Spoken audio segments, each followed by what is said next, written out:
A long hallway, huh? Let's check it out.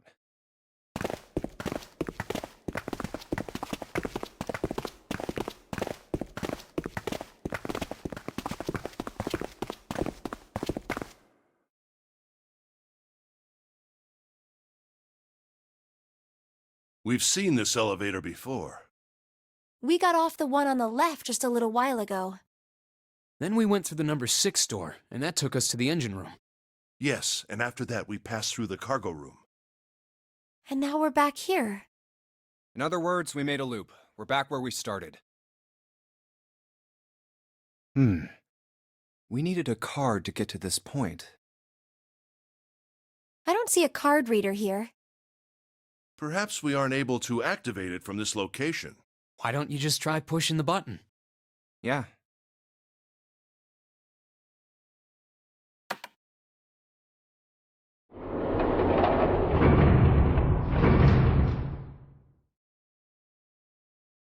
It works!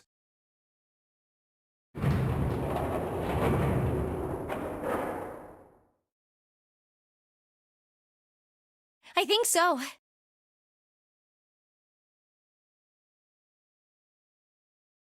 Good. Now we can go back if we need to. What do we do? Should we return to C deck? No, this hallway keeps going.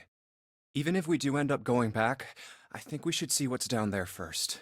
I agree. Let's go.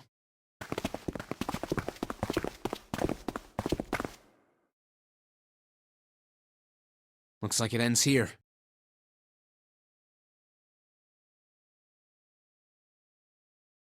Only one door. There isn't anything else. It's the only way to go. All right, let's open it.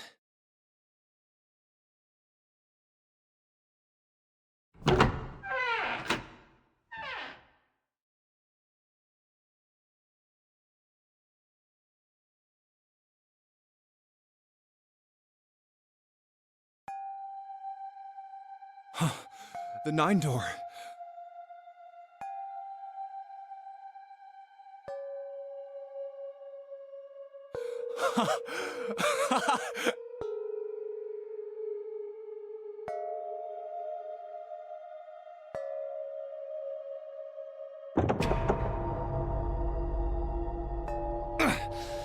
Of course it wouldn't be that easy. Vacant. Huh. We finally found it.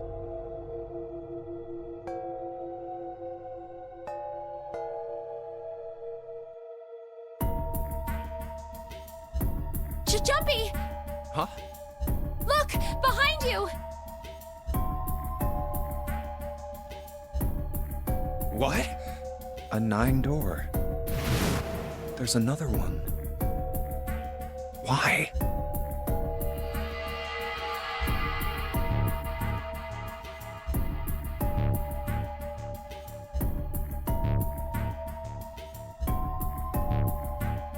It's 9, no matter how you look at it.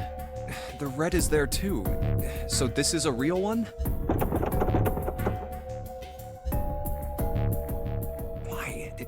Why the hell are there 2 doors? There were always 2 doors. I mean, if you think about it, Zero never actually said there was only one door with a 9 on it. It is hidden, but an exit can be found. Seek a way out. Seek a door that carries a 9. Of course, we just assumed that there was only one. After all, why would there be more than one? Oh, man. We fell for it. There are 2 doors. That means that all 9 people who had met at the central staircase could escape. No one would be left behind. Now it makes sense why the bracelets are numbers. 1 through 9. Divided into teams of 4 and 5 people. The digital root of both teams ends up being 9. Take 1278 and 34569 for example. The digital root for both teams would be 9. Or 2349 and 15678. The digital root is still 9. There are a bunch of combinations that work and they all end up the same way. If one team has the digital root of 9, so would the other one. What does that mean? The answer's simple. From the very beginning, the nonary game was designed to save all 9 people. That's how it was meant to be. Zero didn't lie. He never said there'd be only one 9 door. But anyone who'd found themselves in the game would have assumed that was the case. Fights would have broken out. One team would likely betray or deceive the other. Someone might be hurt. Someone might get killed. But eventually, they'd reach this very same room and realize how pointless all their infighting was. There were 2 doors. There was no need to kill each other. This game was designed for that purpose. This nonary game. We were all arguing and fighting over doors at the beginning. But if there had been one slip-up, one tiny mistake that led to more, everything could have been so much worse now. So, what are we going to do, Junpei?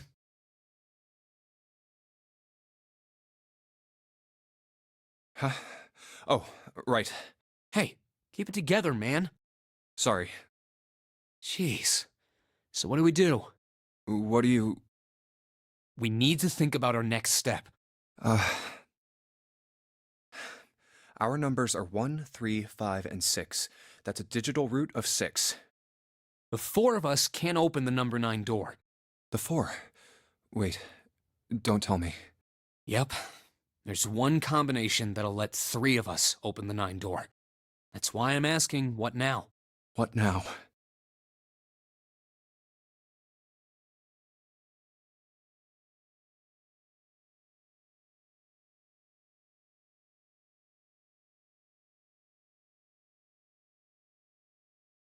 No, we gotta go back. Yep. I agree. We cannot leave June behind. Are you sure? I don't mind staying.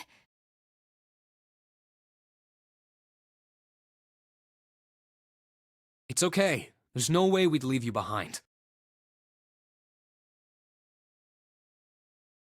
Besides, I'd rather drown at the bottom of the ocean than escape with this sausage fest. Maybe I'll get to go to Atlanta. Are you sure you don't mean Atlantis? Huh? Oh, right.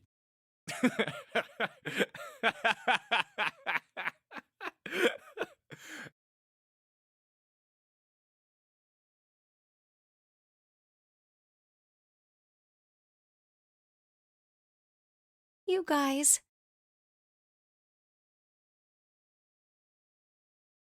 Very well. Best we head back to C-Deck then. We should be able to take the elevator we passed earlier. Perhaps Clover, 7, and Lotus will have returned from door 1. But even with all 7 of us... Standing around here isn't going to accomplish anything, don't you agree? Let's find the other 3 first, and then search for another solution. I guess you're right. All right, let's go.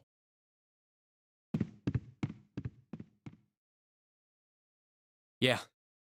Okay.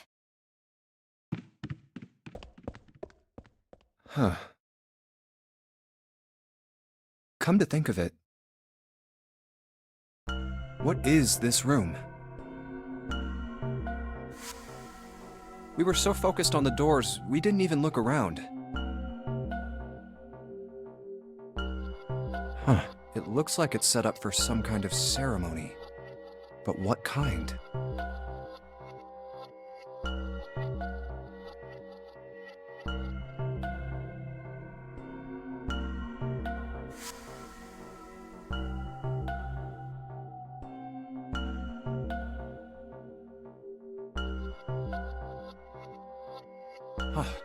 A coffin?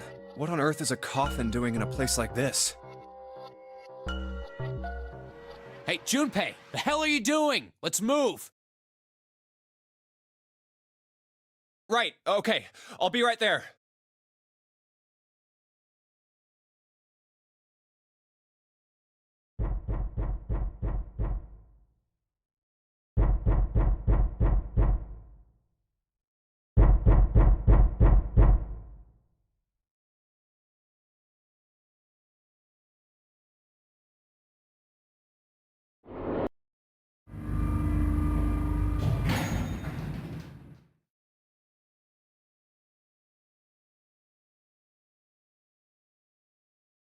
Look, it's... 7 and Lotus. We've got a problem. Clover is gone. What?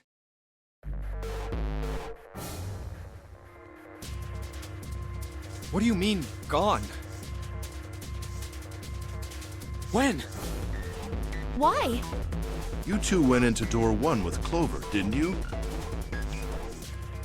Yeah, we went through the door together. But Clover barely spoke to us. She just did her own thing the whole time. Huh. There were 4 rooms on the other side of door 1. She wouldn't let us into the 4th room. She just said, I'll take care of this one. And shut the door. She must have blocked it with something on the other side. We waited for a while, but Clover didn't come out. We called for her, but she didn't answer. So I kicked down the door and we went into the room. But It was empty. Clover wasn't there. There was a door on the other wall. And it was open. We figure she opened the door and left by herself. We ran after her, of course, but Obviously we didn't find her. We figured that much out. Clover's gone. When did this happen? We got here just before you. You certainly have excellent timing. So you haven't searched anywhere other than near the staircase? No, we haven't.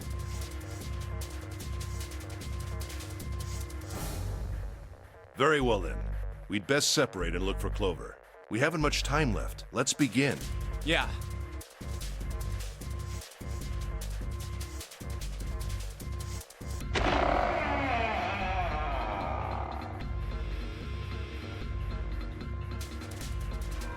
She's not here. No, she isn't. All right, just in case, we should go take a look in the shower room. Shower room?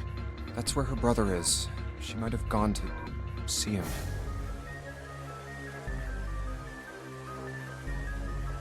Well, we might as well check, right? Let's go. Good. We can still get in. We should thank Seven later.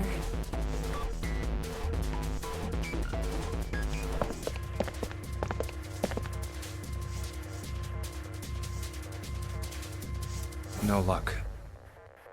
Yeah, I don't think she's here.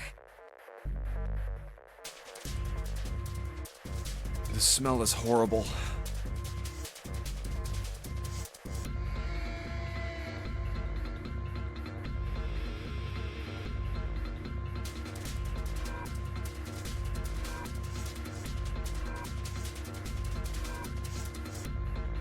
Let's check the back, just to be sure.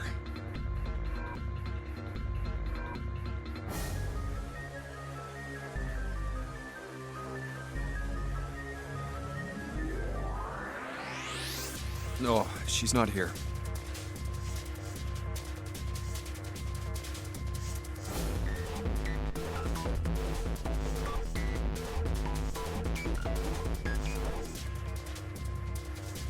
Snake. Just where did your sister go?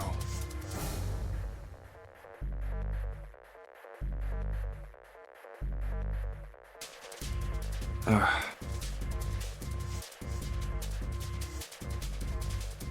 Such a horrible way to go. The skull shattered, the left arm's hideously twisted. Huh? Wait.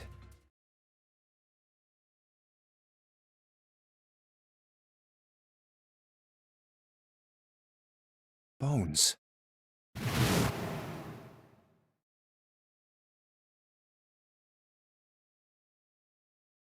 My brother's left arm is, it's not like a normal person's arm. The accident hurt him really bad. Of course. Of course! Why didn't I realize it earlier?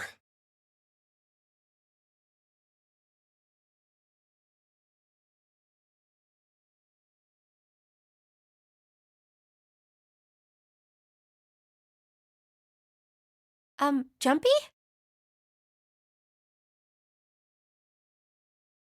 Oh, sorry for making you wait. Let's go.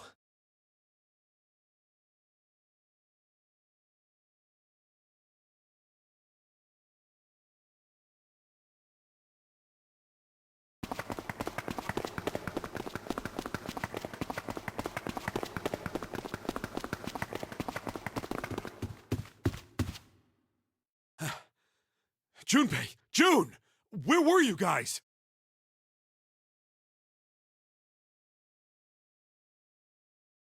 Did something happen? Clover is dead. I found her in the first-class bathroom.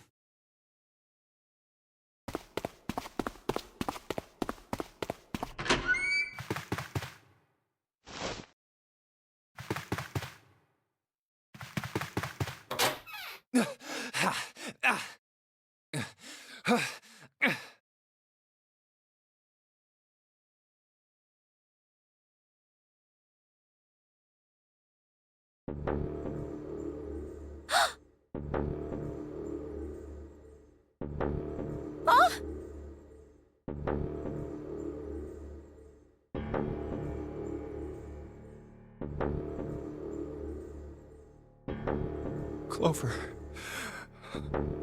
Clover. Why? Why did this happen?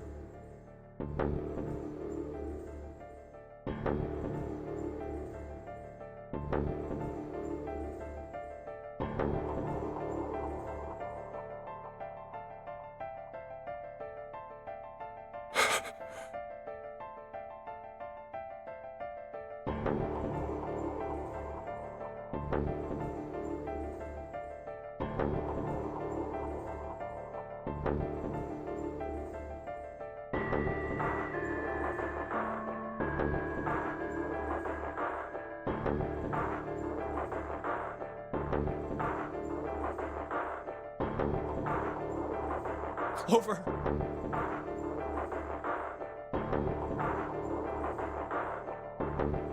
No way.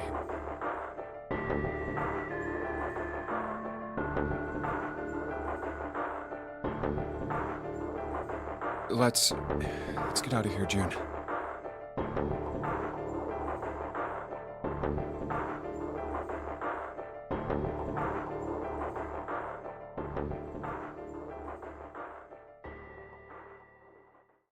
Are you all right? Yes. I think so.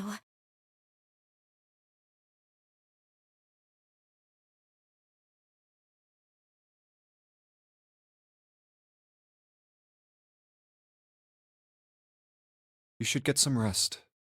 Here, the bed. Can you sit? Yes.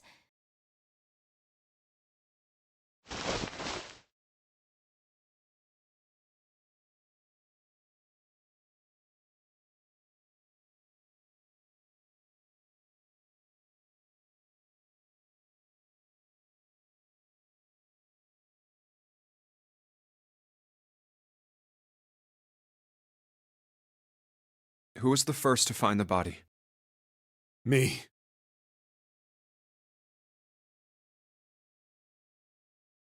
Why did you come to this room?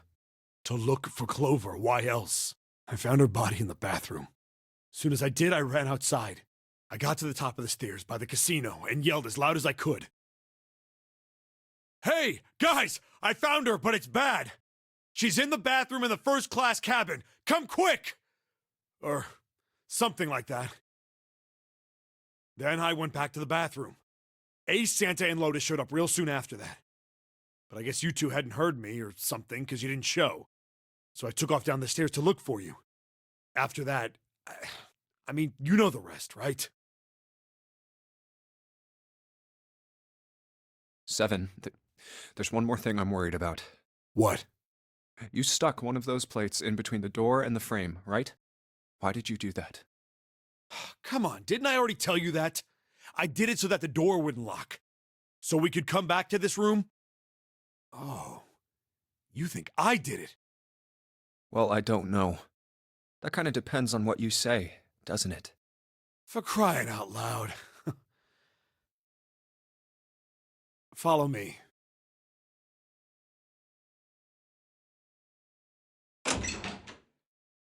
A closet? Yeah.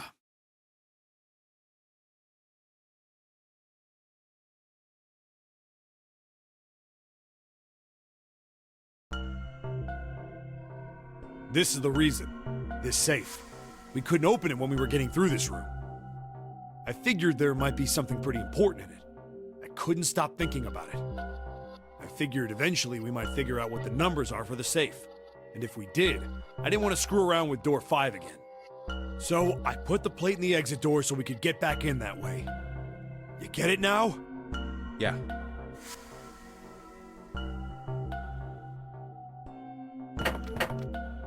Figured it wouldn't open. Huh? This is...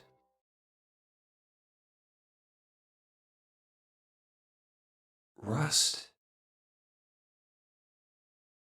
If there's rust here, that means... Has someone opened the safe?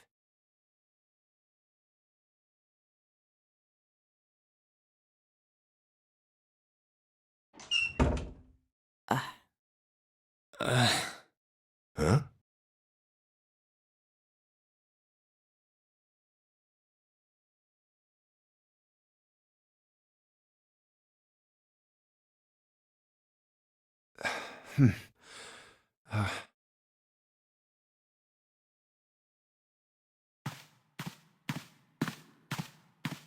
Maybe there's another clue. Anything that might lead us to discover who stabbed Clover.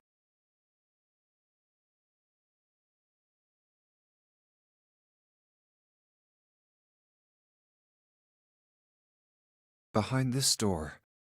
The ninth man's body is behind there. Maybe I should have another look at it, just in case. Ugh. Oh, the hell? This smell is...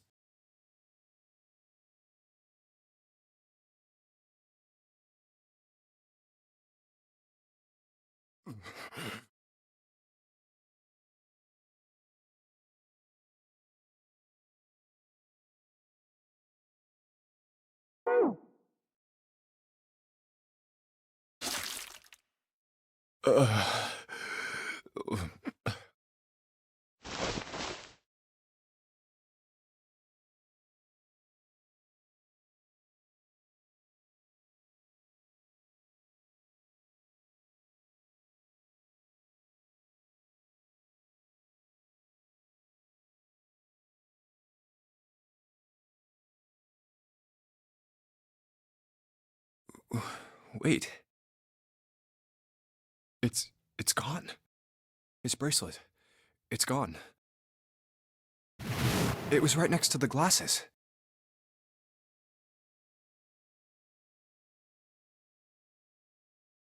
But why?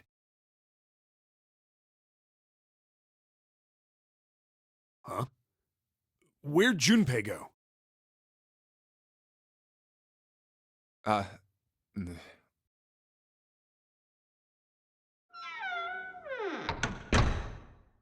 Oh, there you are. Were you looking for something in the hallway?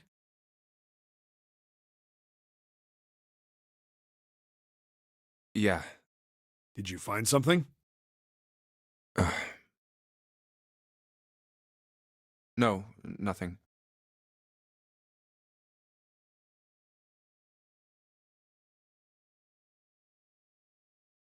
What's up? Well, I wanted you to take a look at something. What is it?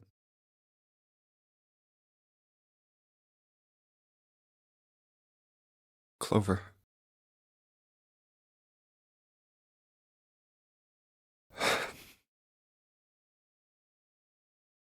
What was it you wanted to show me? I searched Clover's body again. A real shame. She was stabbed once in the back, probably by a knife or something. And I found this.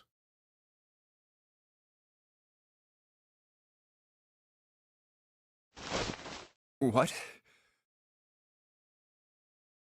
I haven't actually looked at it yet. Didn't want to disturb the crime scene, you know? Basic stuff.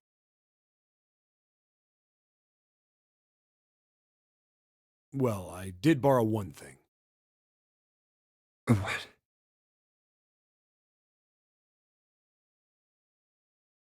I'm opening it.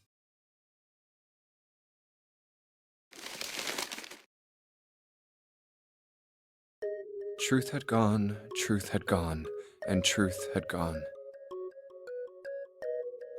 Ah, now truth is asleep in the darkness of the sinister hand.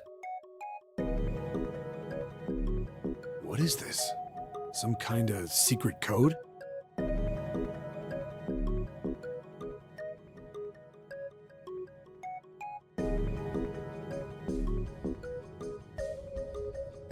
A code.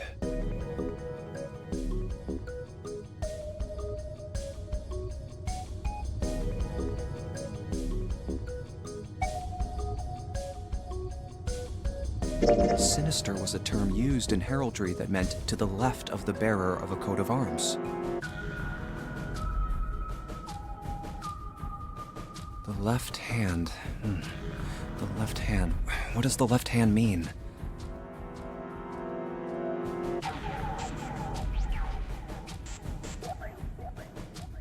Does the darkness of the sinister hand have something to do with the bracelet?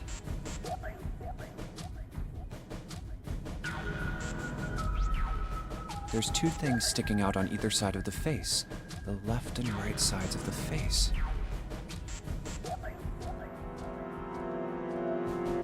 Left and right. Left and right. Right and left. Truth is gone. Truth gone.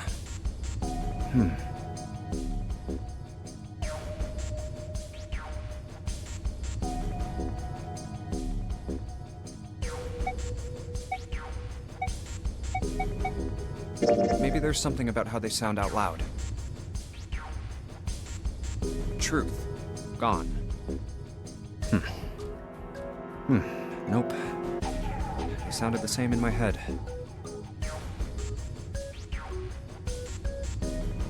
Maybe there's something... Truth. They sounded the same in my...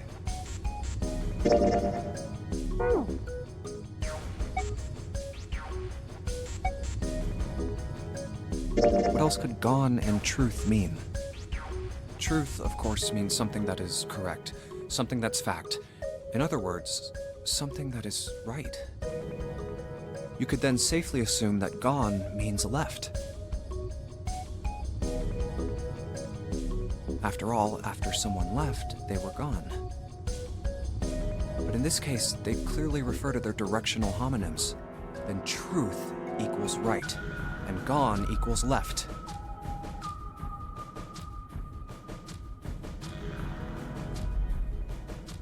The left and right of the bracelet. These two things sticking out. So if I...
Wait, did it just...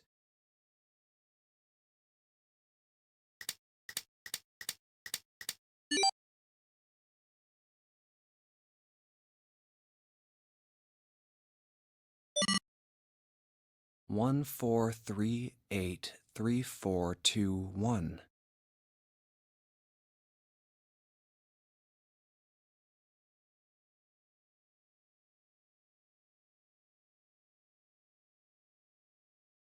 Huh? Hey, what are those numbers? Hmm.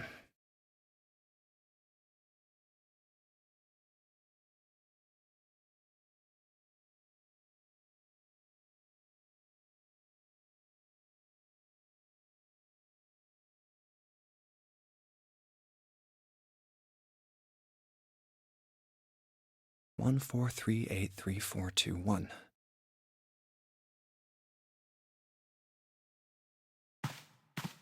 14383421. 14383421. 14383421. 14383421.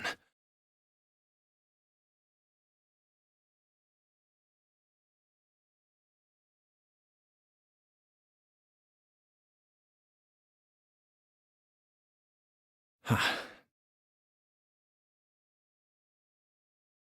1 to the right, 4 to the left, and... Oh.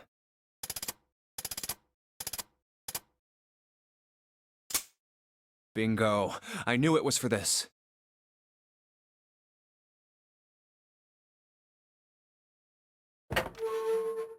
Oh, is this some sort of note?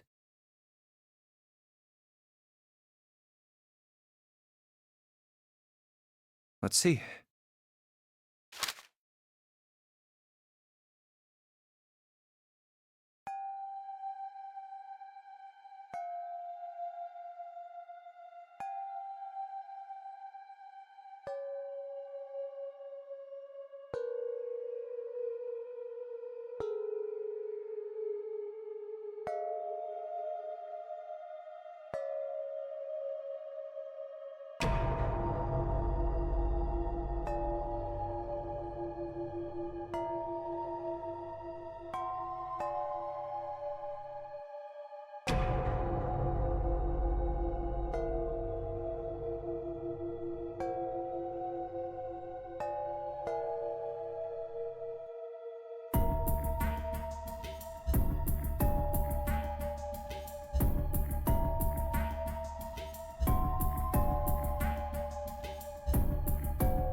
Huh.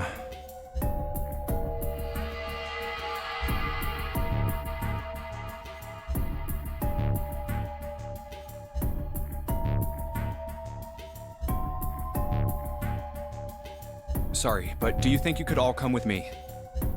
Come with you. I want all of you to go to the big hospital room. Why?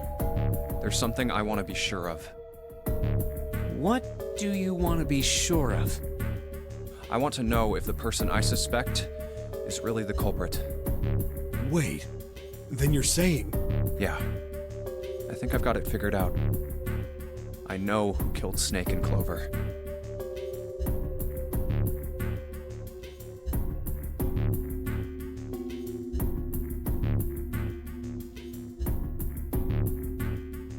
Anyway, if you could all please move to the big hospital room. I'll explain everything as soon as we get there.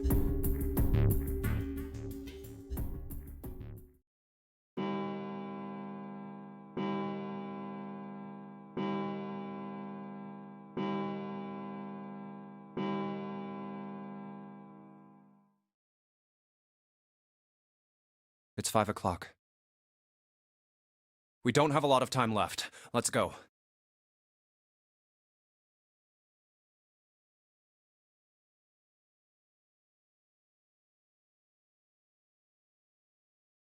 Actually, before we get started, I was hoping you could do something for me.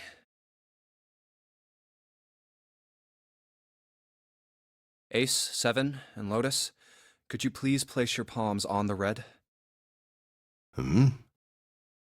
Huh? Why? If we need to get to the shower room, why don't we just... No, We're not going inside. Once you've authenticated, step away from the door. Why? Please, just do it. Or perhaps you don't want to know who killed Snake and Clover. Fine. What about you, Ace? Lotus? Very well. Sure.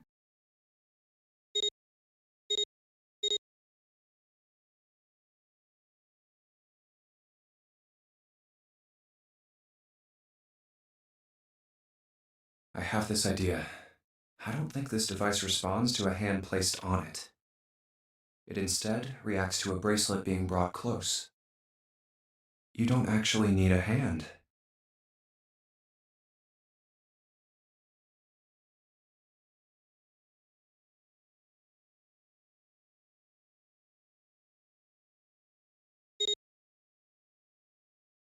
I knew it.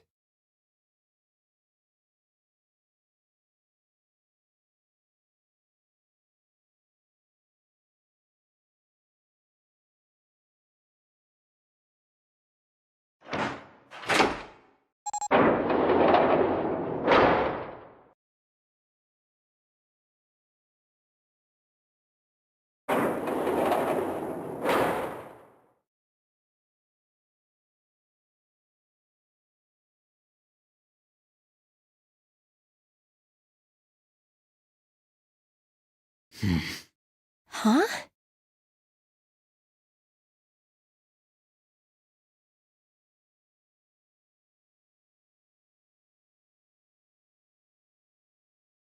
What was that about? How should I know?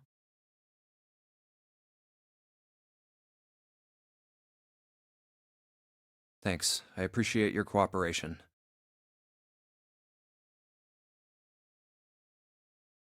By the way, Ace, would you mind if I asked you something? What is it? Do you know who I am? What? What kind of question? Just answer it, please. Who am I? You're Junpei, of course. Who else would you be? Unfortunately, that's the wrong answer. Actually, I'm Santa. Well, what?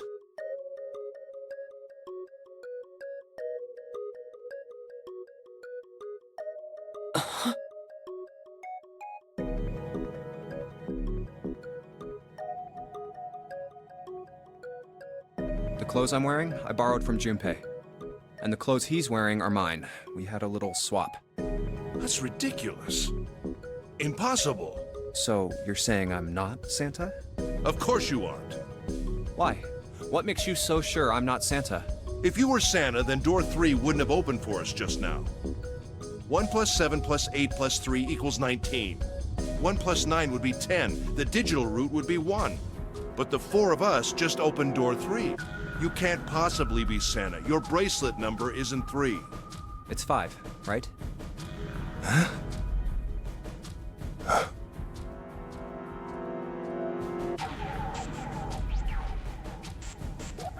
You're exactly right. My bracelet number is 5. Sorry, Ace. I tricked you. Of course, I'm not really Santa. I'm Junpei. Who could possibly think I was? It's obvious I'm not. To think I was? Ridiculous. But I guess you couldn't see just how obvious it was. I asked you before, didn't I? What makes you so sure I'm not Santa? And you answered. If you were Santa, then door 3 wouldn't have opened for us just now. Most people wouldn't say something like that. The first thing that would come to anyone else's mind wouldn't be the bracelet number. There'd only be one thing they'd say. One sentence. You don't have his face. Ace, you have prosopagnosia, am I right? Prosopagnosia? What's that? No clue. Prosopagnosia is...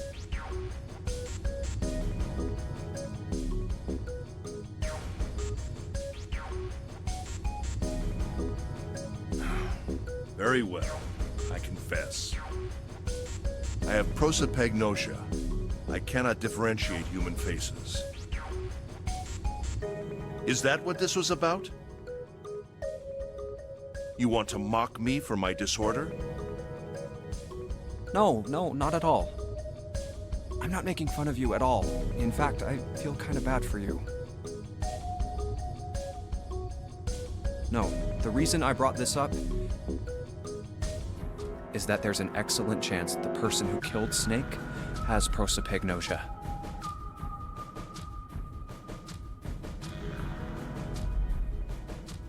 What do you mean?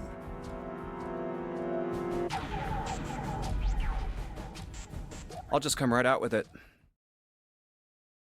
I think it was you, Ace. You killed him.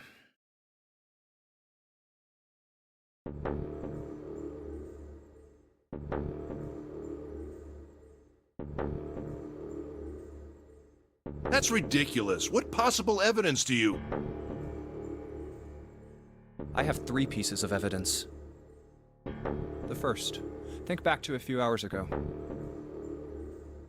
You made us argue over the 3 doors here in the big hospital room. There was no way all 7 people could go through them. Lotus suggested that we sacrifice one of us.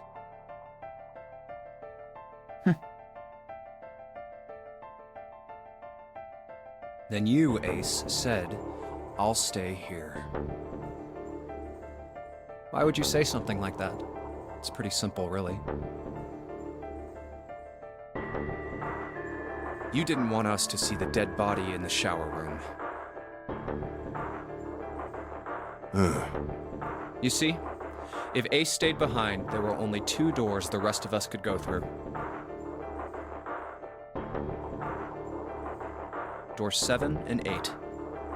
There was no way we could get through door 3, the shower room. You knew that, didn't you, Ace? That's why you volunteered to stay behind. Come on now, I think that's going a bit far. I can understand if you're jealous of my bravery, but... please don't devalue my actions. I only wanted to save the rest of you. Surely you can understand my altruism. Altruism, huh?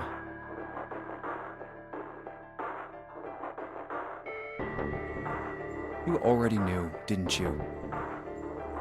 You knew that whichever doors we took, eventually we'd end up back in the big hospital room.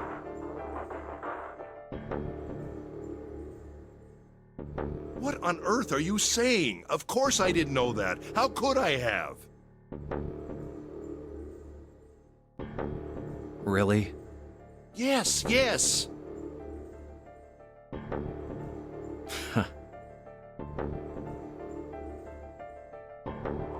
Oh well, that's cool.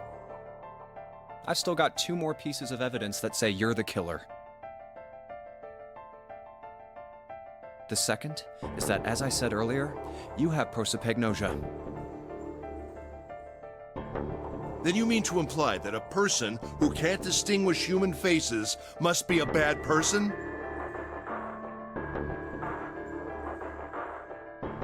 Junpei, they call that prejudice.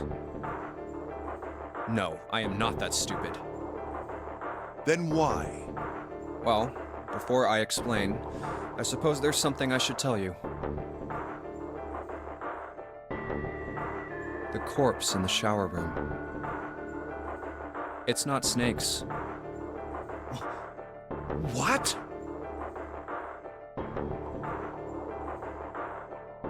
I didn't put it together right away, but there was something Clover told me.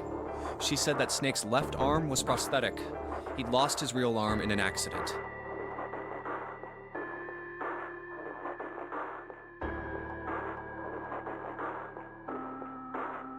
But the body we saw in the shower room, let's call him Guy X. Guy X's left arm was definitely flesh and blood. In other words, Guy X couldn't possibly have been Snake. Oh God. No. That's impossible.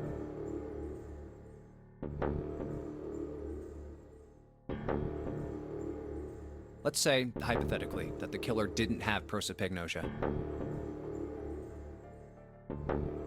If that were the case, he would immediately realize that Guy X wasn't Snake. Even if the clothes were the same as Snake's, their faces would be completely different. It would have been obvious they were different people.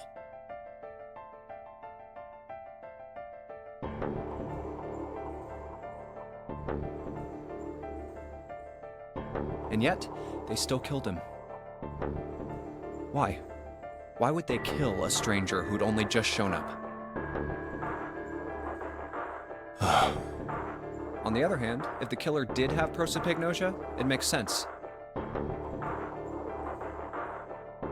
They thought Guy X was Snake and killed him. Wait. Wait just a moment. Let's say you're right, and I mistook Guy X for Snake. Even if I did, I would have had no motive to kill him. Why would I want to kill Snake? I can think of at least two motives. One, Snake knew about your past. If he ever revealed what he knew, that would have been really bad for you. You really didn't want that to happen.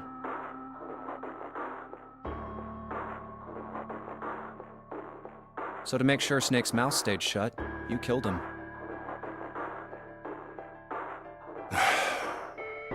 Two, Snake had a grudge against you. You knew that, or at least you could have easily assumed he did. Even without exposing your identity, he was a threat to you. You never knew when you might be attacked. You couldn't ever let your guard down. Every moment was a moment he might try something. You didn't want that kind of danger hanging over you, so you... Hey, hold on a minute. What's the past that Ace wouldn't want us to know? Why did Snake have a grudge against him? Look at this. What's this piece of paper? The nonary game was played once before 9 years ago. The person with the number 2 bracelet attended the game 9 years ago.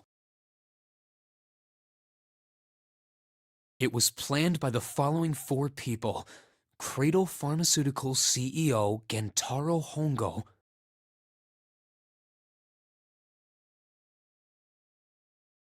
what is this? It's the message from Zero. It was in the safe in the first-class cabin.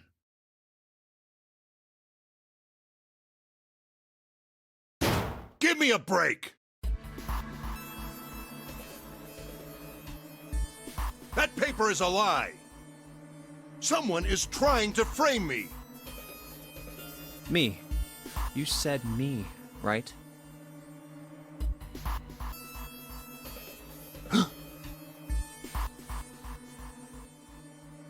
Wouldn't that mean you're admitting you're Hongo, the CEO of Cradle Pharmaceuticals?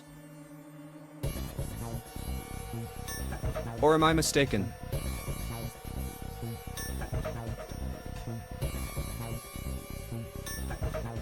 Very well. I admit that much. I am certainly the CEO of Cradle Pharmaceutical, Gentaro Hongo. So what if I am? I don't know anything about this nonary game that supposedly took place 9 years ago. Everything on that scrap of paper is bullshit. Someone is trying to set me up, you see? First of all,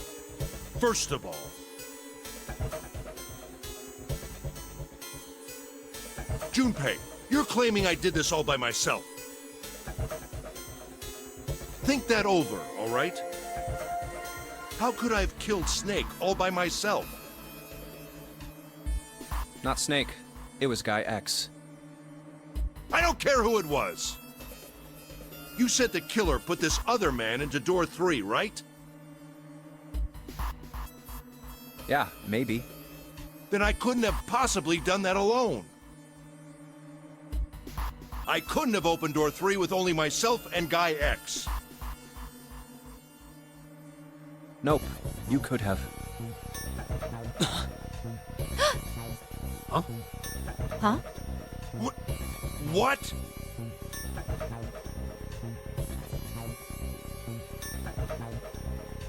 Actually, Ace, when you were unconscious, I took something from you.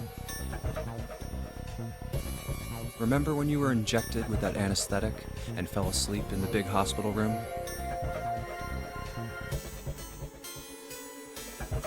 Yeah, back then, I took this. No! You couldn't have! I got you, Ace. Your right hand there tells me all I needed to know. You want to tell me what you were so worried about? What's in your pocket? It's the number 9 bracelet, isn't it? Ace, Guy X, and the 9th man's bracelet. That was all you needed to open door 3. That's how you killed Guy X all by yourself, Ace. All you needed was the number 9 bracelet in your chest pocket.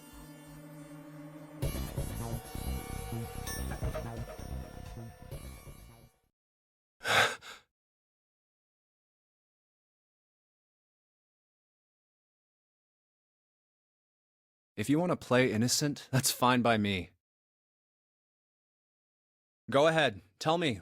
I don't have the bracelet, if that's what you want to do. But if you could take off your coat and hand it to me, I'd really appreciate it. Otherwise, we'll have to take it from you by force. Right, 7? Yeah, it'd be my pleasure.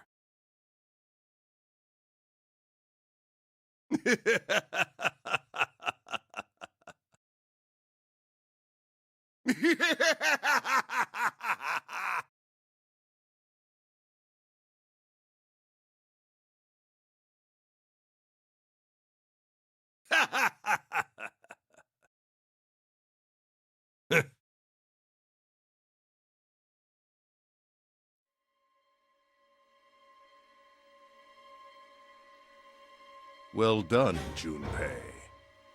As you so correctly deduced, I have the number 9 bracelet. I retrieved it while we were searching for the missing hardware for the red. I left the room I was supposed to search and headed to the first-class cabin on B deck.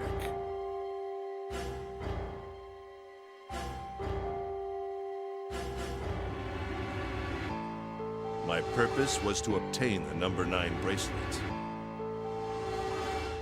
9 is a potent ally in the nonary. Adding 9 to any set of numbers won't alter the digital root.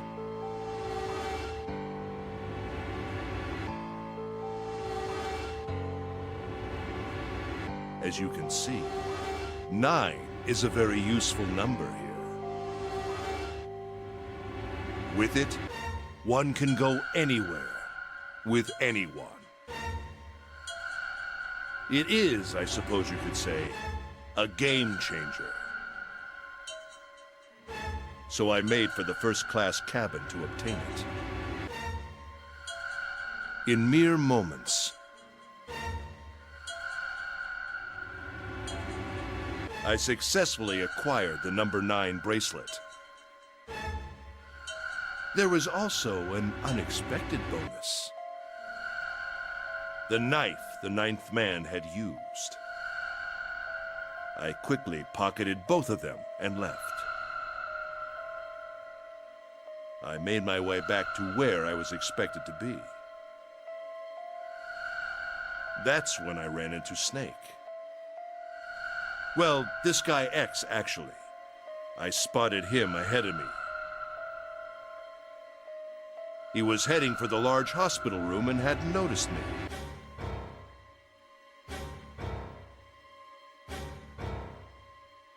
The man wearing Snake's clothes arrived at door 3.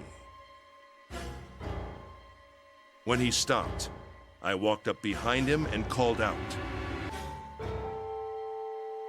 Snake. He turned around. He said nothing. His mouth simply hung half open. He seemed dazed somehow, almost like a man half asleep.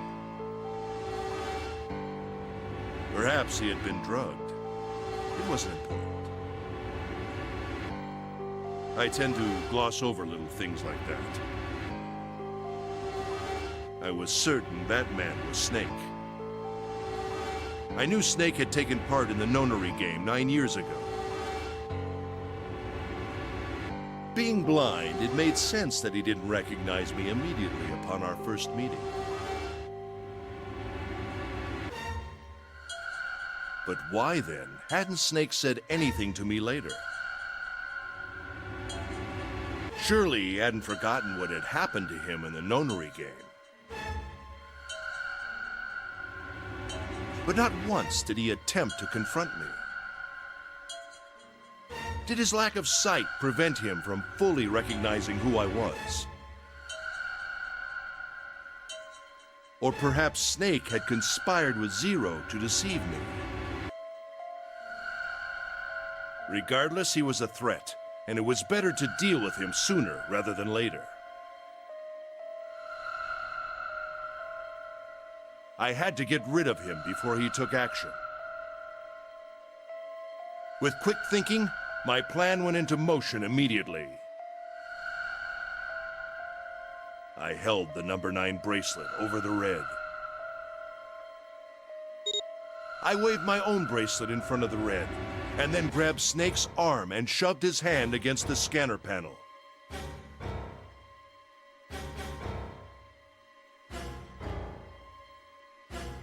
The door opened. I threw the man through it. 9 seconds later, the door shut.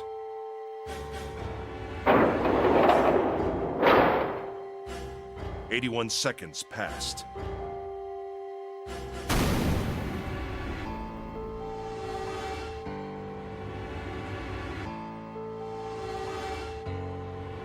After that, I returned to my post as though nothing had happened.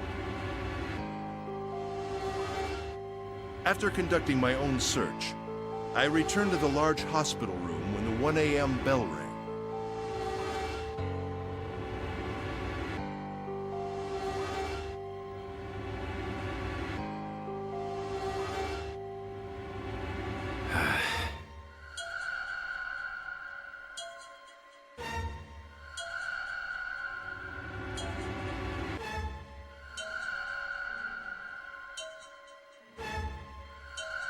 Ace, did you kill Clover? Yes. Why? Why did you kill her? She was Snake's sister. It was possible he had told her something dangerous. Additionally, she had gone through door 1. It seemed likely she might have found it. Found what? Why don't you go through door 1 yourself? Perhaps it's hidden somewhere. Yeah, but Lotus and I went through door 1 too. We didn't see anything suspicious. Yes. I thought as much after I heard your report at the central stairs.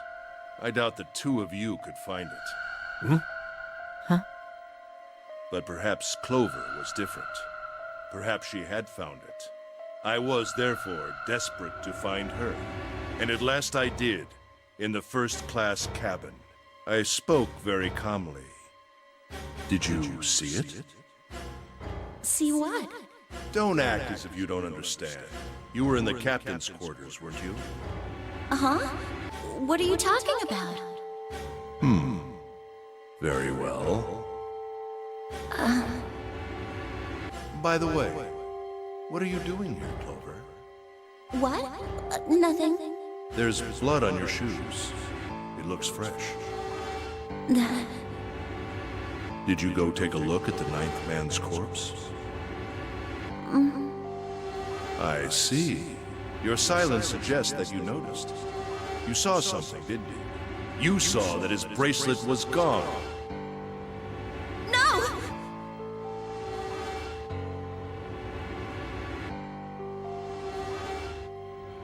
You aren't going anywhere.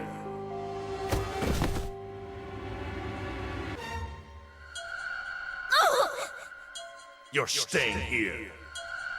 No!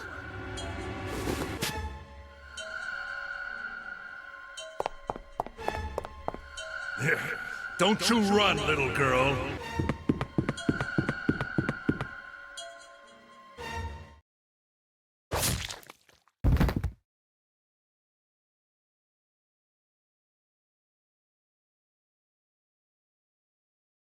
That was how I killed Clover.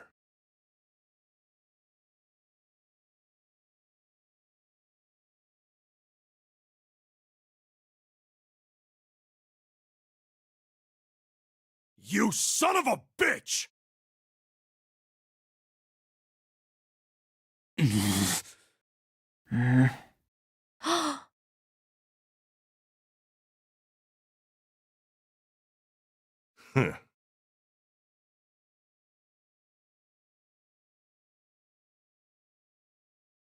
I admit it. I've lost. I have lost. Completely and utterly. Don't misunderstand, Junpei.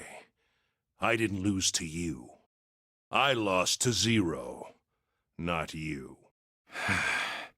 I'm rather disgusted with myself for falling into such a simple trap. I looked the fool. And it was a trap, make no mistake. I was trapped and manipulated by Zero. The man I killed in the shower room, if he wasn't Snake, then I have no idea who he was. But he was wearing Snake's clothes, and that was no coincidence. He had also been injected with something that reduced his cognition and prevented him from identifying himself or resisting me. And we can't forget the components that were removed from the red before we arrived. I have no doubt that Zero planned all of this. Zero made sure I would kill that man. It follows, of course, that Zero knew everything I would do. That I would try to take the number 9 bracelet. That I would try to kill Snake. Everything.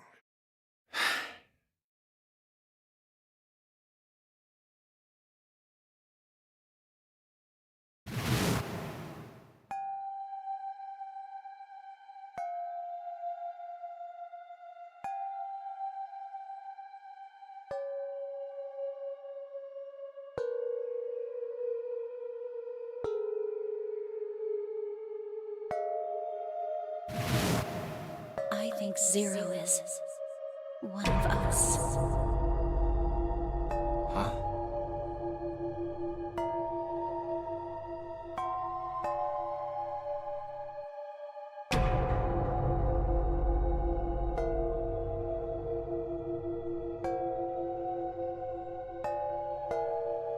Zero is one of us?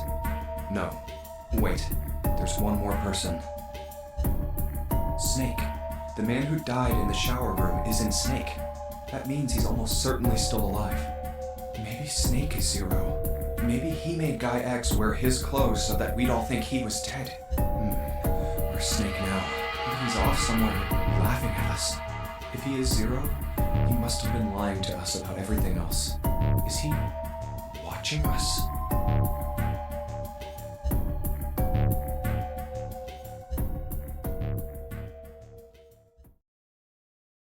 Well, I believe I've finished with my confession. Why don't we get moving?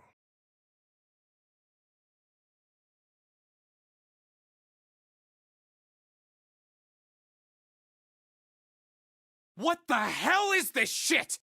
You aren't going anywhere, you son of a bitch! We're gonna leave your ass here to rot! Why? Because I killed Clover? That's ridiculous. Why are you so upset that I killed the little bitch? She was nothing to you. A stranger you only met a few hours ago. Am I wrong? You bastard!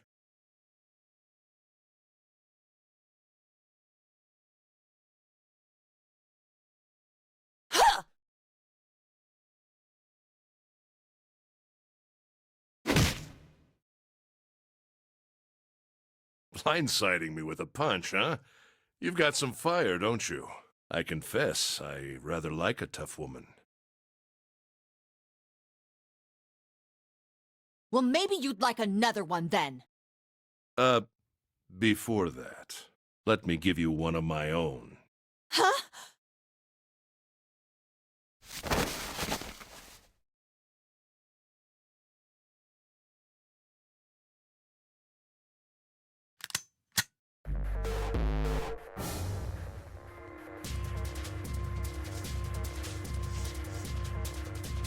If any of you so much as blink, I won't hesitate to pull this trigger. I've already killed 3 people. Don't think I'm not ready to make it 4. 3 people? What do you mean? Very well. Let me take this opportunity to illuminate you. The person who killed the 9th man was me. Although I suppose to be more accurate, I encouraged him to get himself killed. While we were examining the main staircase, he came to me and told me his name. I recognized it at once, so I gave him a little push. Just a little white lie. It seems the settings for the dead were altered. Now it only requires a single person to deactivate the detonator in the bracelet. Investigate what's beyond door 5. We'll meet again later. And with that... Okay. Have a good one, guys. I'm going off ahead now. Well then. Why is it stopping? God damn it! You lied! Open the door, please! I'm begging you! Help me! Please get me out of here! Get me out of here! Oh my god, there's no time left! Listen, I was lied to! He lied to me! He put me in here! It was him! He killed me! It was him! Ah!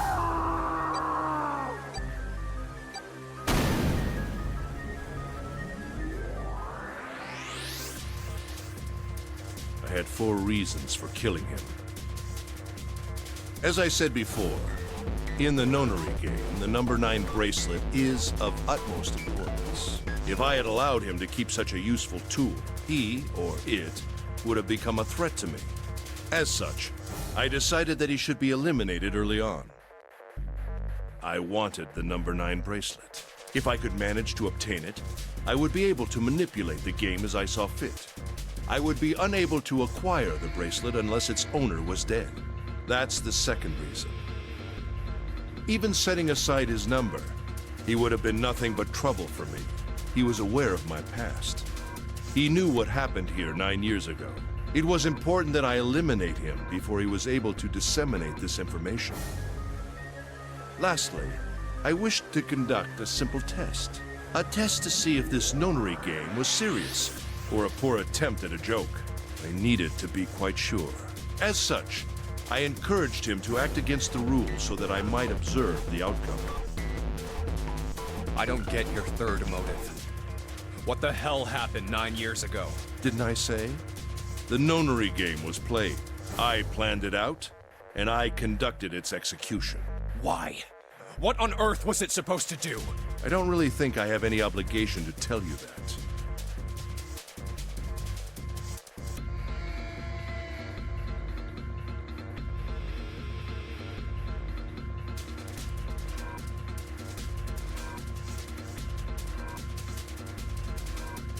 Hey, what's with this gun? Where did he get this? Why don't you tell her, Santa? On the other side of door 6, we found the gun in the coffin in the cargo room, right?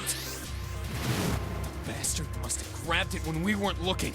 Indeed I did. That was a pretty serious mistake, you know.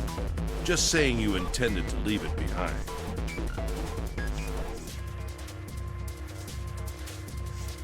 Well, there isn't much time left. I'll be off then. Well, where are you going?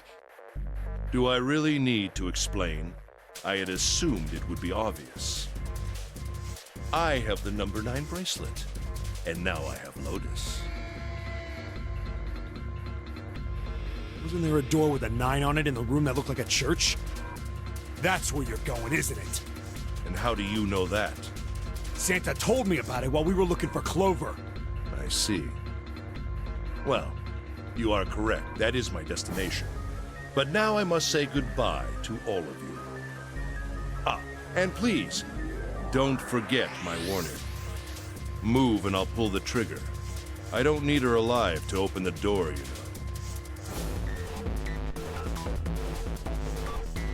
Shit! He's getting away! But we can't risk it.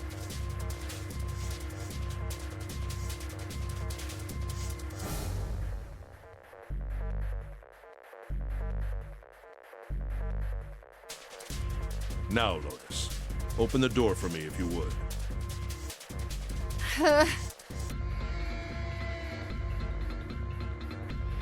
Goodbye.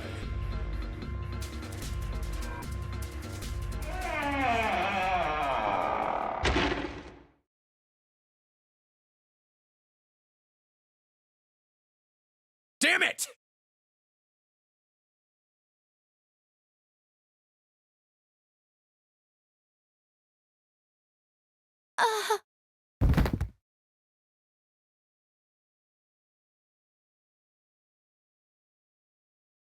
Hey, June, what happened? Are you... Jesus, you're burning up. Your fever's back. Are you okay?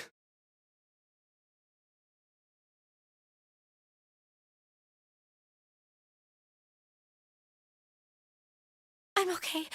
Really, I'm fine. You should be worrying about Lotus.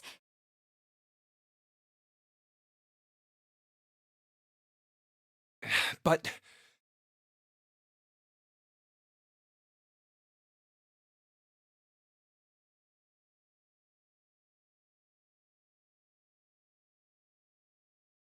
Jumpy, don't worry about me. I just need a little rest. I'll be fine. Don't you remember? I just needed to rest a little bit last time. So please, please save Lotus. Think about what Ace has already done, Junpei. When he's got what he needs from Lotus, you really think he's just gonna let her walk away?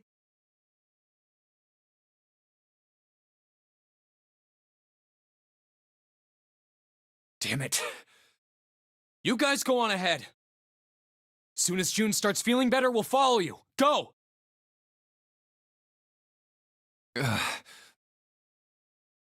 Huh.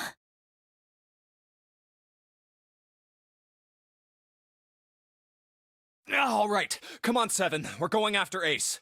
Hell yeah! Santa, you take good care of June. I'm trusting you. Got it.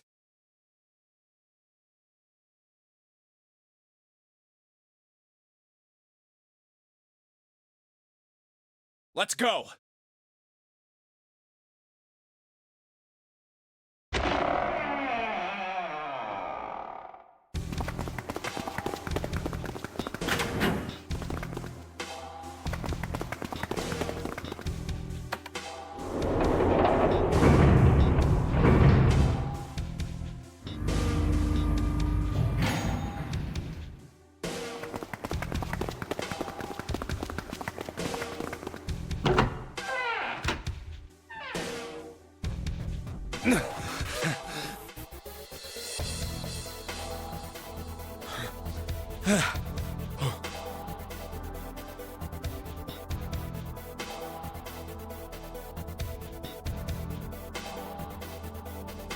Where are they? I don't see them. You think they already went through? Maybe.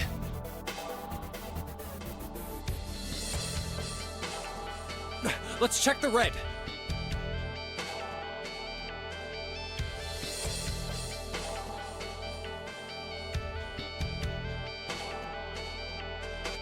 Engaged. It's occupied. That means Ace and Lotus went through here. Yeah, it seems like it.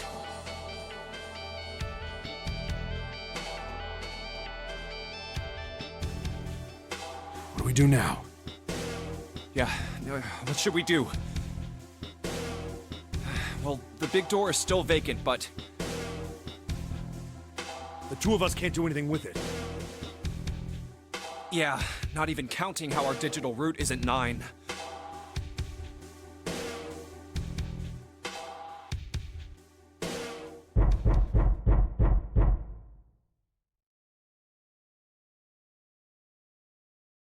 What's that sound?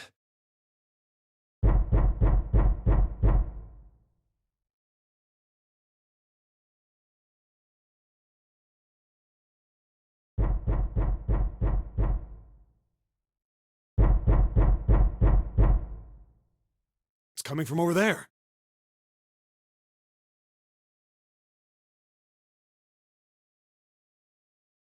The coffin. Yeah. Let's open it. How? By force! I don't think that's gonna happen. Well, you never know till you try, right? The only necessity for success is the willingness to suffer 1,000 failures.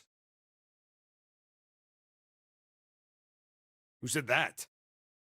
I forget. Anyway, we've got to try.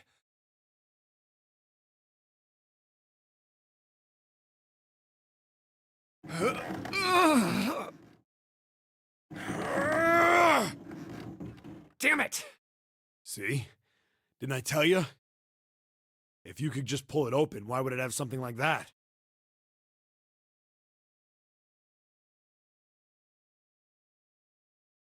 Right.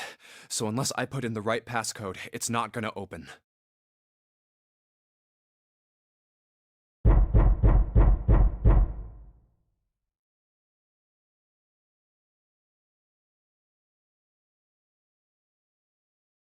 Was there some sort of clue somewhere?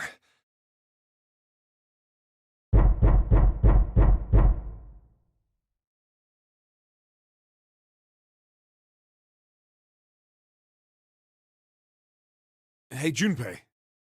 I remember you mumbling about some weird numbers over by the bathroom in the first-class cabin. You got those numbers by solving the secret message Clover was holding, right?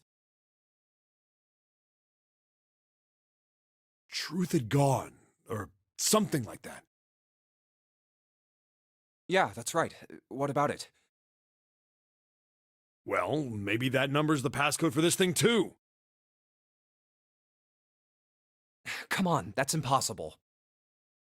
Those numbers were the code to unlock that safe. Yeah, but the person who set up that safe in this coffin is the same person, right? Zero set up both of these.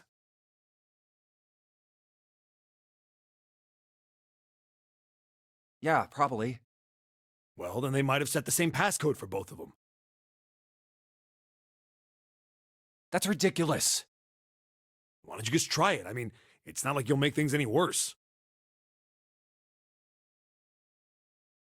It'd just be a waste of time. There's no way they're the same number.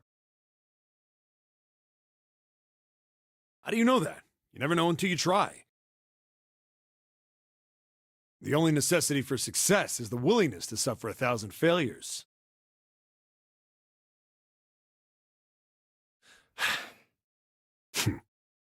Who said that? You. Fine.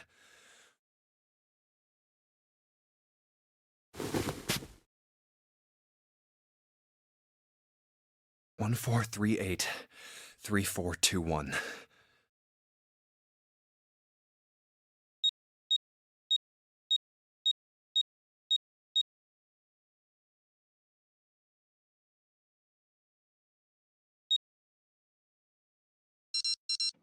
What? You gotta be kidding me.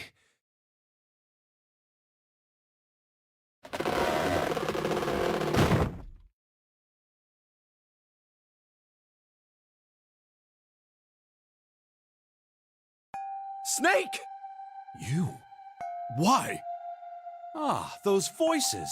Junpei and Seven, unless I'm mistaken. Where are the others? Are they elsewhere?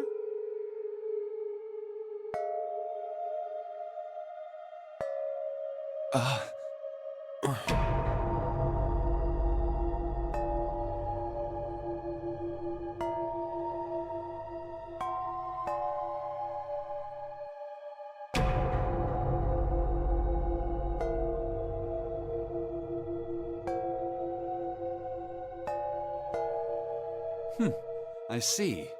I believe I got the gist of everything. Have I been sufficiently caught up?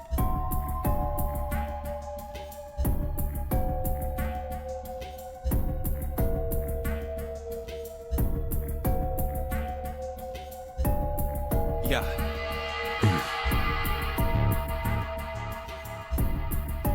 But that still doesn't explain why you were trapped in here. We've still got no clue about Zero's true identity, let alone why the hell he's doing all this.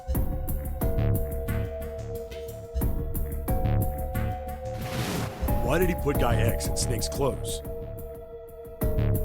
Is all this stuff somehow related to that notary game that was played 9 years ago?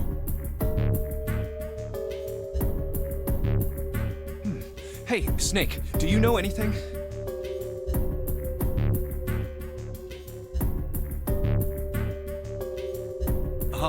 What are you talking about? I apologize, but I have no idea what you're saying.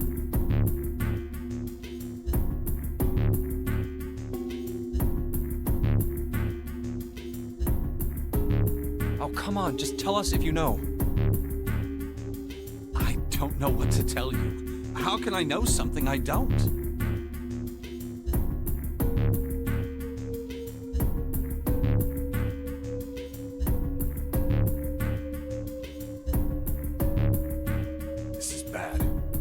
Running out of time. We need to go after Ace.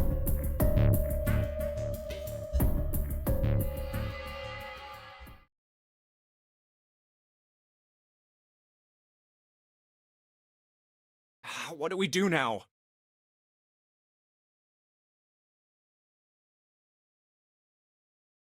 The three of us can't make a digital route of 9. Yeah, we just get 5. We're stuck here then.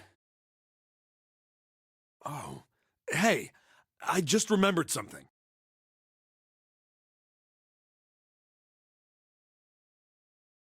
What? What is it? I found something earlier. What did you find? This.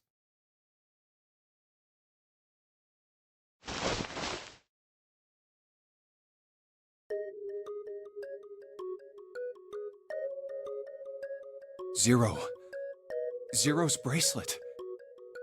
What did you say? Are you saying that 7 has the number 0 bracelet? Yeah. Where did you get that?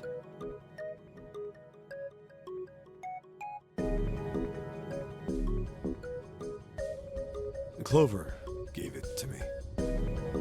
She did? Yeah. How did she come by it? Well, she found it. See, on the other side of door 1, A deck, the captain's quarters. She asked me to hold on to it because it was too big and bulky for her to be lugging around.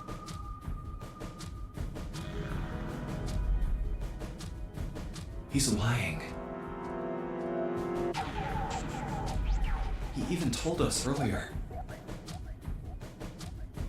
I haven't actually looked at it yet. Didn't want to disturb the crime scene, you know? Basic stuff.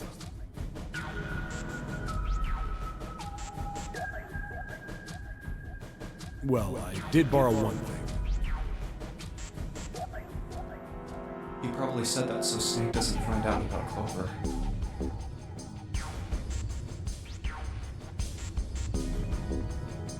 All right, Junpei. Been nice knowing you. Wait, what? Come on, man. I'm just kidding.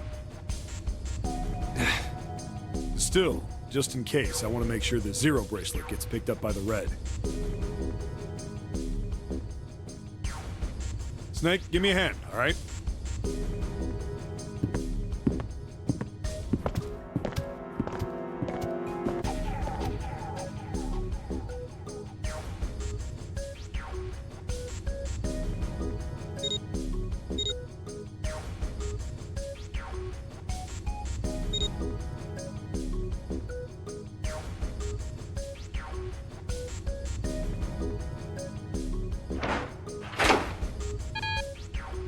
Huh?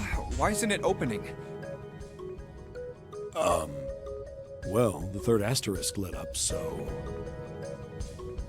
it must have registered the Zero bracelet. Maybe it isn't actually 0.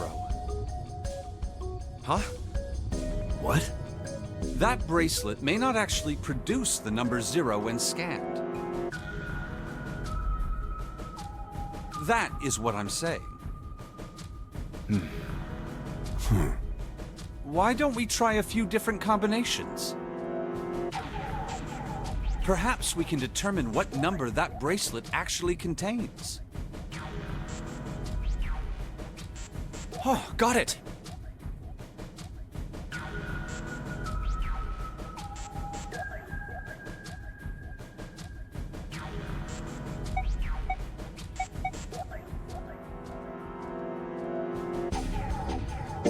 Let's try all 3 of us and the bracelet. If this combination works, then the number for this bracelet is 4.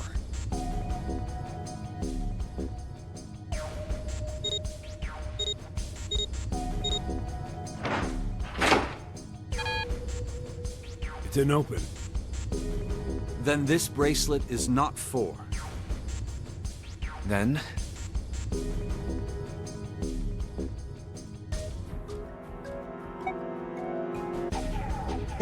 let's try me, 7, and the bracelet.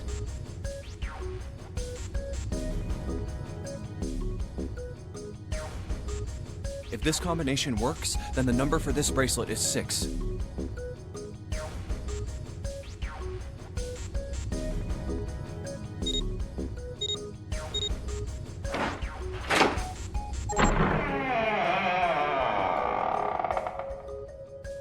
It opened.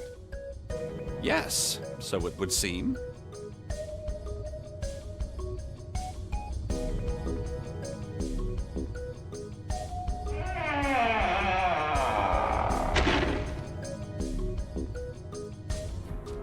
That means the bracelet is actually 6. But how is that possible? The display on the bracelet clearly shows a 0.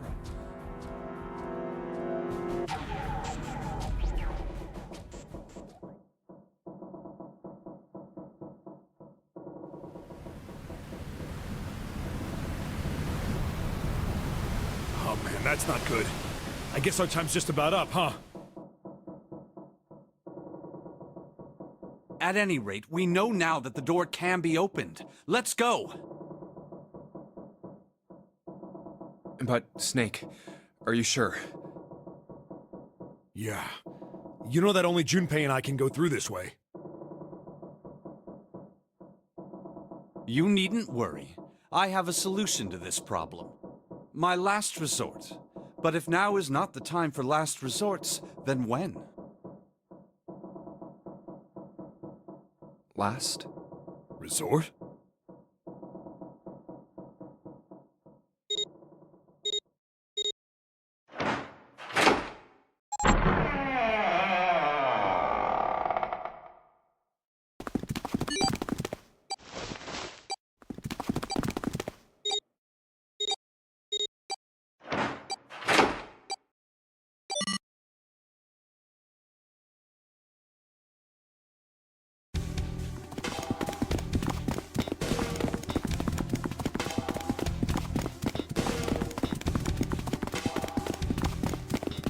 Gotta admit, you really surprised me there, kid. I couldn't figure out how the hell you were gonna get out of that one.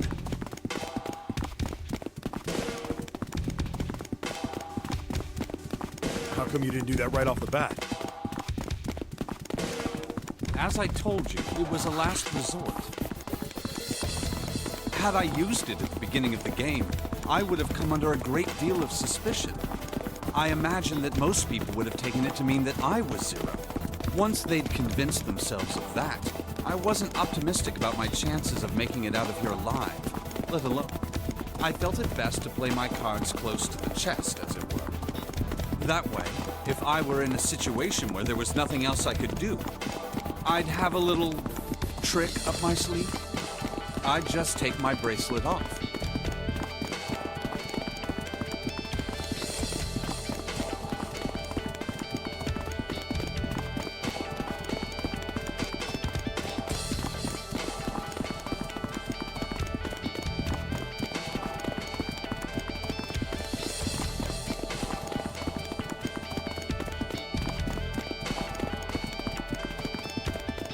My brother's left arm is, it's not like a normal person's arm. It's fake. It's not a real arm.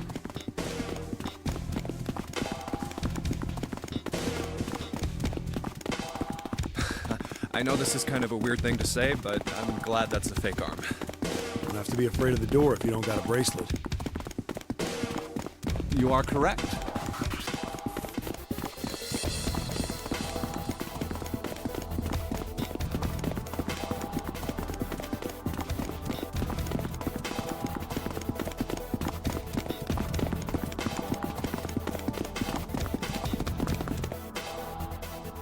I think these stairs connect to the bottom deck.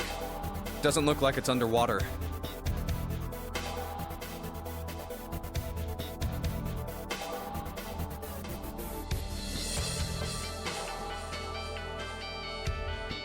Let's go through that door.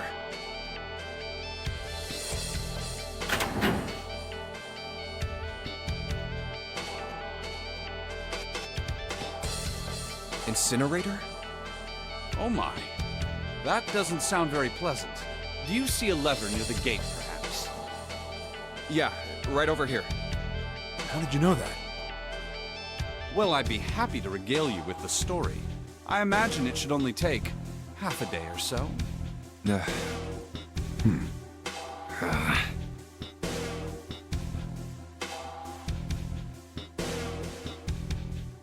If you pull it, the door ought to open. Got it.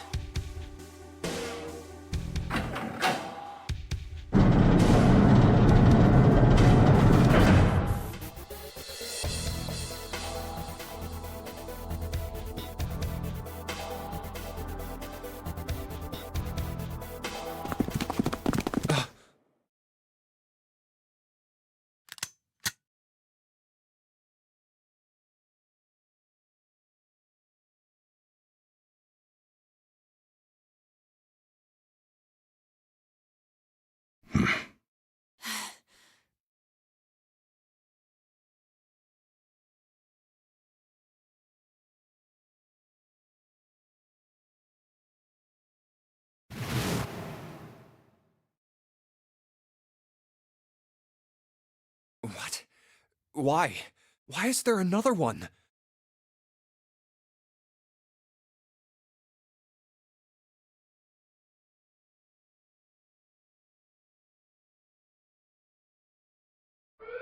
Warning. Warning. Emergency incineration command has been acknowledged. Automatic incineration will take place in 9 minutes. Please evacuate the incinerator immediately. Oh my, how exciting. You've run quite a show here, Zero. What's the matter? Too frightened to understand? Here, let me explain. It's said that the incineration system is about to activate. In 9 minutes, this room will be engulfed in flame. Who are you? You don't recognize me? I'm hurt. It's me, Snake. Snake? Oh, yes. You are alive. I'm afraid your bizarre style had me confused. I'm quite glad to see that you're alive.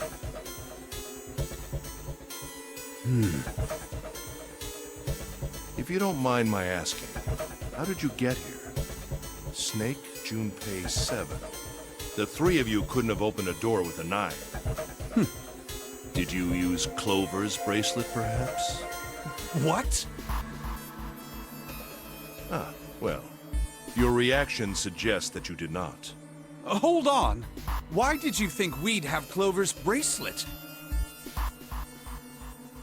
Oh, they haven't told you?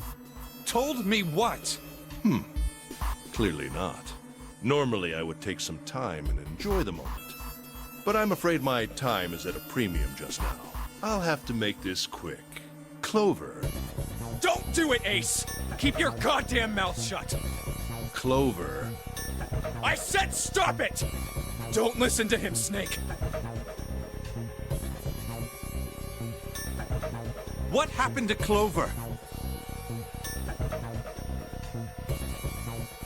Clover died.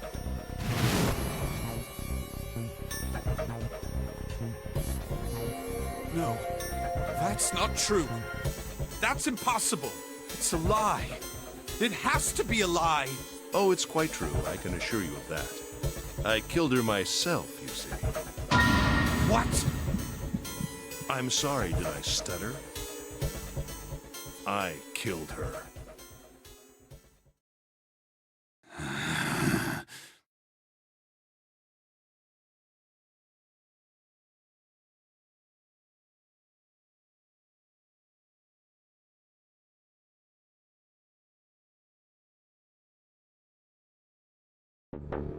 I would have rather she died with less suffering.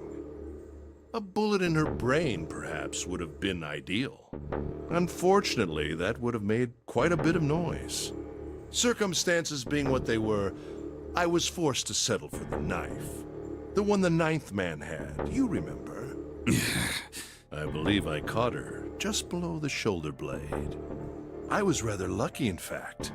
My first thrust went right between her ribs. Her flesh was so soft. My knife slid in so easily. There was no resistance. That feeling was... I confess, I feel rather excited. It is a powerful memory. Someday, perhaps, I hope I can feel it again. Incineration will begin in 7 minutes. I'm going to kill you. What was that? I'll kill you. I'll kill you.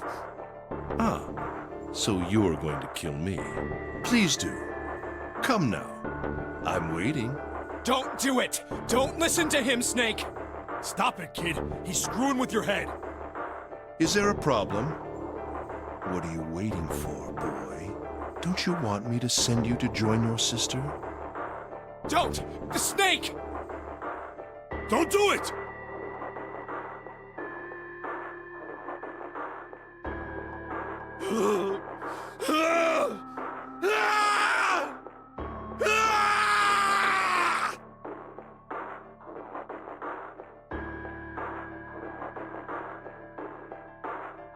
Snake! Snake!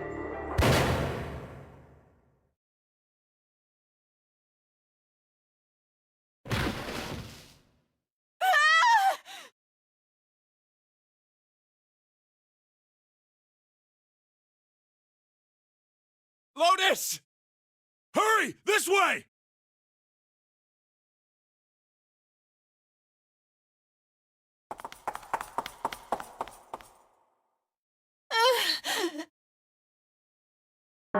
Incineration will begin in 5 minutes. Give me the woman. I need her. Without her bracelet, I will be unable to open this door. Quickly now! I don't have time for your shenanigans.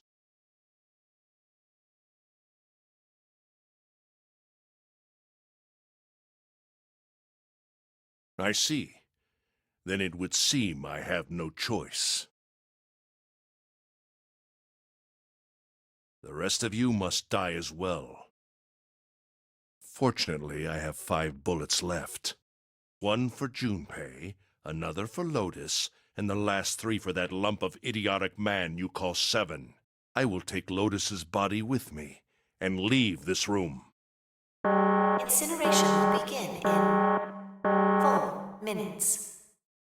Well, it looks as though our time together is at an end. I rather enjoyed playing with you. Damn it!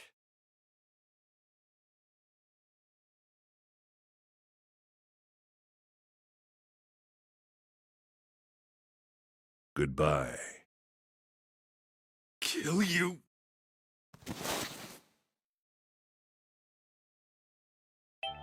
What? No, that's impossible.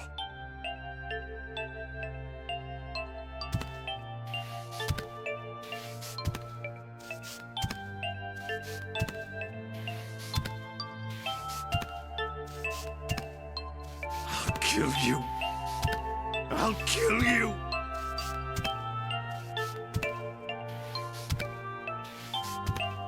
Stay away from me! Get back! Stop! If you come any closer, I'll... Get away from me!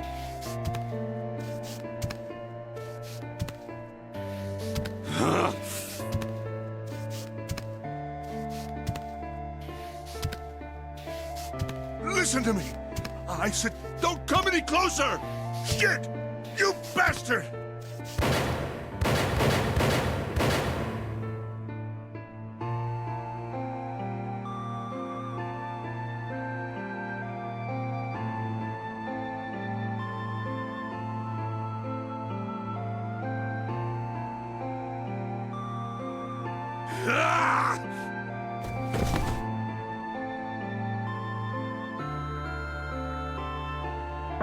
Incineration will begin in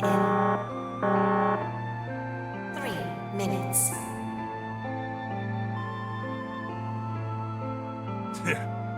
Finally, you're... I'll kill you.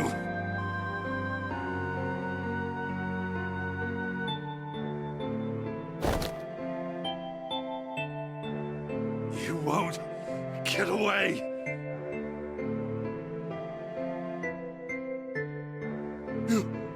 You son of a bitch! You're a monster! Get off me! Let me go, damn you!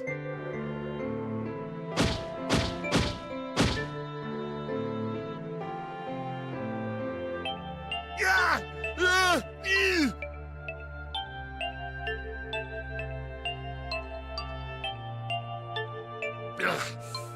This is it, Ace. We're going to burn to death together. What? Incineration will begin in 2 minutes. Yeah! Damn it! Damn you! Get off! Let me go, you monster! Okay, look. Think about it this way. My company owns a wonderful hospital. It has excellent doctors. You're not wounded too seriously. I'm sure they can fix you up easily. You don't have to die. You could be saved. Just let me go.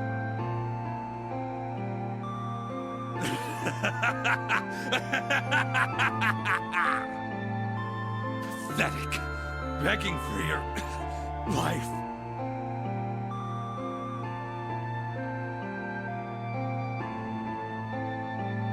Snake, that's enough! You can stop now! Yes! He's right, Snake!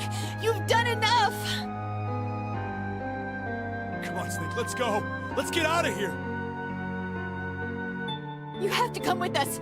We have to leave together!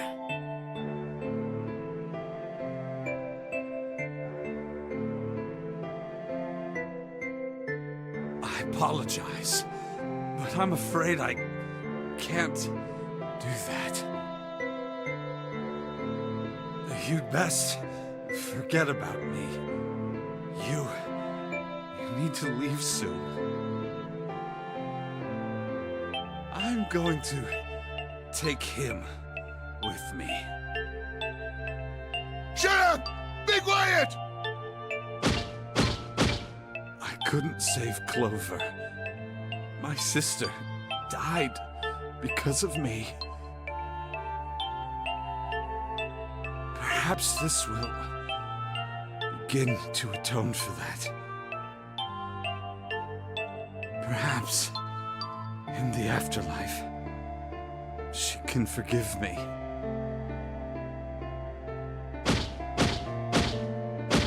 Now go. Go now. You have to go. Incineration will begin in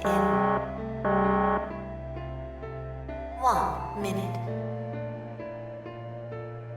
God damn it! Shit! We're out of time! We gotta go!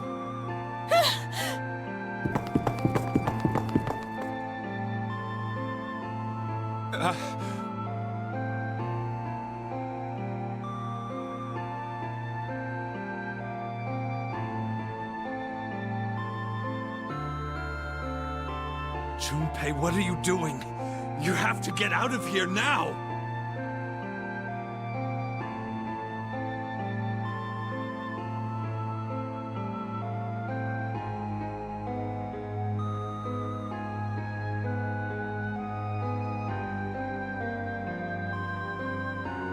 Snake!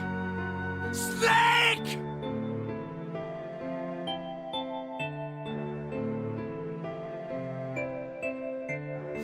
Wait!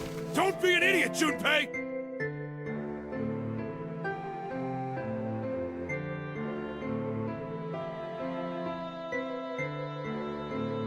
No! No! I have to help Snake! Snake! Snake! Get off of me! Let me go! Incineration will begin in 10 seconds.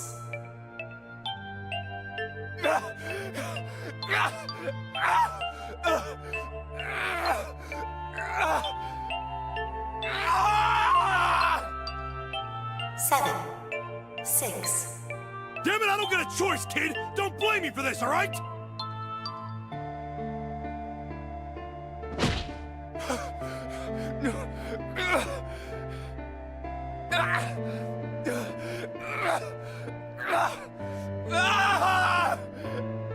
Five, 4, 3, 2, 1, 0.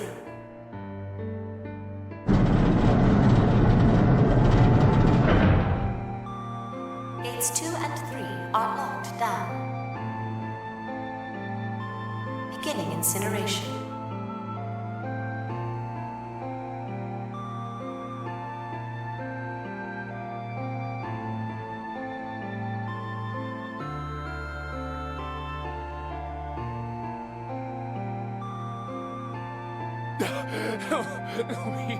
He's...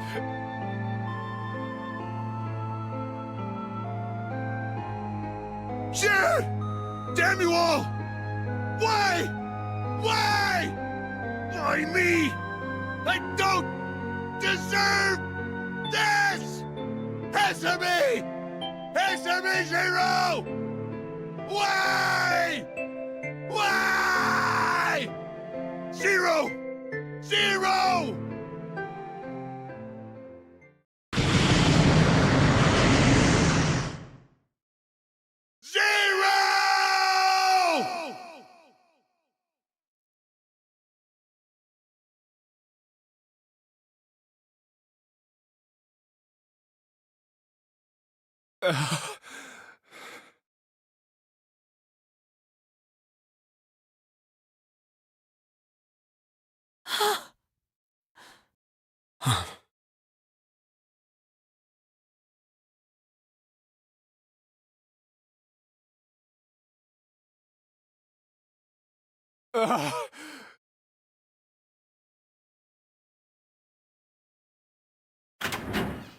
Hey, wait! Junpei! Junpei, where are you going?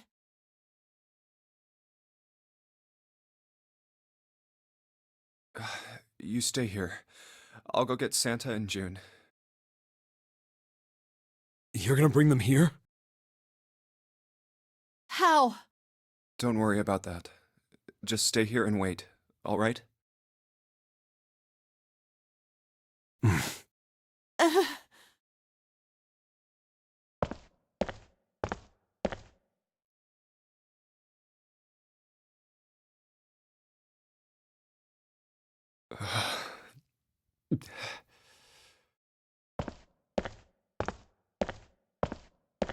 I saw an elevator on the way here.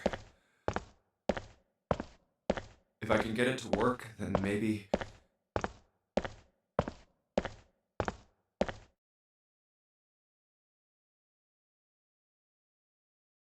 Please work.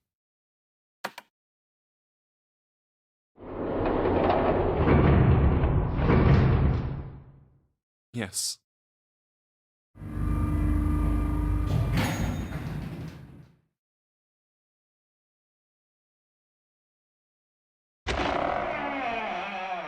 June! Santa!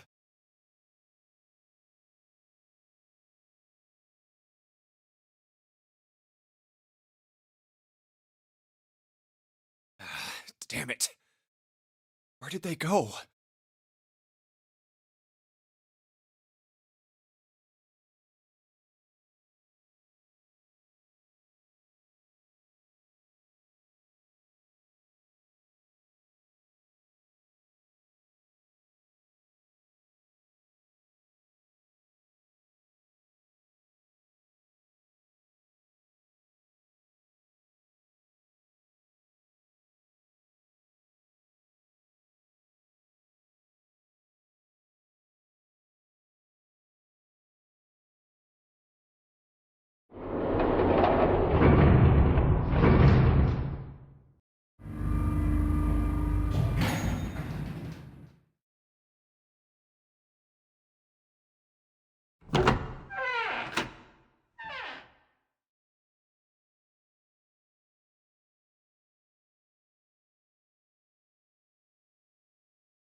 Connie!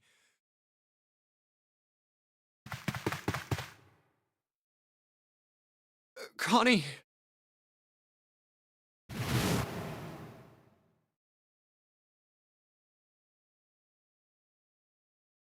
No, no.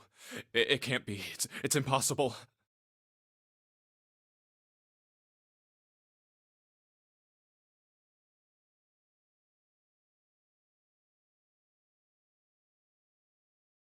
Oh, Connie!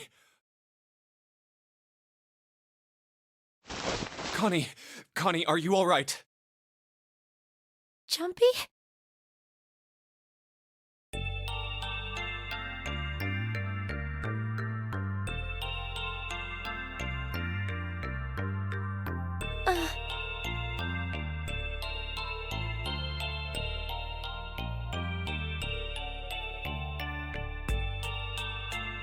Oh man.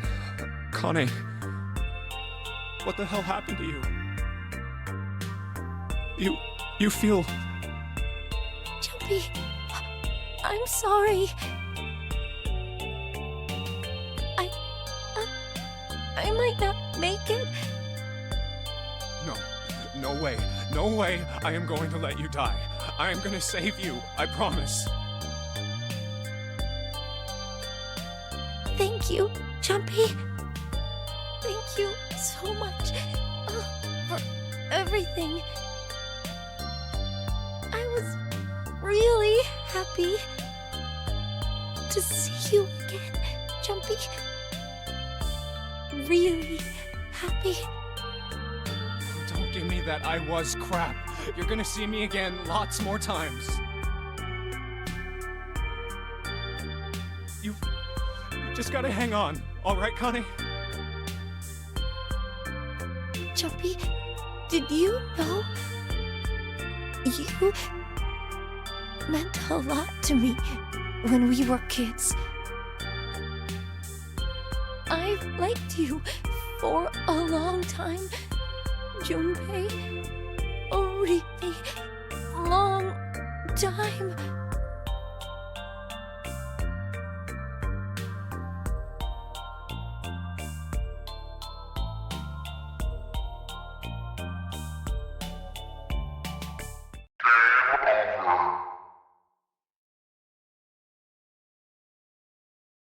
Zero. You son of a bitch! Where are you hiding?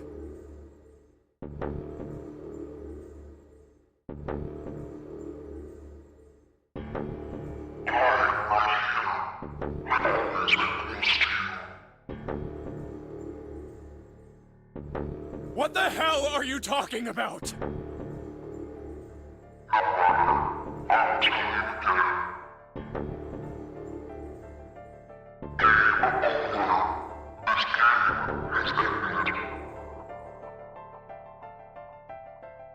No. No, it hasn't. I'm not gonna let it end yet. I'm gonna get out of here with Connie.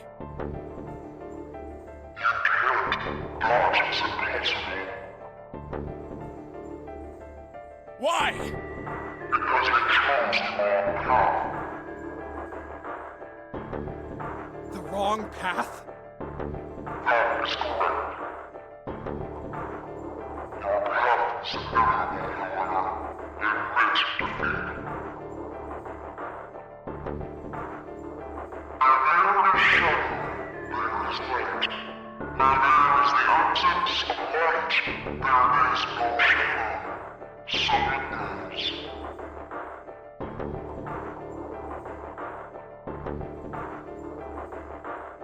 What are you talking about? That is not. The loser has been decided. I told you! I am not gonna lose! No, you misunderstand. You have lost. I have lost. What?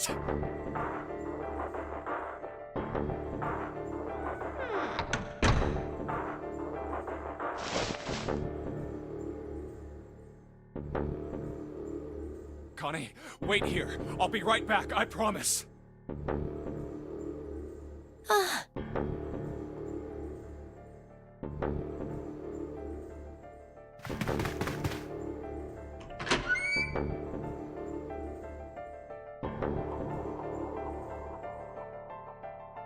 Damn it. Where are you? It doesn't matter. I need to get Connie out first.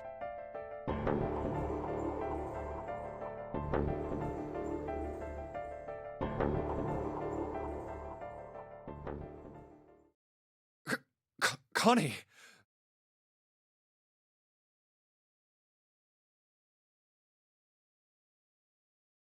Oh God.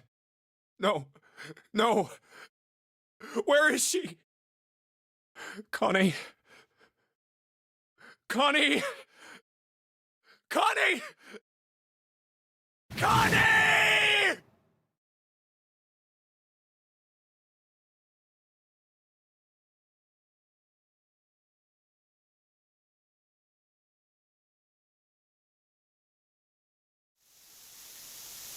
Huh? Wait.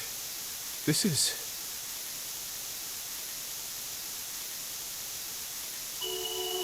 white smoke.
Sorry, Santa, but I still want to go through door 3. What? That's nuts! You've got to be crazy! Why the hell are you so obsessed with that door? I'm just curious about door 3, that's all. That doesn't explain shit! I've got a reason. I'd be happy to explain it to you if you'll just come with me.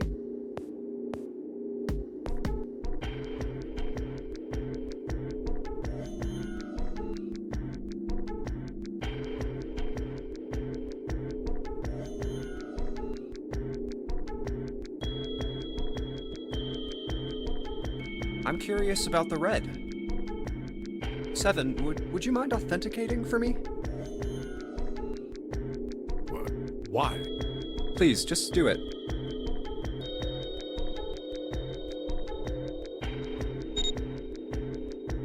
Happy? Yeah, thanks. The number 7 has been entered into the red. Next is June. Please touch the red just like 7 did. Jumpy, what are you trying to figure out? Yep. I think I might have found another way out. What? Really? Now please, June. Oh, okay.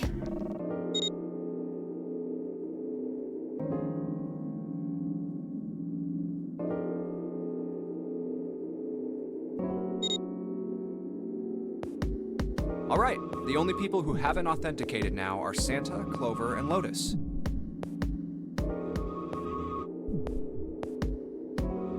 So, what's your point? You don't get it. Think about it.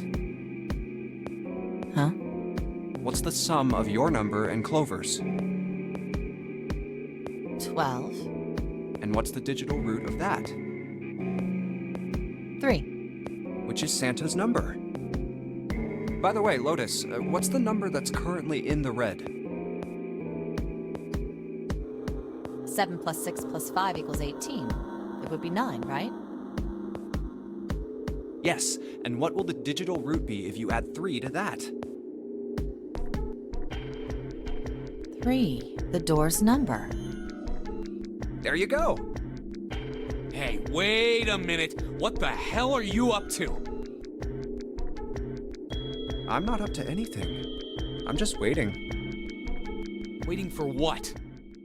I'm waiting for the balance to shift. Santa, or Lotus and Clover. Once one of you moves, the others won't have a choice. So I'm waiting. You son of a bitch! You tricked us! And all that stuff you were going on about is all bullshit! Bullshit. Huh. I don't think so. Didn't I tell you I'd figured out another way to get out of here? This is it.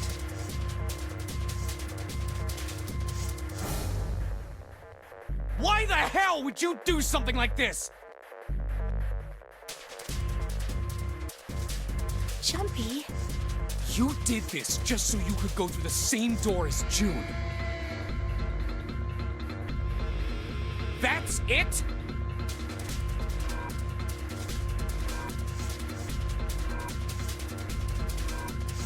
So, who's it going to be?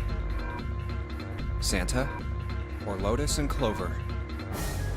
Shit! Let's go, Clover. Huh?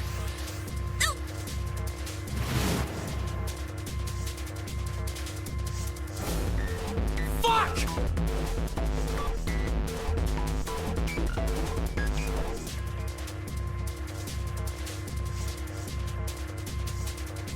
Oh, no, wait! Ah! This is insane!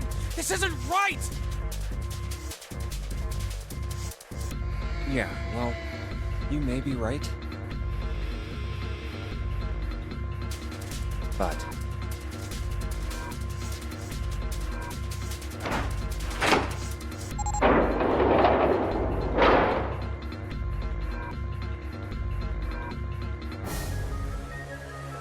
Go.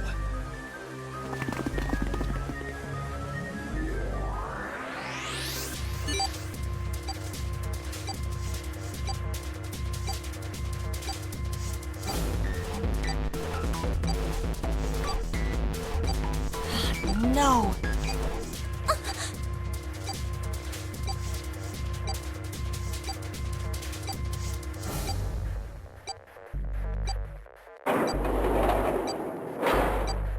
You son of a bitch, Junpei! This isn't fair!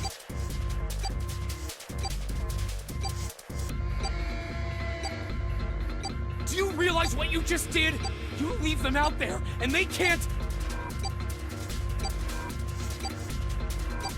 Shut it! That's enough!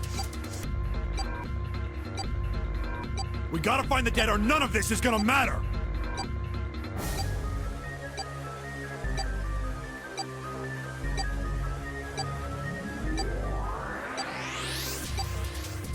We got less than a minute left. No time for screwing around. Get moving! Damn it! You and I are not done yet, bastard!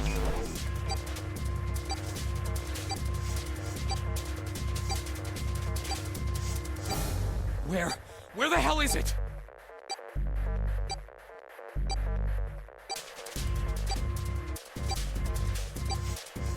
Over there! It's gotta be behind the door!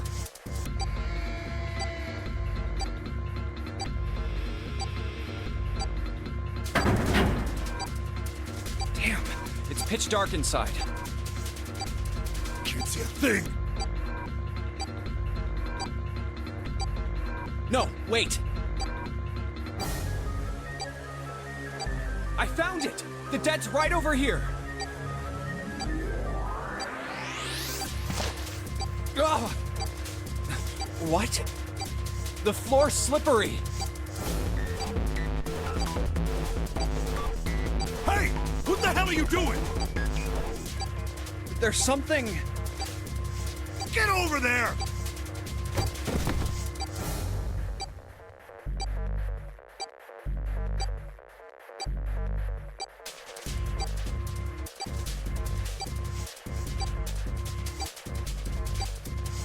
Quick! Get to the dead!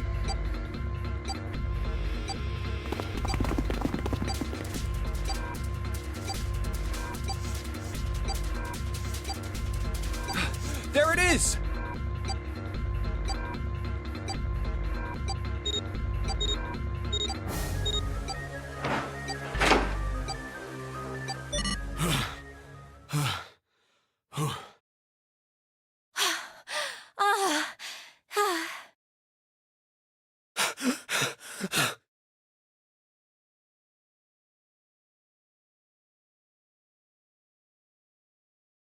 It stopped. It stopped.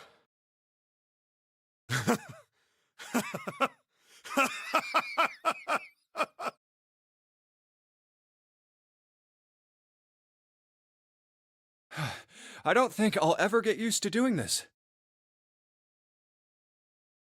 What the...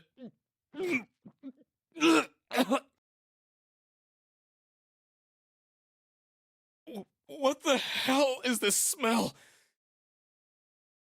This is vile.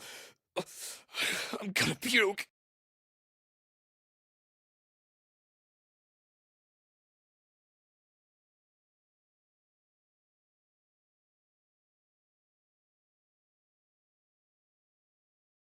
Oh, you're right. Oh, this is...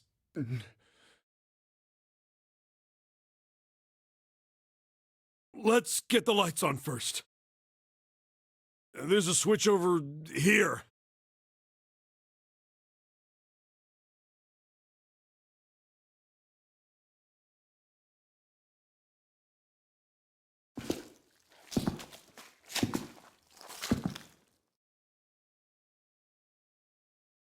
Okay, guys, I'm flipping it on.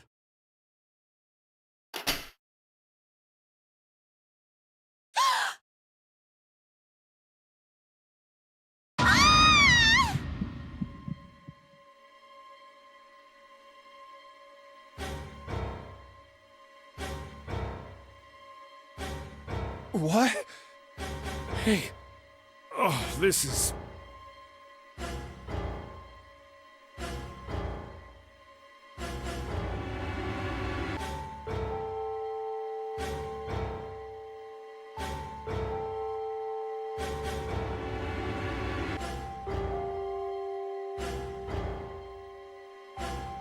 Looks like an explosion. Just like the Ninth Man. The detonator in his bracelet set off the bomb in his gun. Oh god. The bone is coming out of his left arm. It's definitely an open fracture.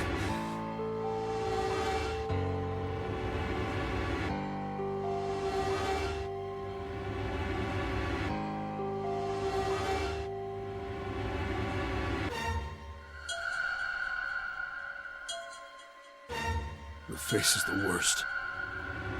Yeah, I can't even tell who it is.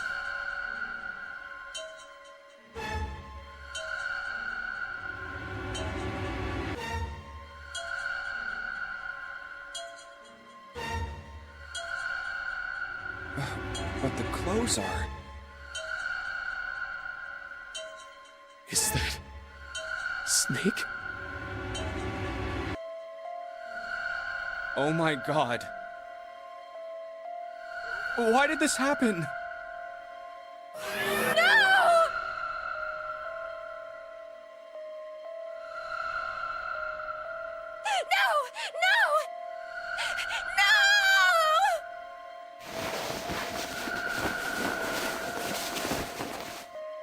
Stop! Calm down.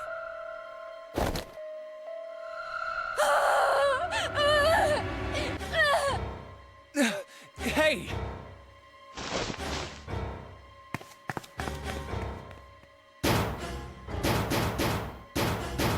Please! Get me out of here! You have to let me out of here!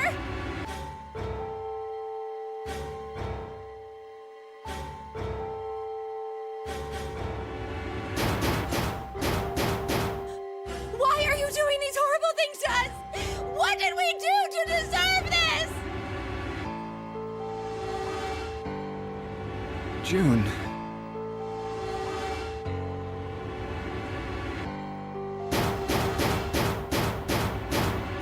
Get me out of here!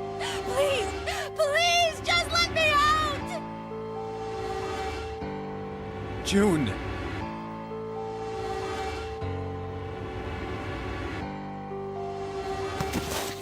Calm down. No! Get off of me! Let me go! Let me go! Please, calm down.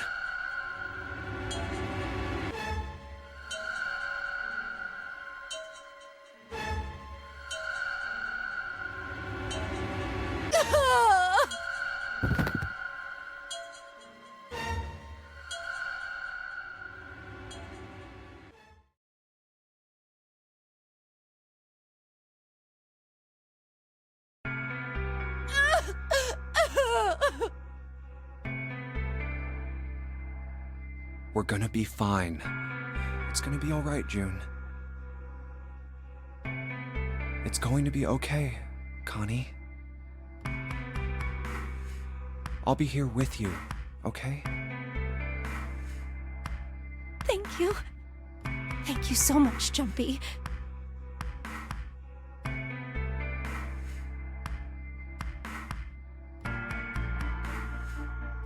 Do you feel better? Yes, but I'd like to stay here. For a little while, at least. Jumpy's body is so warm.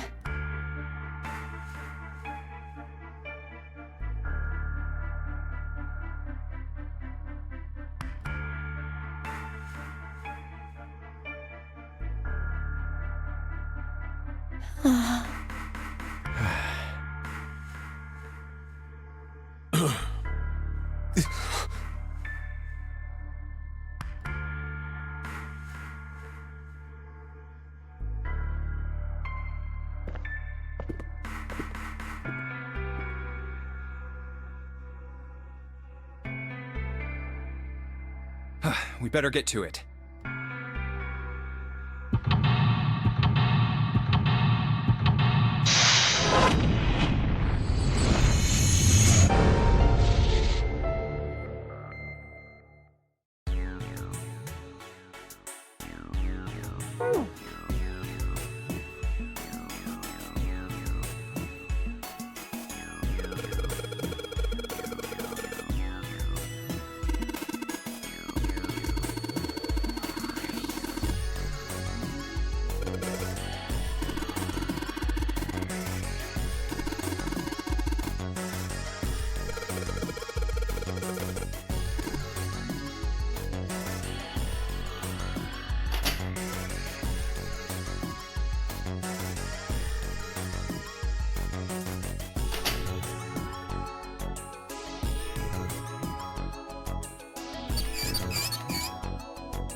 The rabbit hutch.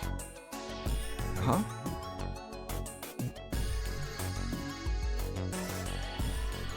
Oh, you just reminded me of it. The rabbit hutch, I mean. How did I remind you of something like that? Jumpy and the broom. You're always playing around with the broom in front of the rabbit hutch. I was. Don't you remember? You mean you don't remember that summer either?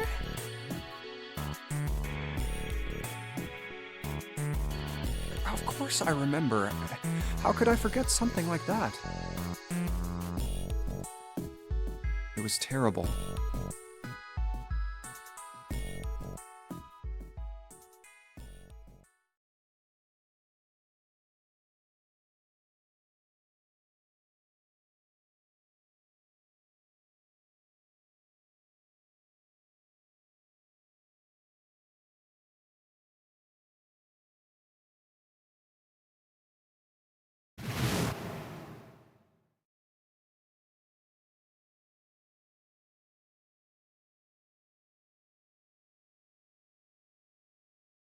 I just kept crying and crying until you came over. You held my hand, and you looked very serious, and you said, "Don't cry. I'm gonna catch the person who did this."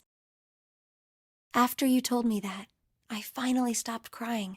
Well, the real fun started after you quit crying. You told me we were gonna catch the killer together. Then we decided that we'd ambush them. Yeah, I remember.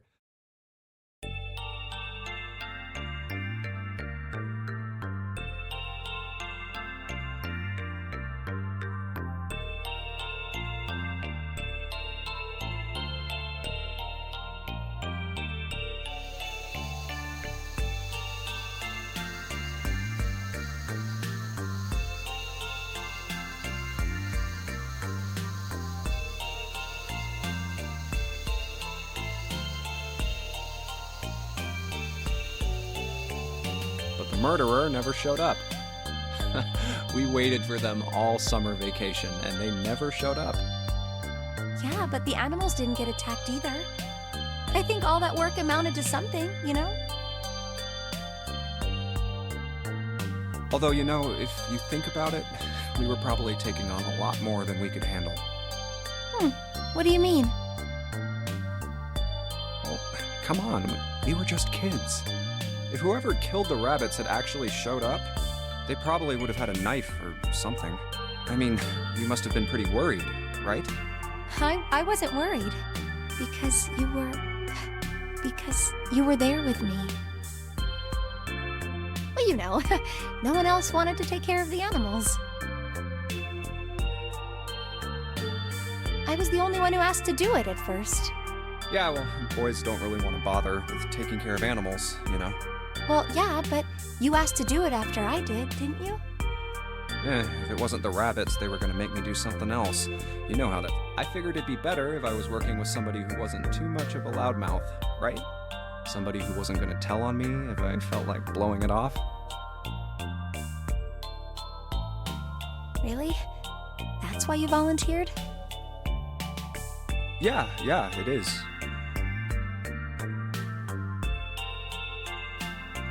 Really?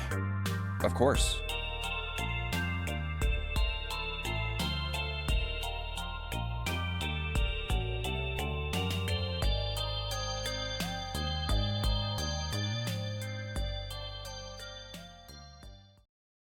Well, we don't really have time to be walking down memory lane like this, you know? We've got to figure out a way out of this room. Otherwise... Yes. I'm gonna look over there. I should get back to it myself. Ah! That's right. The pool of blood.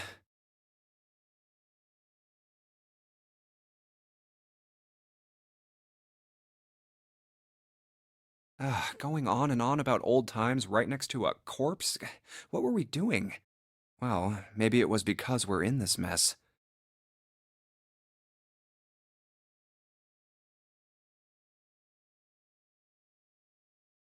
I have to survive, no matter the cost. I need to make sure she gets out too.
Hey, Junpei. You know why thermometers only go up to 107 degrees Fahrenheit?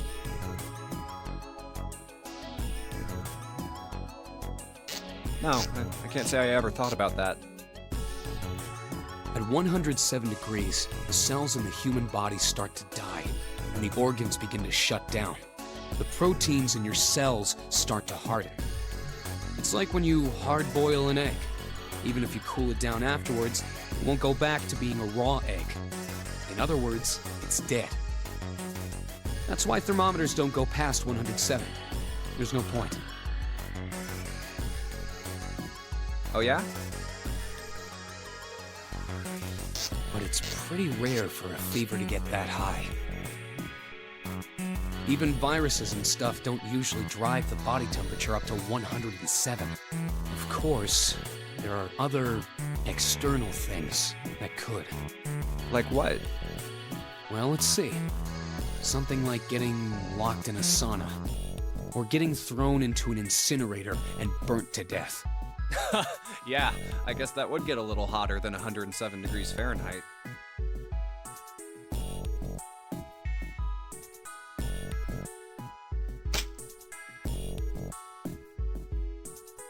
All right, I got it! Huh? What's up? Nothing. Forget about it. What was that all about?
There's a large iron door at the end. Let's take a look.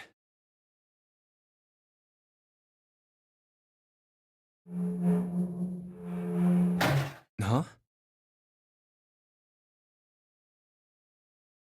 What are you doing, Seven? Well, I figure maybe we might want to come back here sometime. So, I stuck the broom in there to keep the door from shutting. All right, let's go.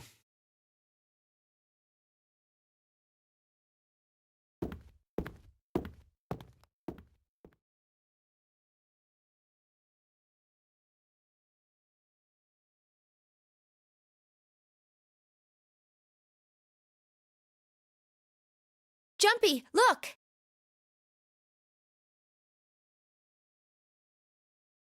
What's up? What's that on the wall there? Oh, I think it's... a map of the ship's interior? It says C deck. So it's the map for this floor, then. We'll have time to study it later. Let's keep going for now.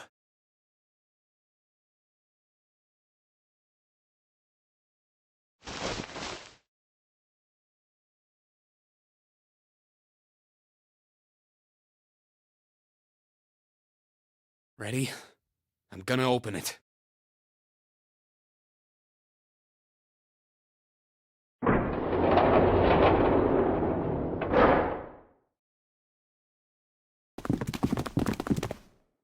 What the? You're shitting me. We're back.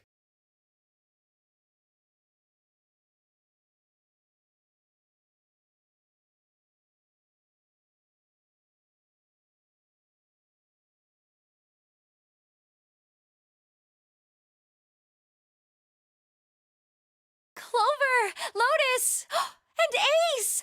I'm glad you're all okay. Lotus? What are you...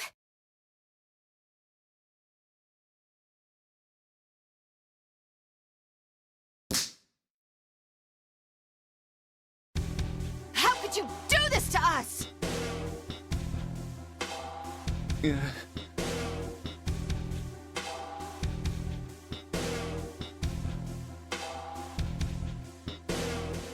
Knock it off. We got bigger shit to worry about right now.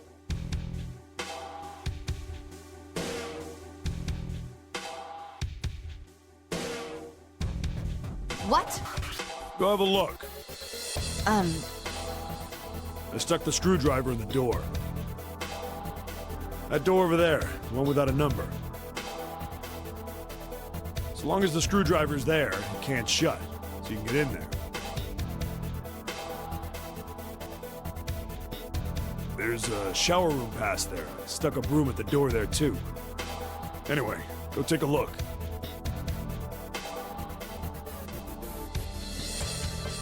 Then you're saying we can go in there without passing through the numbered door? Yeah, it's about the size of it. Wait, what the hell is in there? You'll know when you see it. Fine, let's go.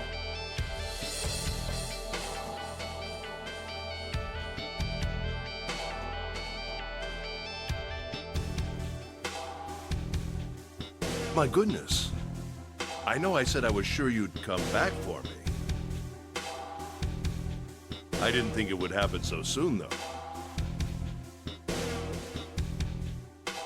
Should I go as well? Yeah. Very well.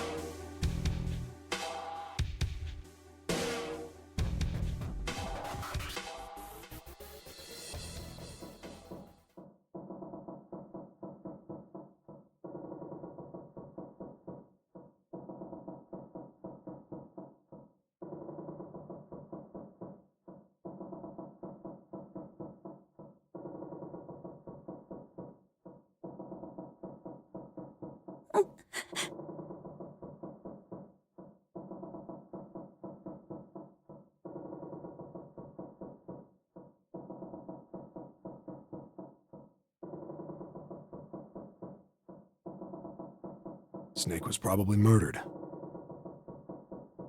Chances are he was killed the same way the Ninth Man was.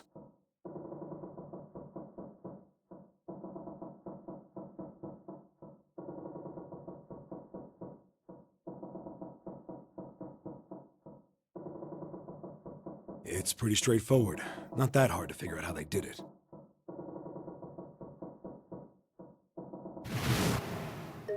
First, the killers got Snake to authenticate on the red to open door 3. Then they shoved him into it, alone. And waited 9 seconds for the door to shut. Once that door shut, it was all over for Snake. But he didn't give up. He probably knew it wouldn't do him any good, but he probably ran into the shower room looking for the dead.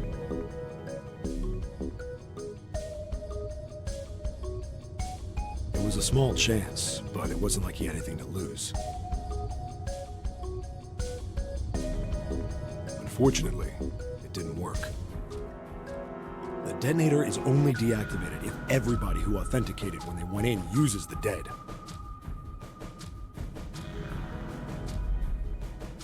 Snake was the only one who went through the door.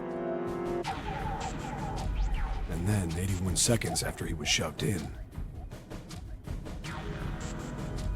that happened. I see. So that's what you meant by killers, huh? You need at least 3 people to open one of the numbered doors, including Snake. It wouldn't open for Snake and a single killer. Yeah. That means we're looking at multiple perps here. Well, just in case, I want to make sure. Let's say you're right. When do you think Snake was killed? When we all split up to look for the parts for the Reds, I think. Right after that was when we noticed he was gone. And that means none of us have alibis. We were all off searching.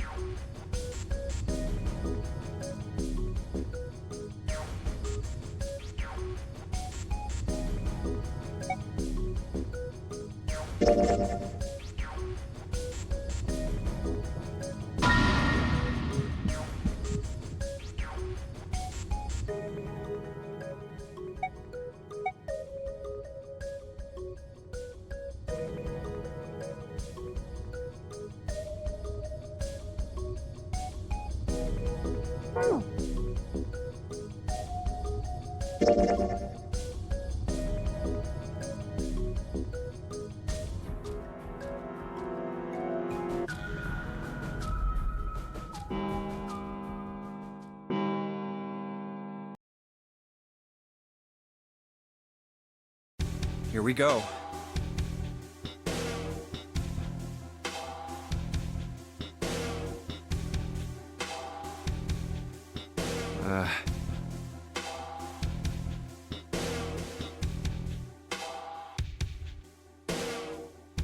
Oh, that's the... Yeah, I found it in the shower room. Oh, I see. It's got the Mercury symbol.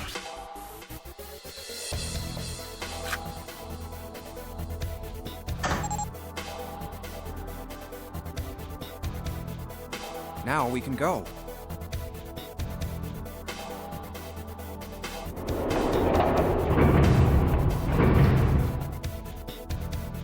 Looks like there's only 2 floor buttons working. C and bottom. Time to head down then.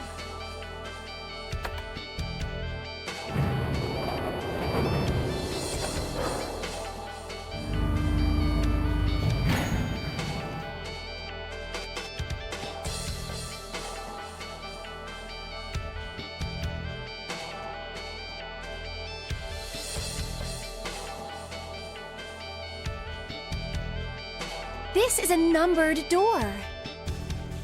Yeah, it's door 2.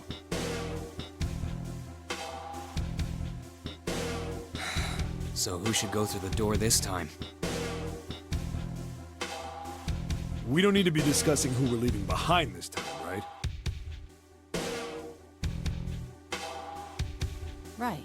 It's set up so we'll be able to meet up again once we get through the numbered doors.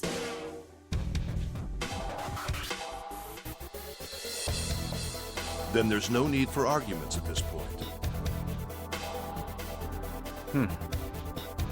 We should figure out who's going in first.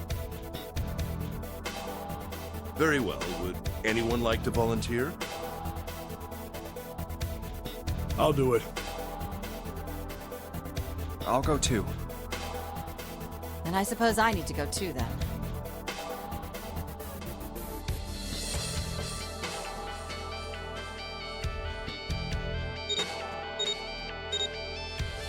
All right, we're taking off. Okay, please be careful.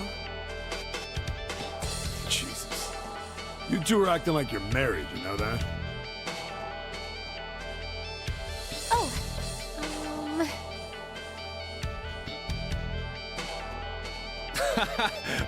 Don't be silly. Cut it out.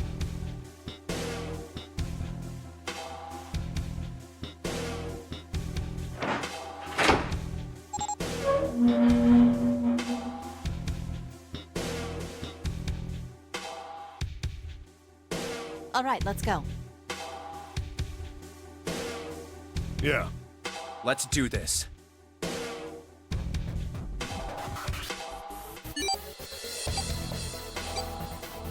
Where the hell is it this time?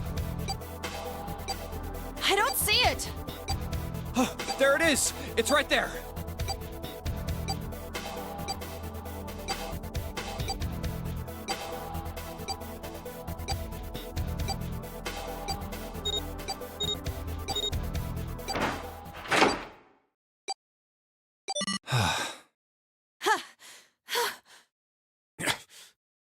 It stopped.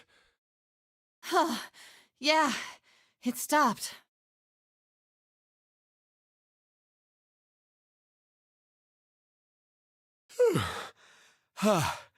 Man, I'll never get used to that. I'm not sure it's something I'd want to get used to. We should finish this game before imminent death becomes a normal thing.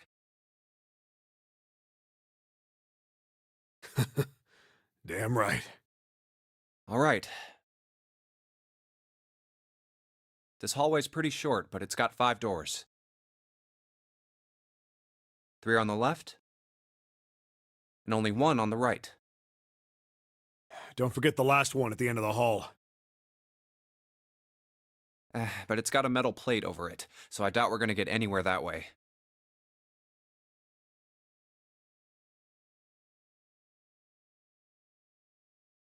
All right, let's get started.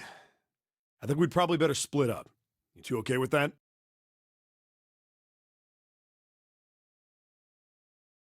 Yes, no problem. Sure thing.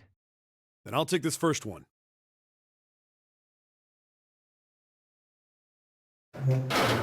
I'll try the one next to it. Well, I guess I'd better get started too.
What the?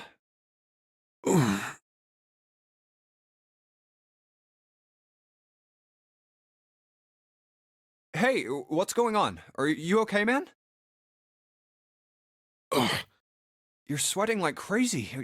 Are you all right?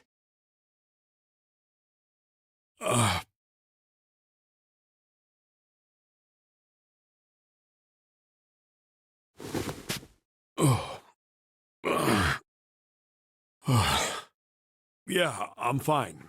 Just got a little dizzy, that's all.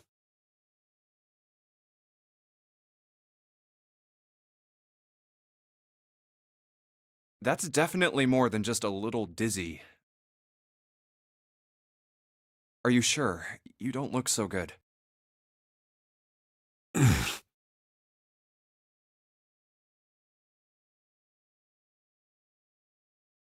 What am I doing here?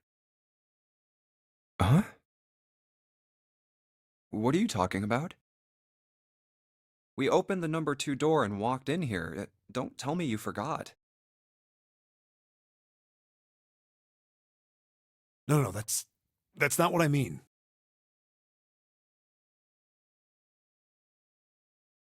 It ain't much, but I think some of my memories came back. I think I've been here before. Huh? I said I've been in this room before. You were here? When? Why? Aoi, Light, Nona.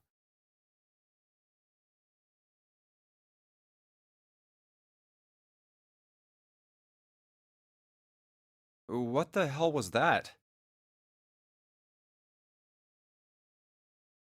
It's right there. I feel like I'm this close to remembering everything, but I just can't.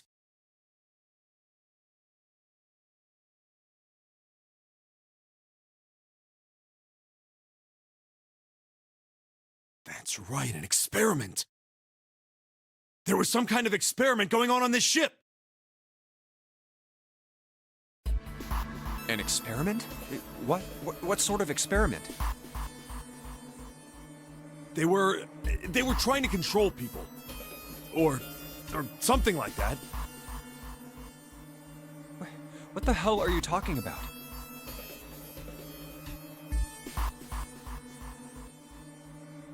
Aoi, Light, and Nona. Those were their names. Well, some of them. The kids that were in the experiment, I mean.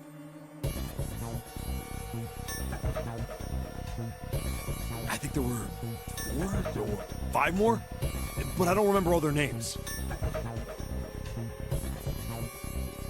Yeah, that's right. That's why I'm here.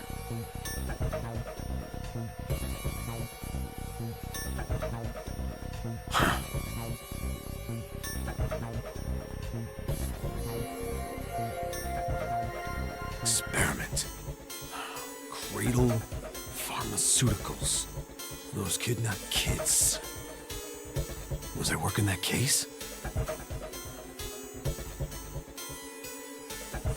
Huh?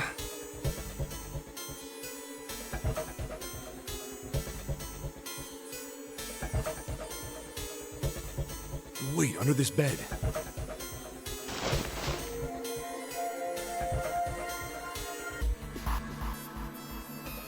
The hole's gone?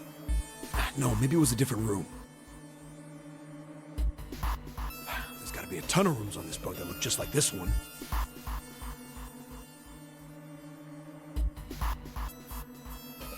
Hey, what exactly do you remember? Maybe you could stop talking like a crazy person and tell me what's going on here.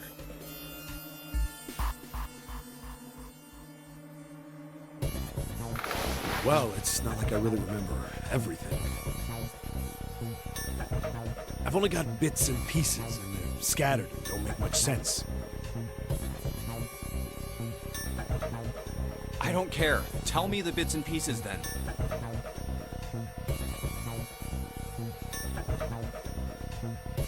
Okay.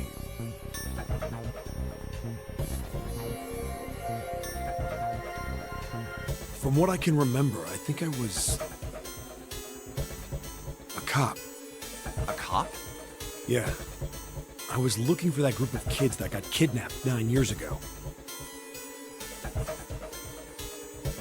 You remember that, right? It was all over the news. Yeah, I was still in school. I don't remember all the details, but I do remember some of it. I think it was a bunch of kids right around my age. They all just disappeared. Nobody knew why.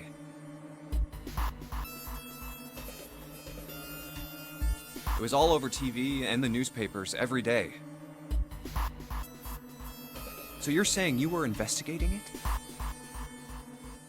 Yeah, that's what it looks like.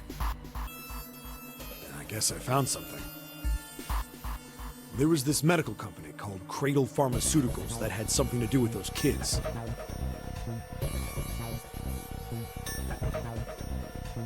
After I figured that out, I managed to get some information out of somebody who worked for them.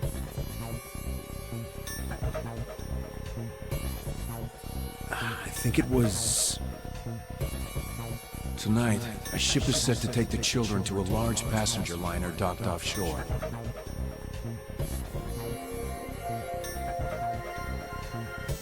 Yeah, that had to been it.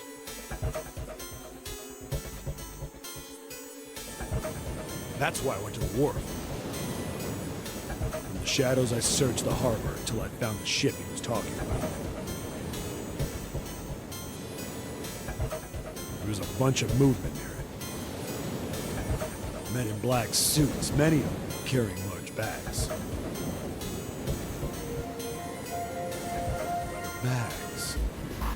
There was something about the way they moved as they were carried. No doubt about it. There were human beings in those bags. I moved before I realized it. I came out of hiding with my gun already in my hand.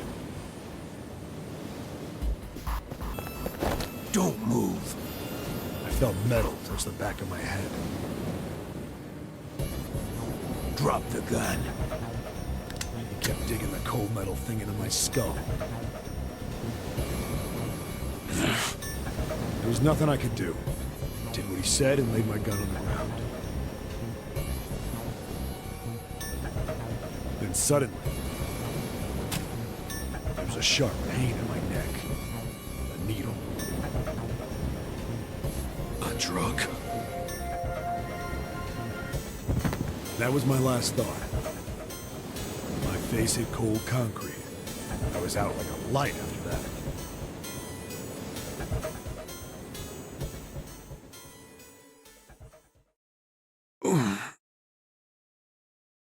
I woke up on a hard floor.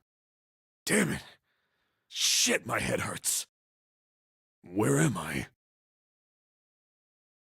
A small, shabby bed, a dirty sink, a toilet with no privacy. I'd seen it countless times as a cop. I'm in a cell, huh? Facing the toilet was a door set into the wall. I was still pretty woozy, but I made my way over to it. I pushed and pulled on it, but...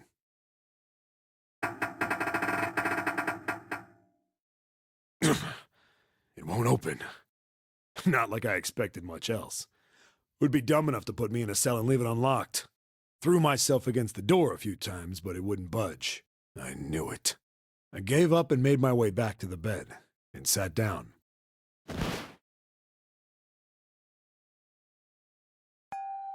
I sat there for a very, very long time. Who knows how long. Then, I heard a faint voice. The voice was far away.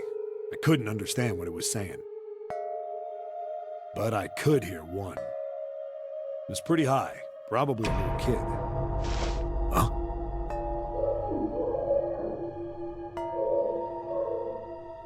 No, it was several. I hear 5, or 6, maybe more. Where? Where are they coming from? I pressed my ear to the wall and tried to listen through it. No, that's not it. Left. It's coming from under the bed? I hauled on the metal frame and flipped the thing over. And there it was. The bed had hidden an air vent under it. A hole in the wall was covered by a metal grate. I dropped flat on the floor and peered through the grate. I couldn't see shit, but I knew it in my gut. This was where those voices were coming from. Hold on. Why are there kids here? But then what my inside man told me popped into my head. Tonight, a ship is set to take the children to a large passenger liner docked offshore. Whoa, whoa, whoa. Am I on that ship? It didn't matter. All I knew was I had to get to those kids. I checked out the metal grate. Could I fit? I stuck my fingers in and grabbed it. And then...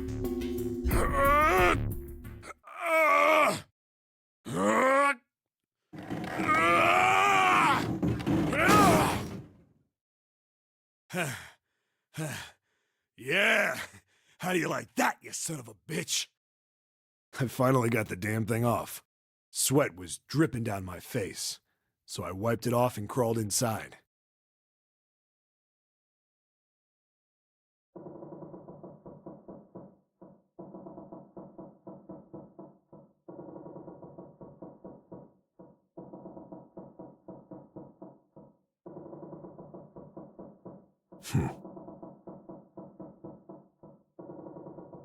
Hey, what happened after that?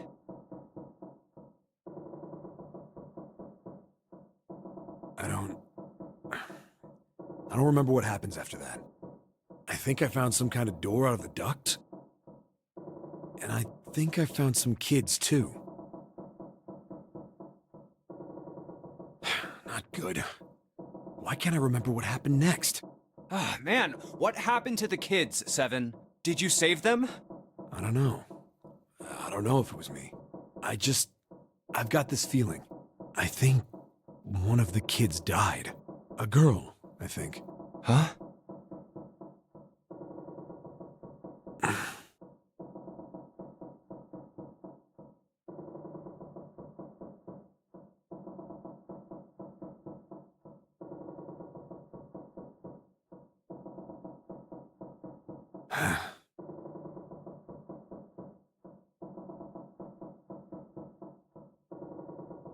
Anyway, just please don't ask me anymore, okay? I really don't remember anything else. It's fine. Don't push yourself. Going by what he said,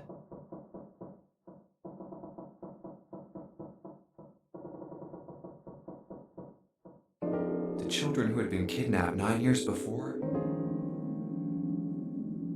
apparently a company called Cradle Pharmaceuticals had been behind it all. They'd taken the children to the same ship we're on now. They'd been brought here for an experiment. Seven said it had something to do with controlling human beings. The 16 children who had been kidnapped were the subjects. Seven had said 3 of their names were Aoi, Light, and Nona. I think that's all I got. Oh, and Seven is, or was at some point, a cop. I can't really use any of this information anyway. I didn't learn anything about the nonary game or Zero. Why were we brought to the same ship where they'd done those experiments 9 years ago? And just what the heck is this about controlling human beings? That's nuts. Did they really conduct an experiment like that?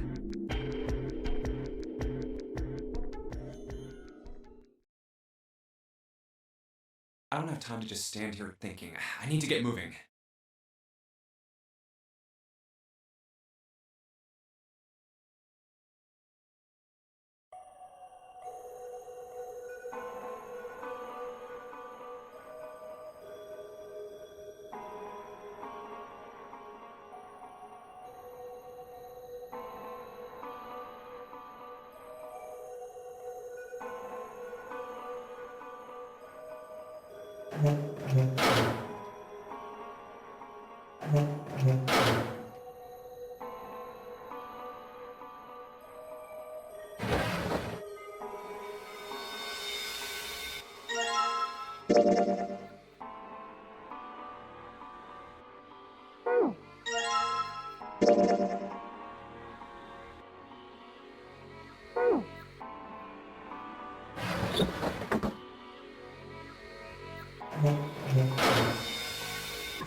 What the hell is this place?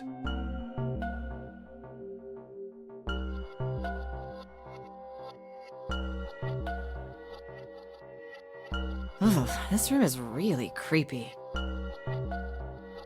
I think we ought to get the hell out of here now.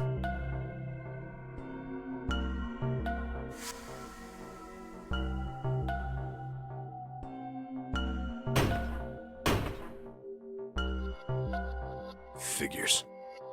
It's locked, isn't it? Yep. Don't know why I thought this wouldn't be any different. So, what is this room for, anyway?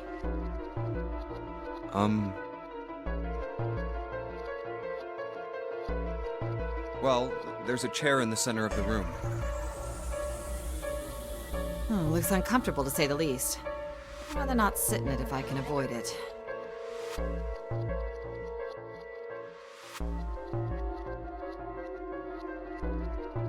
Looks like it's placed over some kind of glass panel. Too dark to look through it, though.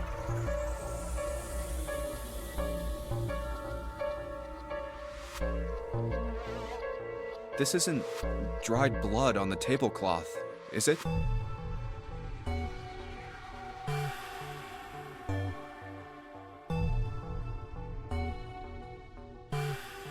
Oh, what the hell is this? What are these tools for? That's not something I even want to think about.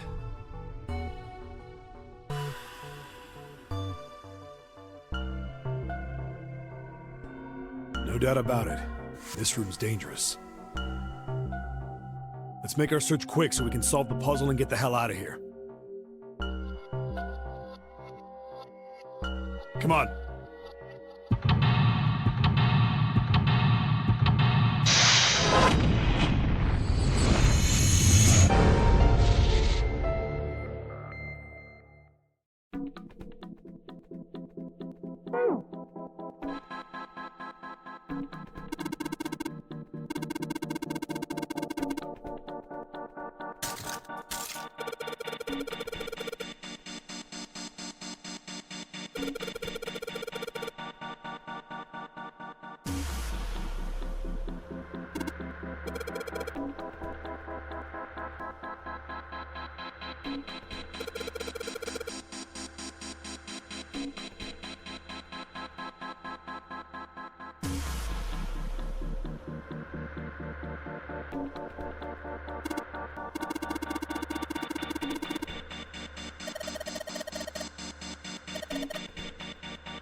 Well, like we thought, it's not going to work unless someone sits in it. How ironic that this would be the situation in which this slim, beautiful body is useful. Lotus, are you sure? I can sit in it and you can solve. Junpei's right. If we screw it up...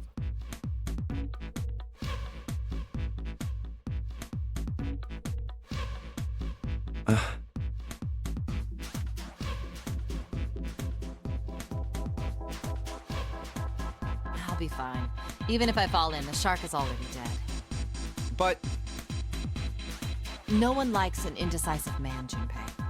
I can still give you advice from the chair too, you know. I just don't want to stay in this room any longer than we have to.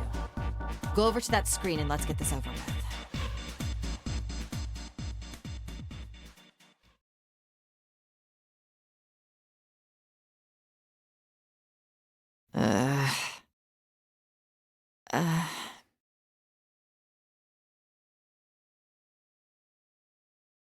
Look, do you think you could do me one last favor? Don't say last. You're making me nervous. Just listen. If something happens to me, I want you to tell my daughters. Tell them that I loved them very much.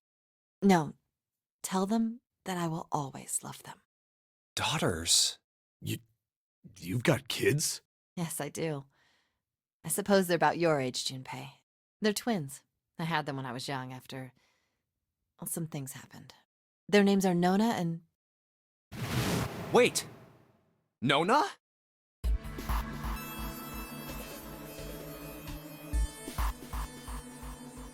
Aoi, Light, and Nona.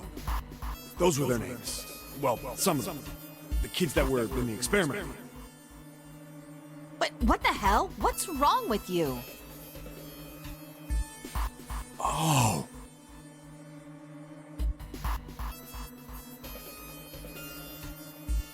No way, it couldn't. Lotus, is your last name Kashiwabara? How do you know that? Are you serious? What the hell is this? There's no way you're that kid's mom. That kid? Wait, what do you mean, that kid? Why are you acting like you've met her? I have. What?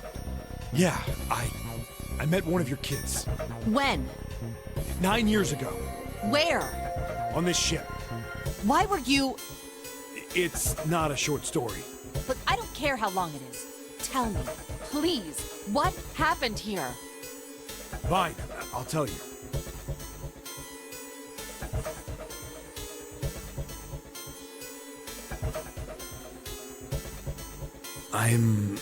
But... And then, that was when.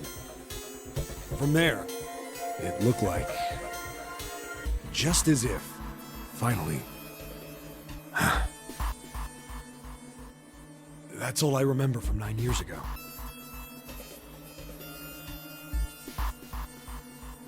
Oh my God. Everything I've been looking for the last 9 years. The person who had all the answers was right here. Looking for? Yes, that's right. 9 years ago, my daughters disappeared. Then 9 days later, they came back. They never told me what happened to them over those 9 days. I took them to the doctor, but I was told they hadn't been hurt in any way. Still, I was sure that they had been through something terrible. So I couldn't bring myself to force them to talk about it. If I did, then I'd force them to relive whatever horrors they'd been through. I didn't have any choice. I had to try and ignore it and move on. Oh. A few months passed. Gradually, they started to act like they always had, before they disappeared. They smiled and made jokes and did all the silly things kids do. It got harder and harder for me to ask them about what happened. How could I ask them to remember them? Eventually, I knew there was no way I could do it. Oh. But I'm still a mother. I couldn't simply forget that something terrible had happened to my children. So I decided I would investigate what happened on my own. I would find out what happened during those 9 missing days. What did you find out? Nothing. The police pretended to be concerned, but they didn't do anything. Once the 16 children who'd gone missing came back, things were just... Even the media didn't talk about what had happened. I figured someone was probably paying or threatening them to keep their mouths shut. Cradle Pharmaceuticals. No, probably something even bigger than that. Cradle Pharmaceuticals. Have you heard of them before? No. It's the first time I've ever heard that name. 7. How did you find out that Cradle Pharmaceuticals was connected to the kidnappings in the first place? I figured finding out whatever the victims had in common would lead me to the culprit. That's what any good cop does. What did they have in common? Every single one of the kids who disappeared had gone to this one hospital at some point.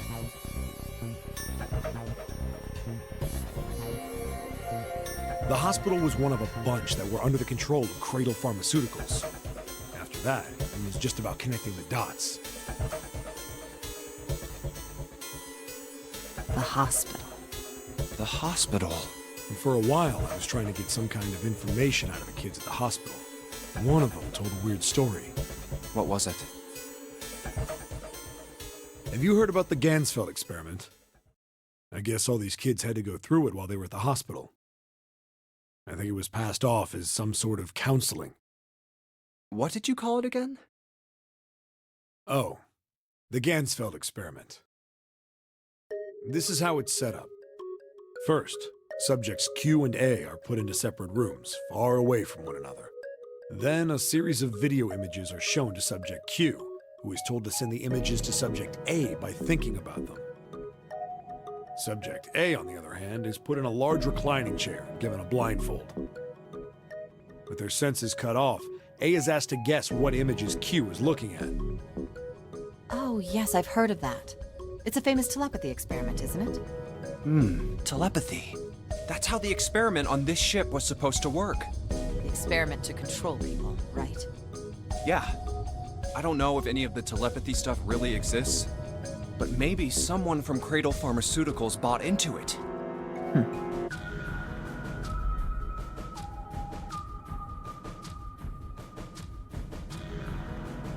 Even if that is the case, I still don't get how that has anything to do with any of this.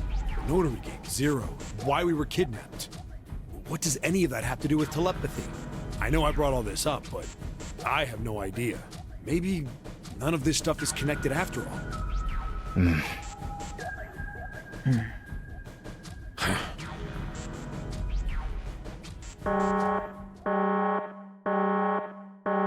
No subject has been detected. Unless a subject is detected within 60 seconds, all power will be shut down. System recovery is estimated to take 1 hour. If you wish to proceed with the experiment, please seat subject in the restraining device. Whoa, that doesn't sound good. Yeah. Okay, I'm going. Oh, no, that's not what we... Just hurry up and get it over with. Junpei, I'm counting on you. Right.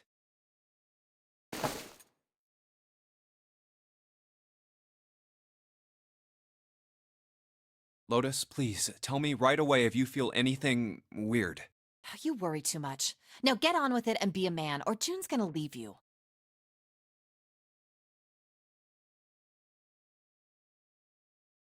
Lotus.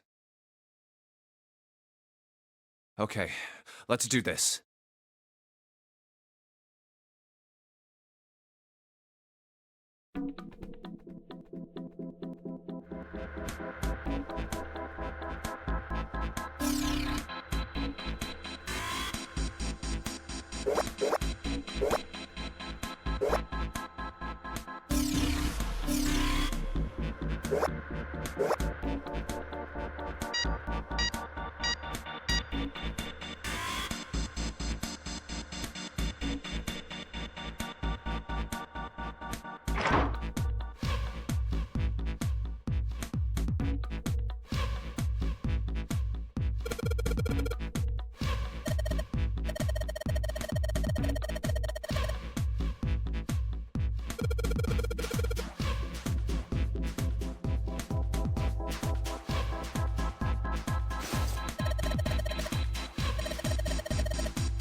The hallway goes to the left.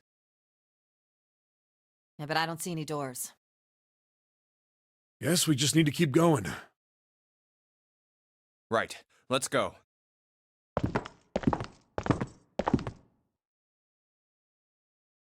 An elevator. Just what we need. Let's take this to C-Deck.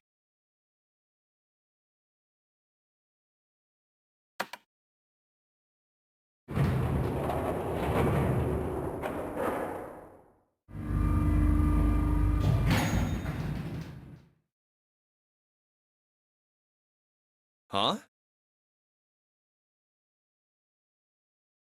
No one's here. Where did they go? I have no idea.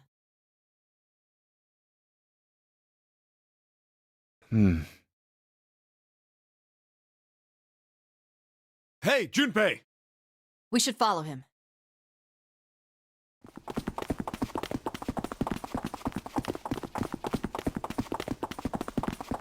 I know where we need to go. The door behind the central staircase. There was a sun symbol on the keyhole of that door. And I happen to have the sun key in my pocket right now. This should open that door.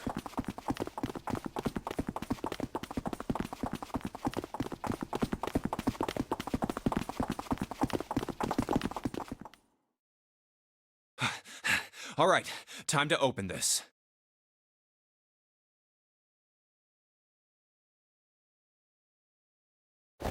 Hold on a sec there. Huh? We don't have the key for this one yet, right?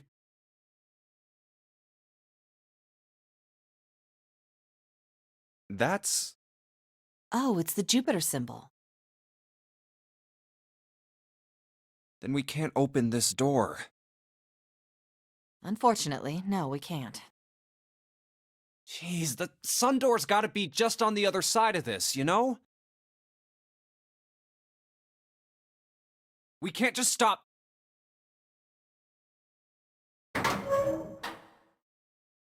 Hey, it opened. What? And the others must have found the Jupiter key. Well, what are we waiting for?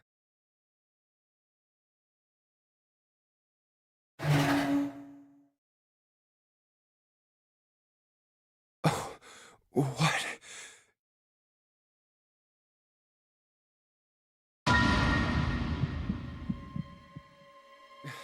Why?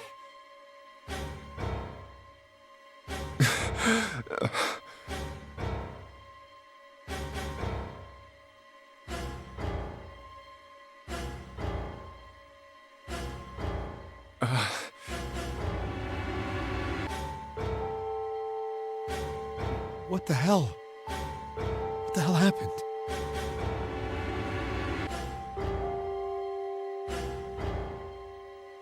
Clover. Nothing. She's dead.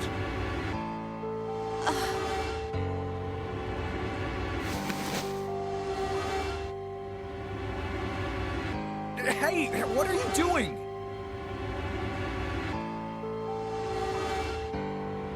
The key! Get me the sun key!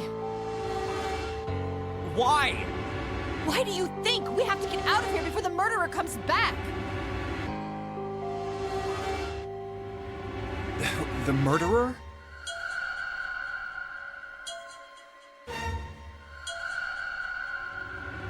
Santa, Clover, and Ace. 3 people, 3 dead bodies. That means that the person who had killed them was...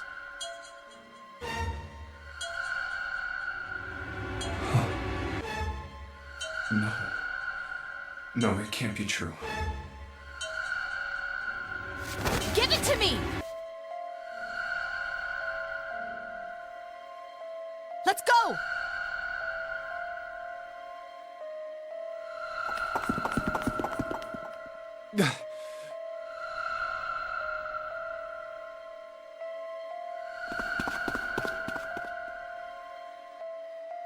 Open!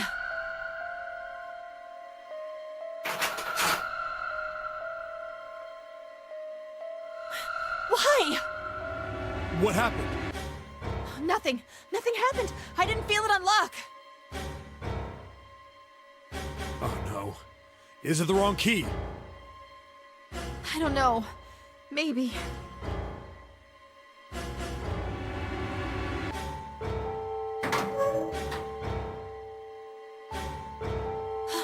It's open. What the hell is this? Wait, you mean the door was already unlocked? Why? How would I know that? Whatever, let's just go.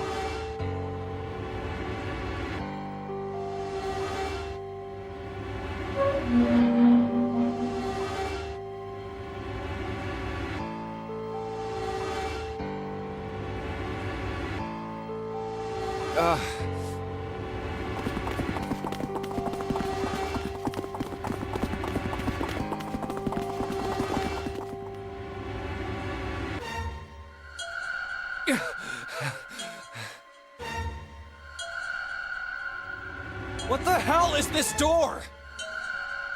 I can't see anything that looks like a doorknob or switch or lever or card reader or anything.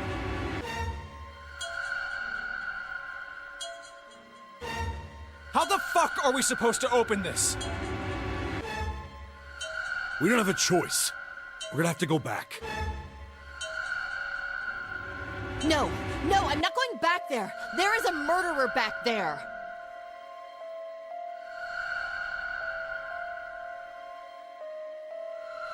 But I don't see any other doors.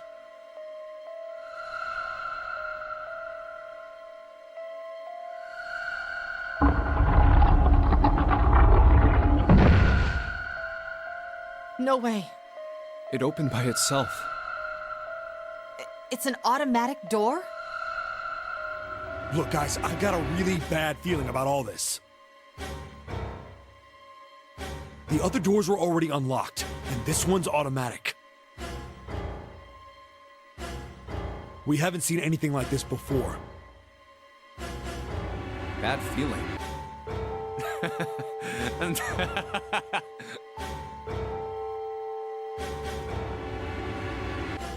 We've hit bottom. This can't get any worse. Shit! Hey, Junpei!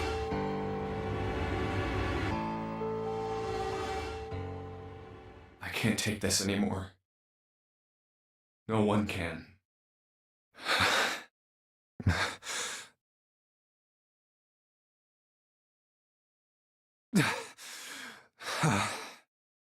No. It's a lie. It's gotta be. This can't be real. No. It's impossible. If it's a dream, just wake up already. Someone please tell me it's all just a joke. I'm imagining things. Yep, that's it. This is all obviously a lie. It's a big, elaborate trick. An illusion or something, or a dream. It's made up.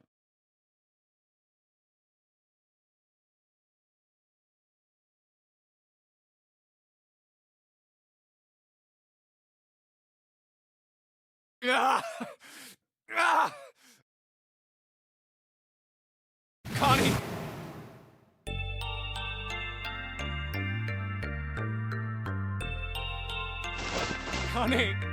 Connie, hang on!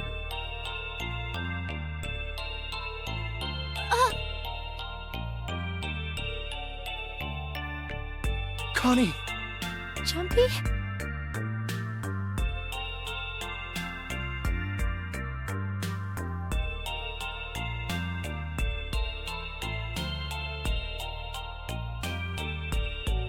Oh man, Connie, there's so much blood. What the hell happened to you? How did this happen? Jumpy, I'm sorry.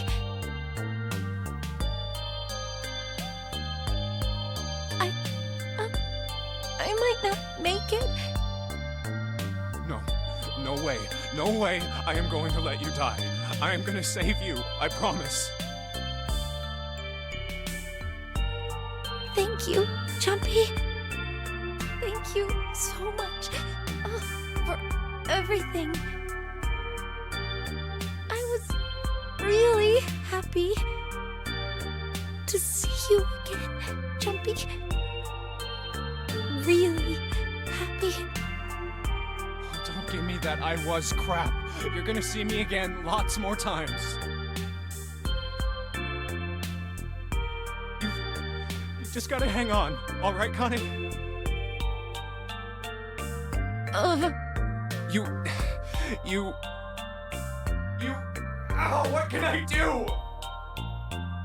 Damn it!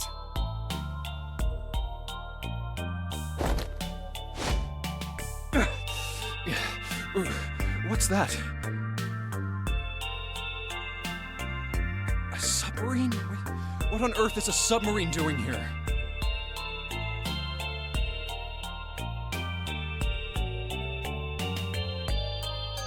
That's it!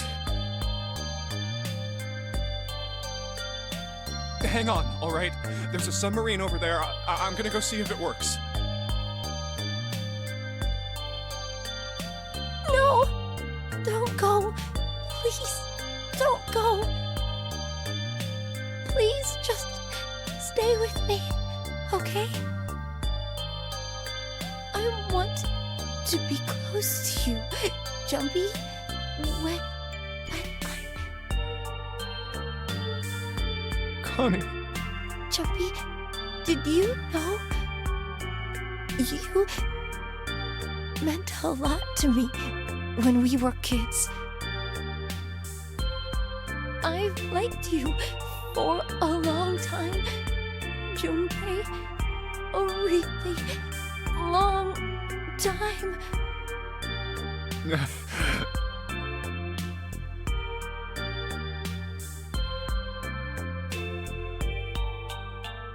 Jumpy, do you remember how we hung out a lot when we were kids? We went to the pool and to the fair. Do you remember playing snowball at the school? They're all memories I'll never forget. All of those moments are treasures to me.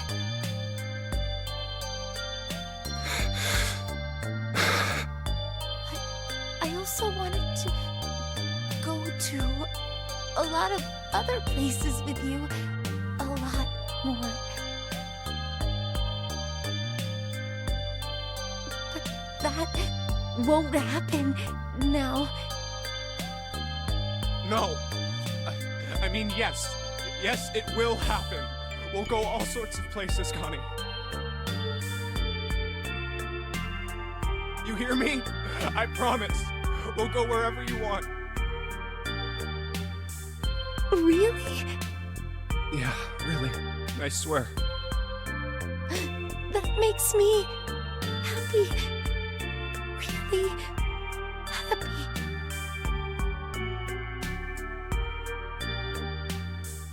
Jumpy, I feel sleepy. No, Connie, don't fall asleep. Thank you, Jumpy. Thank you so much.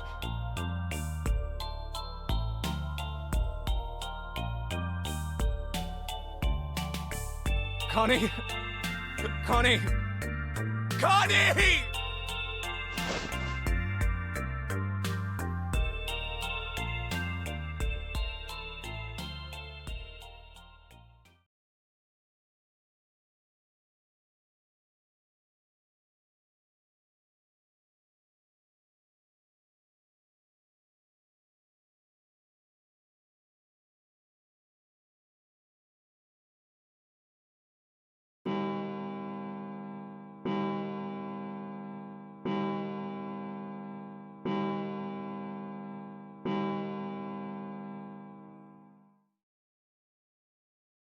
$5.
Wait, what? What the hell was that? That voice?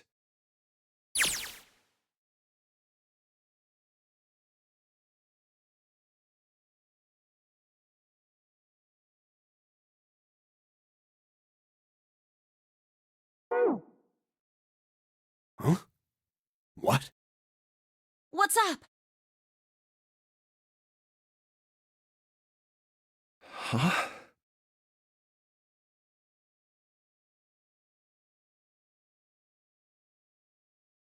Oh, nothing.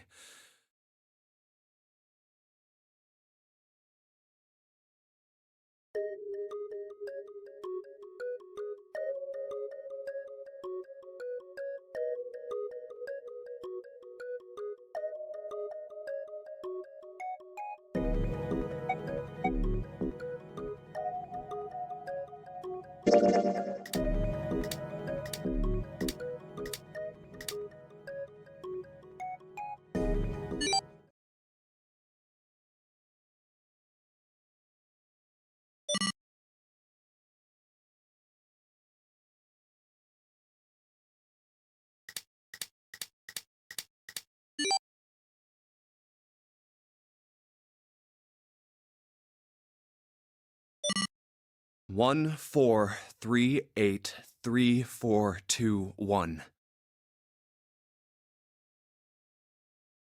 Huh? Huh? Hey, what the hell were those numbers? Oh my gosh, are those... Huh.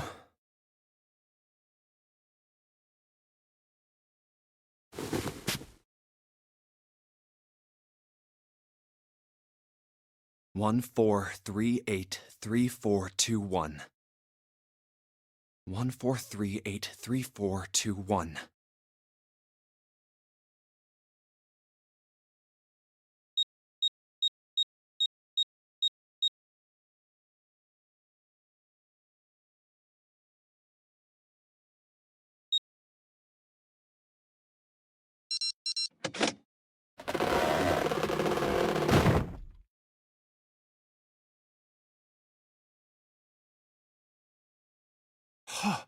No way! What? Why are you...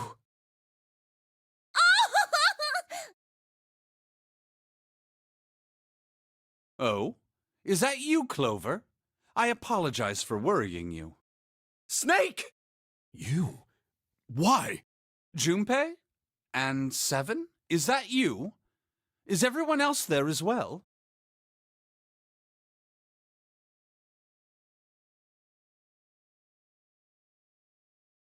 Oh. Jeez.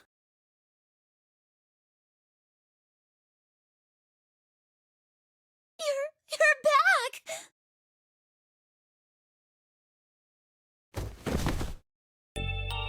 Gently now.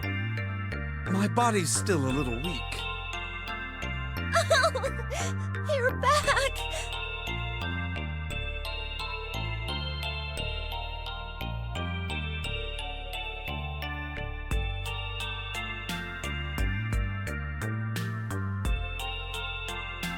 You're back! You're really here!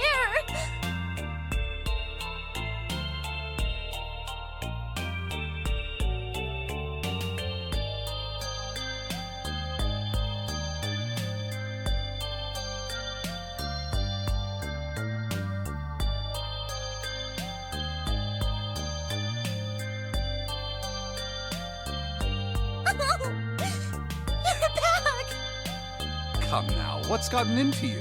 You're acting as though I've returned from the grave. Not as though! You did! I really thought you were dead! Huh? You jerk! Idiot! Idiot! Idiot!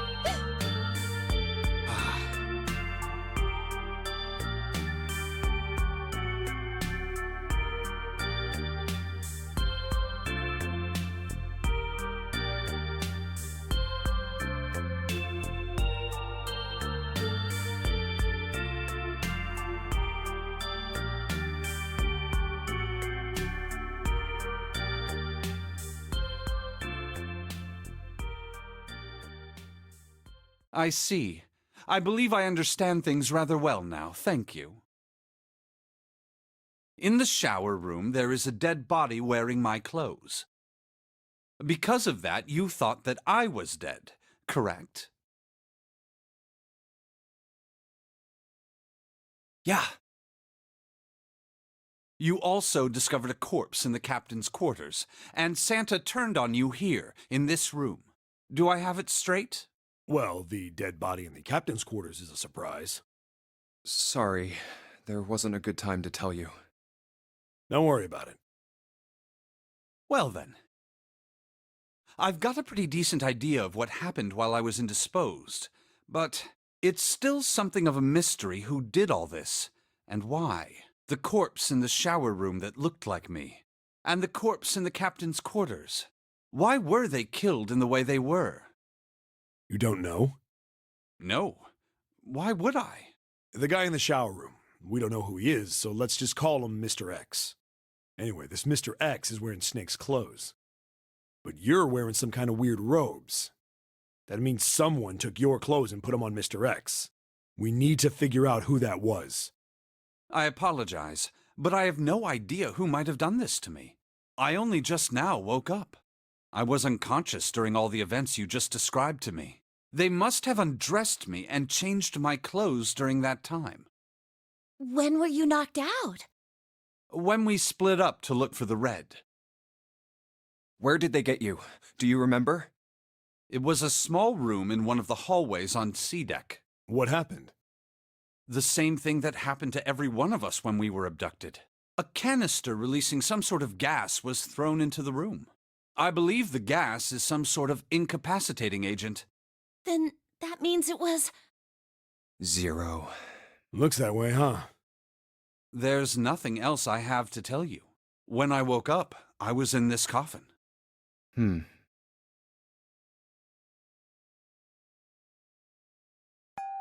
Why? Why did Zero make Mr. X wear Snake's clothes?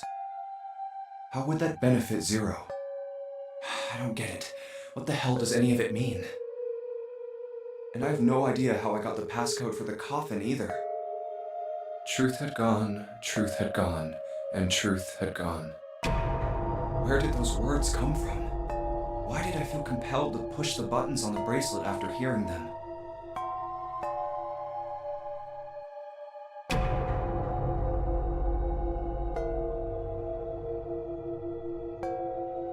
All I know is my fingers moved on their own. It was like I did it subconsciously. I don't get it. What the hell does any of it mean?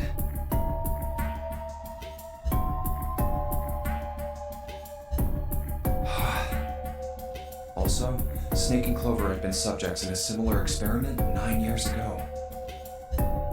The ability to access a morphogenetic field is affected by a couple of things. The first is epiphany, and the other is danger. And someone did actually die. A girl. Her name was... There had been another experiment conducted on this same ship 9 years ago. girl had died during it. Morphogenetic field theory. The two murders. Switching clothes.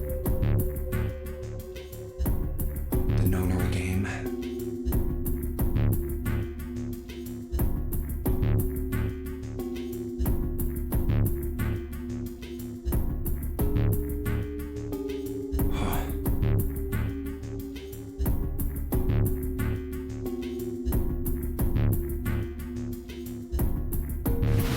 Zero. He's the ringleader. The person who trapped 9 of us on this sinking ship. Zero should know everything. If we can uncover Zero's identity, all of our questions will be answered.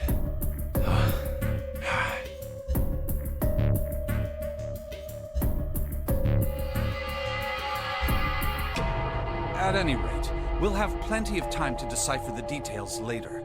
For now, it is of utmost importance that we escape. Junpei, it was 4:30 the last time you checked the clock, yes? That means we have less than an hour. We must hurry. Hey, how are we gonna get out of here? Isn't that obvious? Through the other number 9 door. Oh yeah, you're right. With Snake, we can open the door. Don't tell me you hadn't figured that out.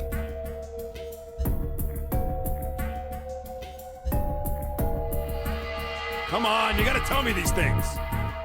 I, assumed you'd figured it out. Forget it. Let's just get going.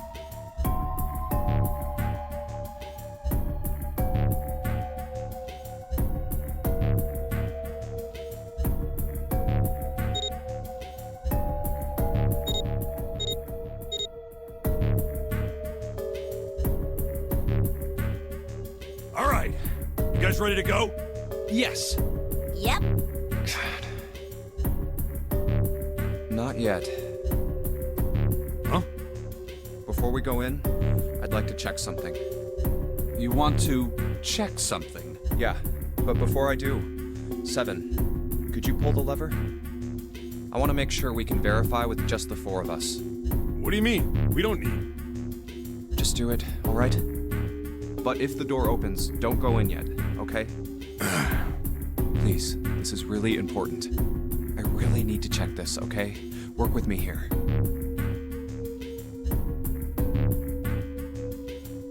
Fine.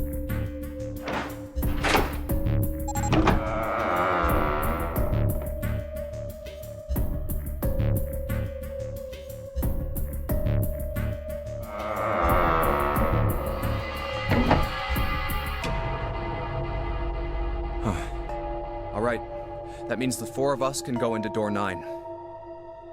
So, we knew that already. It's obvious. Obvious. Yeah, you're right. It is. Now, what happens if we add Zero's bracelet? What? Zero's bracelet? Why don't you take it out, Clover?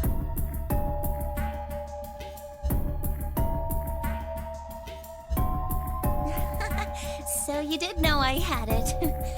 I picked it up because I thought it might be useful sometime.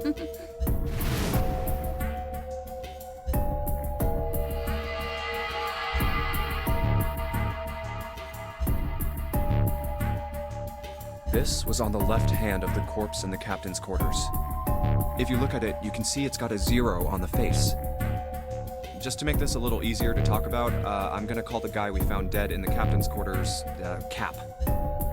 Then I should be able to open door 9 with just me, Clover, and his bracelet.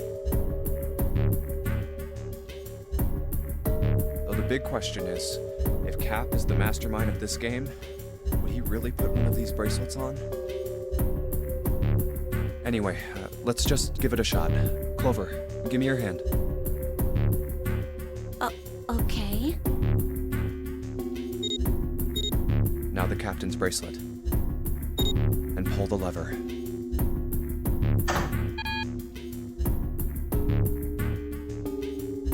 I knew it. Now, what does this tell us? Maybe the bracelet has to be on your wrist in order for it to work? No, that's impossible. Did Did you see how the panel showed a third asterisk when I scanned Cap's bracelet? Whether or not it's on your wrist doesn't matter. All you have to do is put the bracelet near the panel for it to register.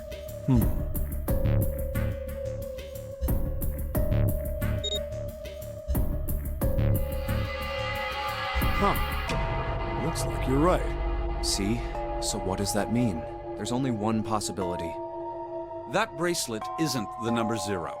Is that what you're saying? That's right. Then what number is it? Let's find out.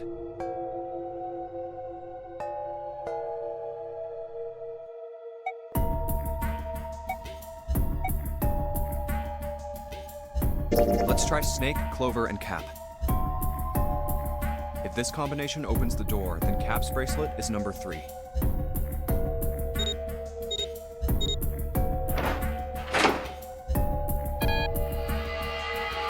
Nope, it didn't open. Then the number isn't 3. Then...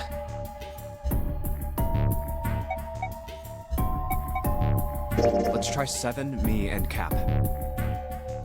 If this combination opens the door, then Cap's bracelet is number 6.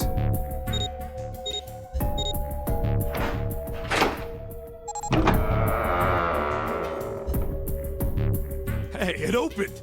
And the door opened! What? Why? What does that mean?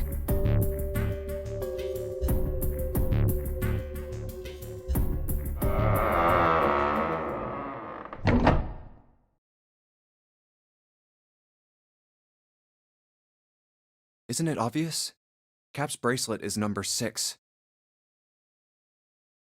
But doesn't it say 0? This isn't a 0. The symbol on here isn't a number 0. It's a letter O. Oh. Whoa, wait a minute. I don't get it. I mean, we figured out that Cap's bracelet is 6, right? Yeah. Does that mean there are 2 people with 6s? There is most likely only one person with a 6. But I don't get it. What about June? Well, this is only an educated guess, but I think June's number was never 6 to begin with. Her bracelet was flipped. In other words, June's real number is 9. That seems the most likely. Then all this numbered door stuff was just a load of crap? Why would you say that? Because if June is 9, then the numbers wouldn't match up. Here, look. List of all the numbered doors June's gone through.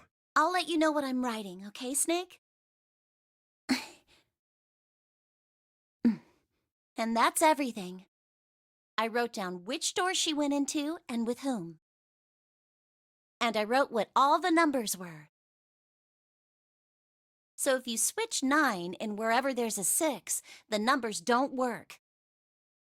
If the digital root is 7, then you can't open door 4.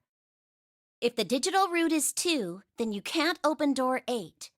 Clover, do you notice anything interesting on that list? What do you mean?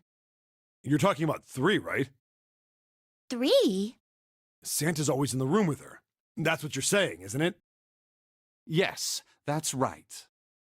What about it? That's quite simple, really. You told me that the first time you came to this room,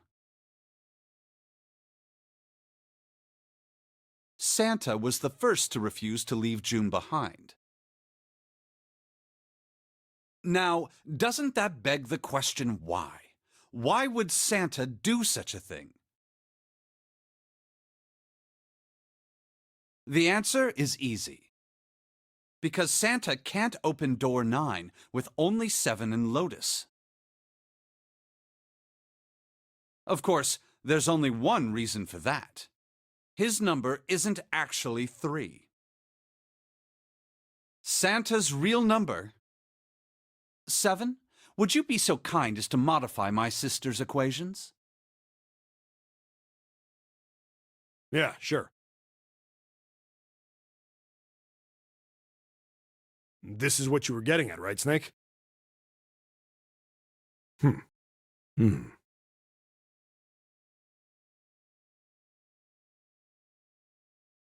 Thank you. That is exactly right, 7. Santa's true number wasn't 3. It was 0. No way. Santa is 0? And June was 9, not 6. Conversely, Santa was 0, not 3. Plus 3 and minus 3, they cancel one another out. Nothing appears out of order. Santa was still playing by the rules of the nonary game this whole time. Precisely. So you're saying Santa planned this whole thing? I'm not sure if he acted alone or not. But I think it is safe to conclude that he is 0. If my hypothesis is correct.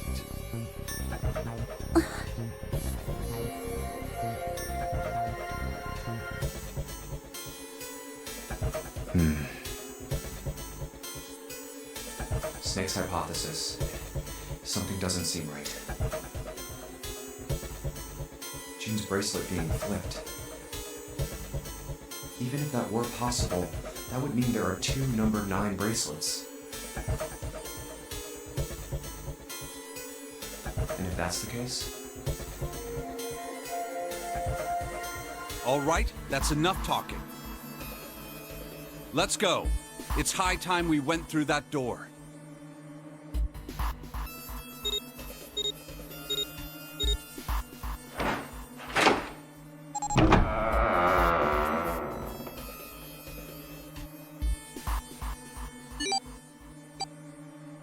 It's right there.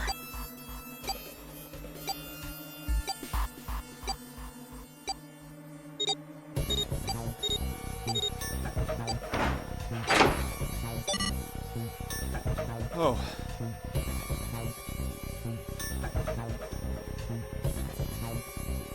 All right, let's keep going.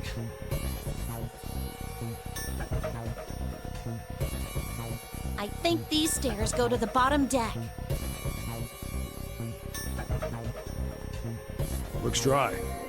Let's head down.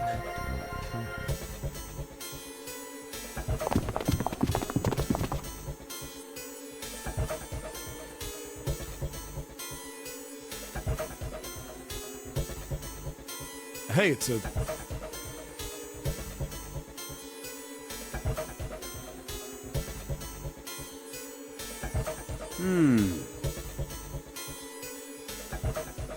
This is the Neptune symbol. There must be a key around here somewhere. Neptune key.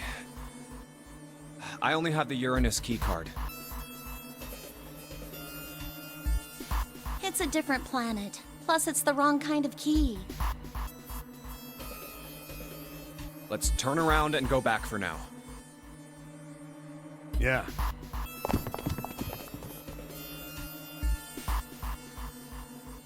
Hey, another door. And a card reader this time. It's the Uranus symbol. This is the place.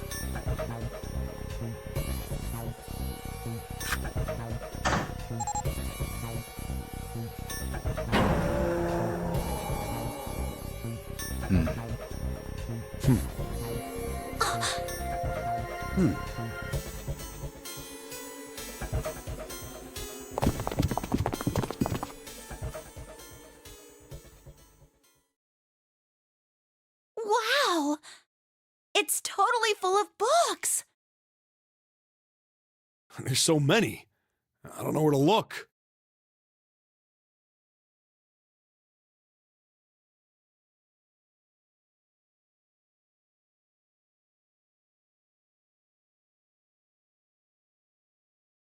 All right, if we want to get through that door out there, we need the Neptune key. I say we split up and look for it. Okay. Very well. Sure thing. Good. Let's get started then. We don't have a lot of time. Hurry.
Sheldrake 5?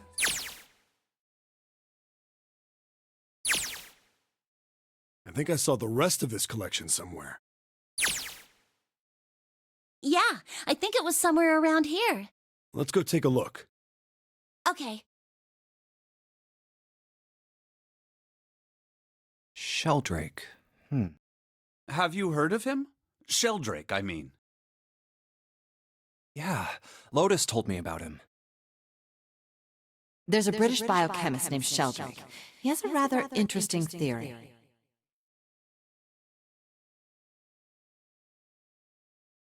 Morphogenetic fields, which relies on the theory of morphic resonance.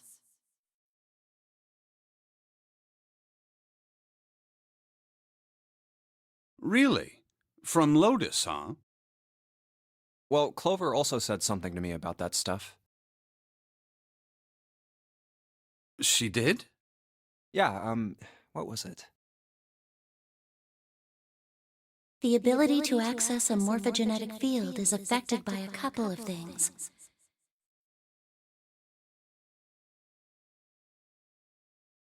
The first is epiphany, and the other is danger. That girl. I told her not to tell anyone. You did? Why? Well...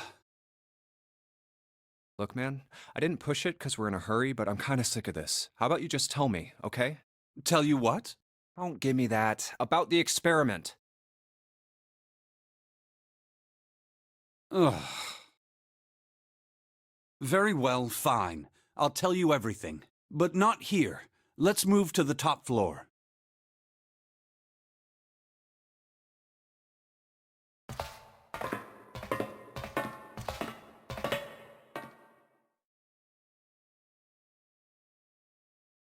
I suppose I might as well start by telling you why I kept quiet, and why I made sure Clover did as well. To be honest, the explanation is quite simple. Zero told me not to.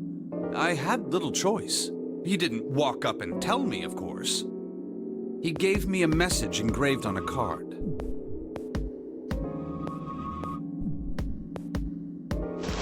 That's a Braille card. It looks just like the one you showed us earlier.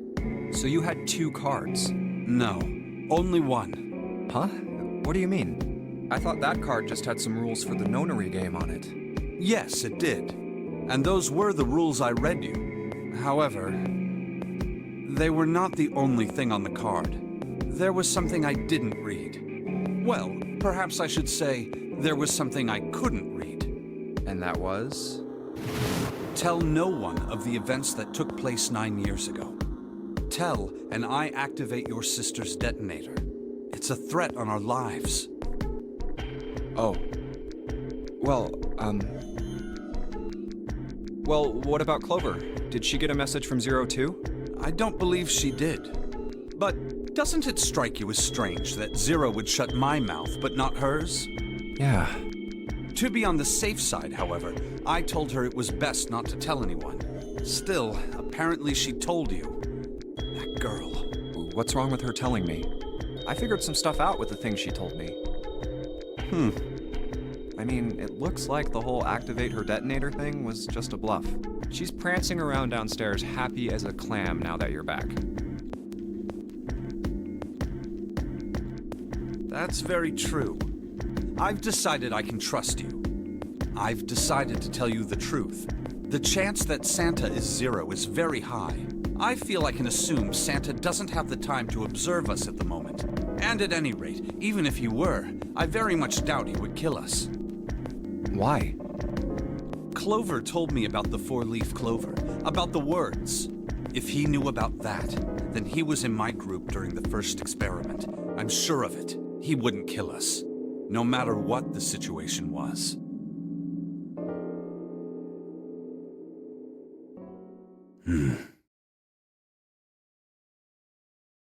Hey, Snake? Yes, I know. You want to know what happened during the experiment. Yeah. How much do you know? Clover told me about... I see. The morphogenetic field in the experiments 9 years prior. How the experiments had taken place simultaneously at 2 locations, one being the ship and the other being a building in Nevada. And the girl that died during the experiment. She told you all that, did she?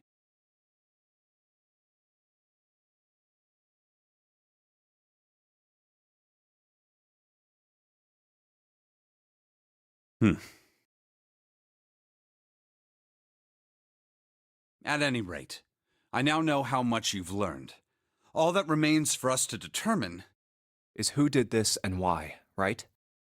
Yes. Can you tell me what happened? Yes. The people who organized the initial experiment were from a company called Cradle Pharmaceuticals. There were 4 of them running the show. Gentaro Hongo, Nagisa Nijisaki, Teruaki Kubota, Kagechika Musashido. Hongo was the CEO of Cradle Pharmaceuticals. Nijisaki was his right-hand man and did the lion's share of the planning. Kubota led the company's research and development division. Musashido was their majority stockholder. It was these 4 people who planned the initial experiment. Let me simplify it for you. Hongo designed it, and Nijisaki put it all together. Kubota developed the technology required, and Musashido provided the cash. So it's Hongo, Nijisaki, Kubota, Musashido...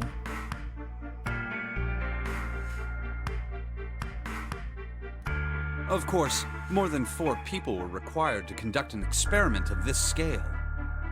To that end, they organized a top-secret team to assist them with their research. All in all, they gathered 10 people or so. Those 10 completed their team, and they were able to begin the project. They named it the Nonori Project. The purpose of the experiment was to research the prospect of controlling a human mind through sheer will. The vessel, I suppose you could say, for this control was the morphogenetic field. Why did the glycerin suddenly begin to crystallize? Why did the crystal structure of EDT undergo a sudden change? Why did the rats improve their puzzle-solving skills with each generation? Experiments with humans produce the same results. The more people who knew the answer to a question, the more there were who could answer correctly without having seen the problem before. Why is that? How could it happen?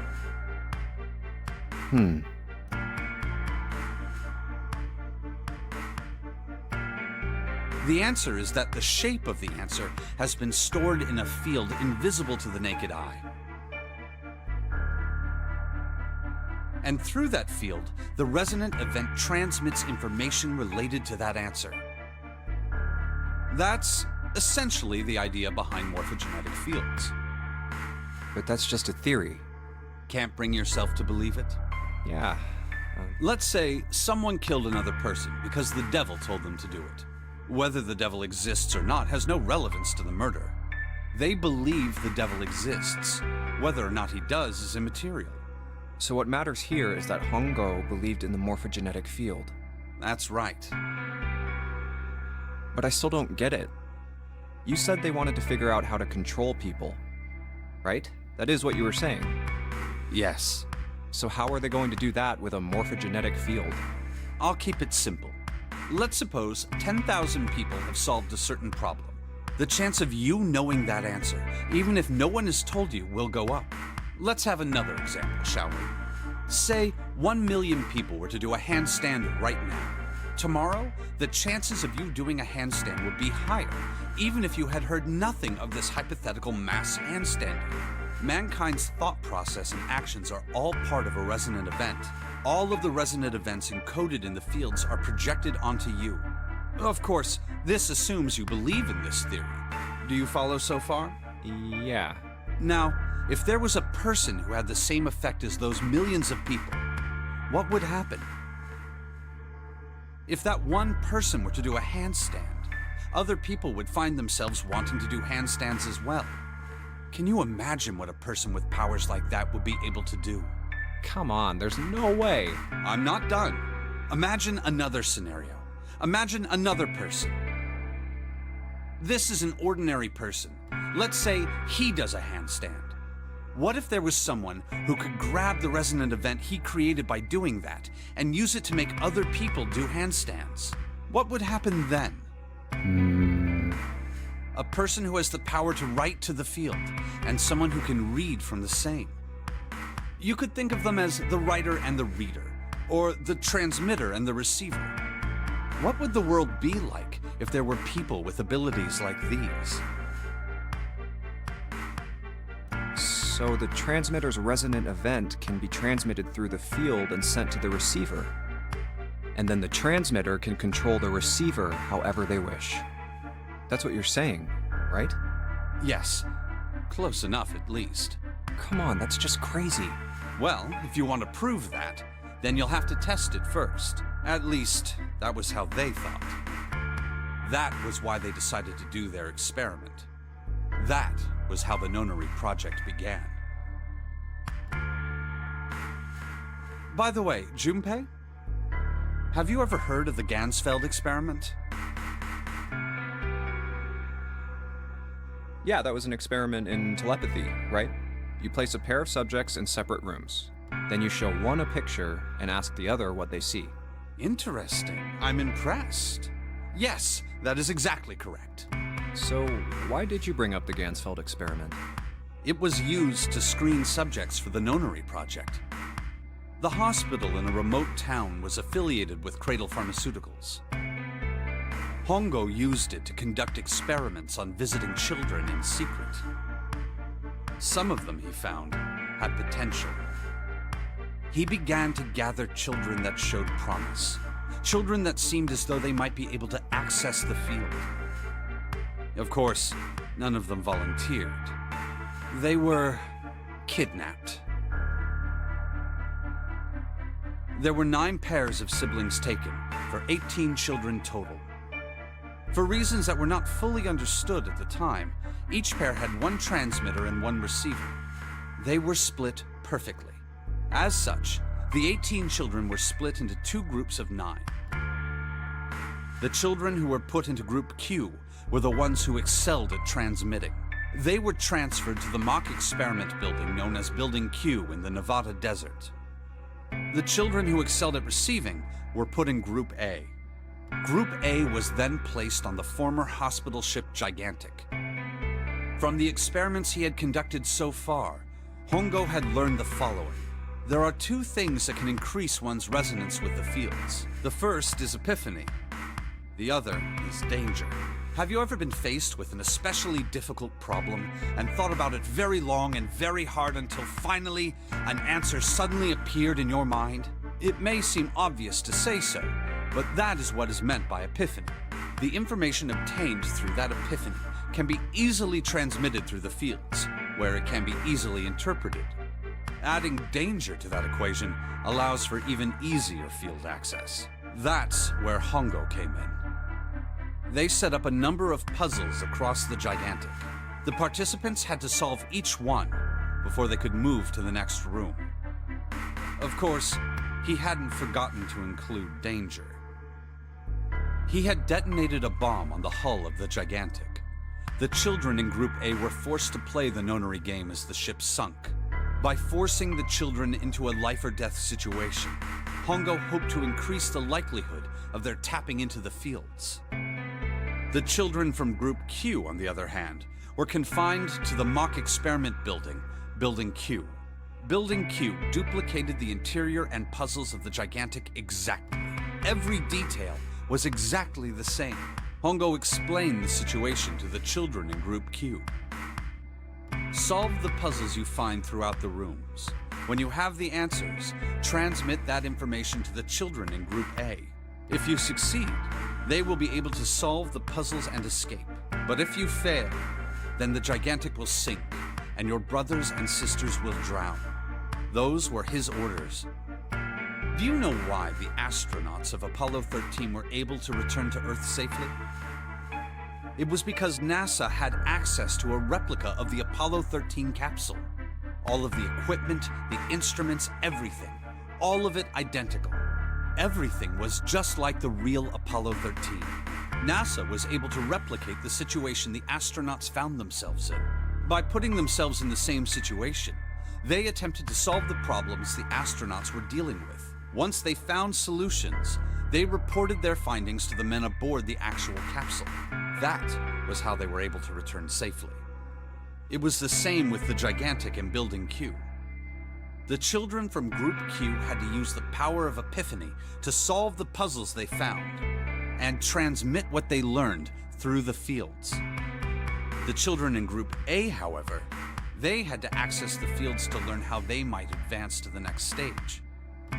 That is the simplest explanation I can manage.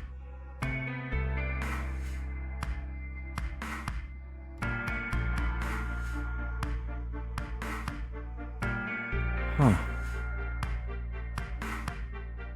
Hey, Junpei, Snake! How much longer are you two gonna sit around on those bony asses? Get down here already!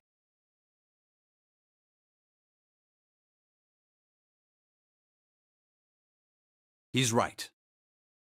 Let's go, shall we? We don't have much time. We need to get out of here, and soon. Hold it. Hmm? Are you sure that there were 18 kids? Why? Well, I thought it was only 16. Oh, yes. That was what they said on the news, wasn't it? Yes, I have no doubt that 18 children were abducted and used in Hongo's experiment. After all, you couldn't exactly play a nonary game with any less, could you? Well, yeah, but are you saying that the news got it wrong? Yes, I am. There were 2 more children.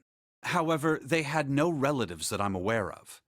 I imagine no one filed a police report when they went missing. They were brother and sister, like Clover and I. The brother's name was Aoi. The sister's name was... Her name was...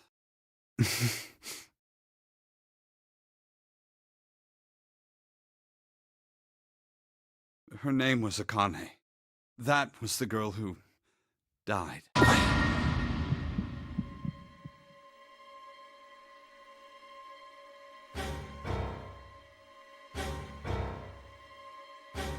Akane Kurashiki died 9 years ago? Then, who is June? No. That's impossible. It can't be true. Akane isn't that uncommon of a name. If Snake had known her last name, that's a different matter entirely. So they share a name. A lot of other people do too. It doesn't mean anything. It was someone else. Of course it was. It has to.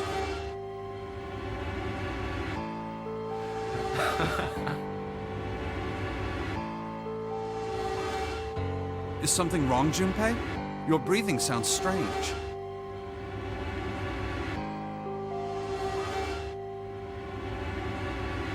Oh, no, it's nothing. I'm fine. Let's get back down there, all right? I couldn't do it. Why didn't I ask? What's her last name? I just couldn't get the words to come out.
All right, this is the next...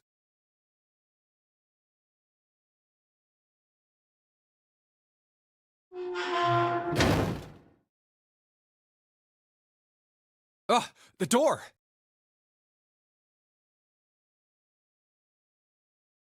Did that just close on its own? Don't tell me we can't go back. I don't know. Let's see.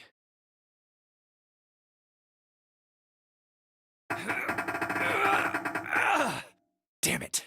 It looks like it locks automatically. Is there any other way out?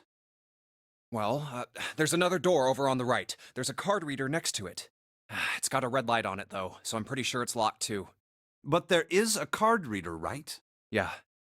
Then perhaps if we find a key card, we could open the door and leave? Well, yeah, that might work, but... Hey!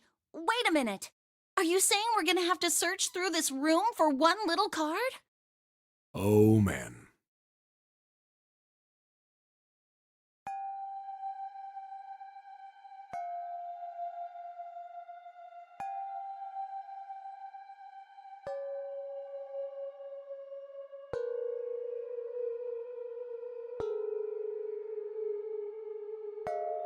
Looks that way. No way! For real?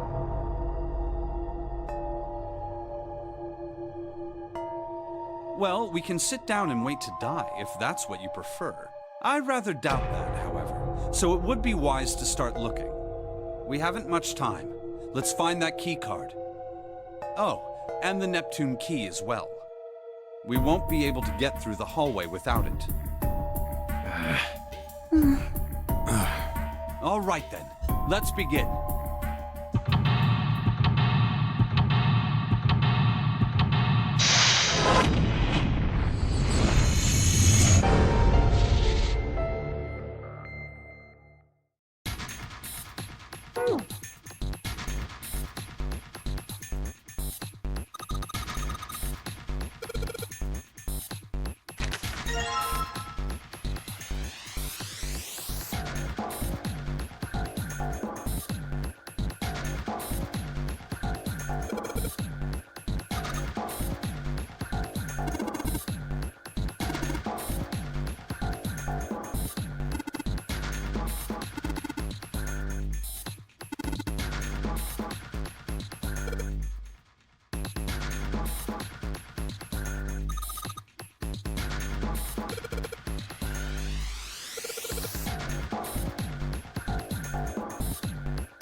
A picture.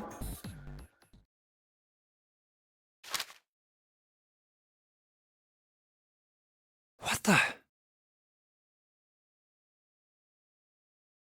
What the hell is this?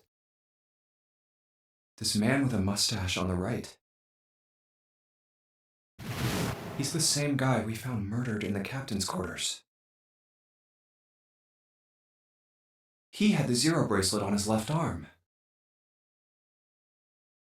And this second man with the glasses and a doctor's coat. He's the ninth man, the one with bracelet number 9. He died after he went into door 5. But this guy, the one in the striped suit. Oh man, that's Ace. Yeah, I guess it is. No doubt about it. But what does it mean? What is Ace doing in this picture? Not only Ace, the ninth man and Cap too.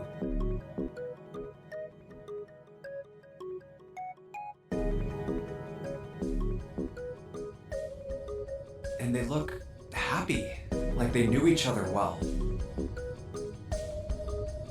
Why? How? How in the world are these 4 men connected?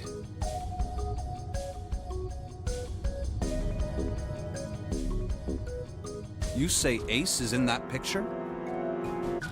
Yeah, it doesn't look like it was taken recently, though. Ace, the ninth man, and Cap all look about 10 years younger. Ah, so the ninth man and the man you found murdered in the captain's quarters are also in the picture? Yeah. Is there anyone else? Or are there only 3 people in the picture? I'm afraid I can't see it. No, there's one more guy. He's got kinda long hair, he looks smart, but a little cold. He's the only one I don't recognize. What's the date of the photograph? It doesn't have one. Did you look on the back? Back? Yes, the reverse. The other side. Huh.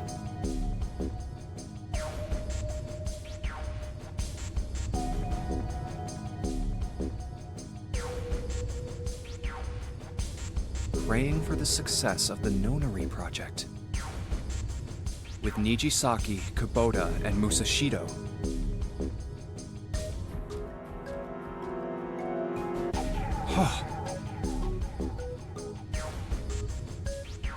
Then the 4 men in this picture were the organizers of the Nonary game 9 years ago.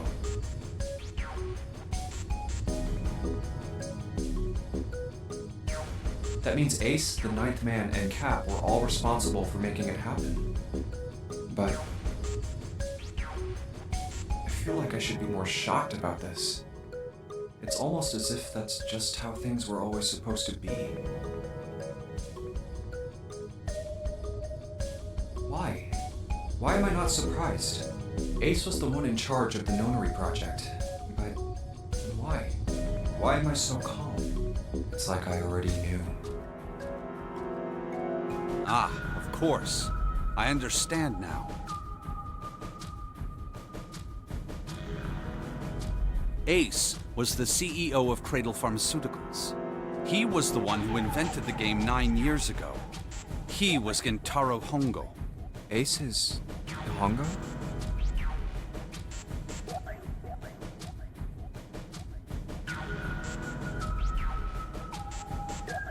I had my suspicions from the beginning.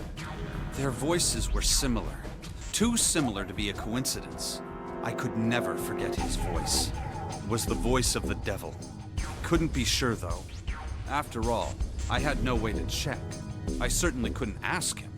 Even if I had known, however, I would never have told you. Zero made it quite clear what would have happened if I did. Oh my gosh, I had no idea. Huh? I didn't know that Ace was Hongo. Oh, yes. I suppose you wouldn't have. 9 years ago, you were in Building Q in Nevada, but Hongo was in the Gigantic with us.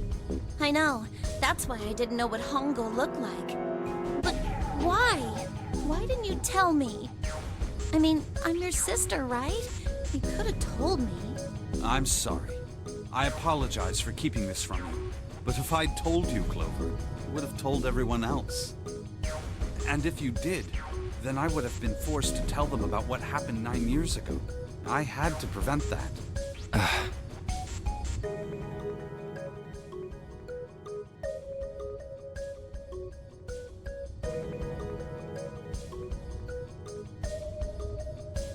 Hey, Junpei. You think I could borrow that picture for a sec? Sure.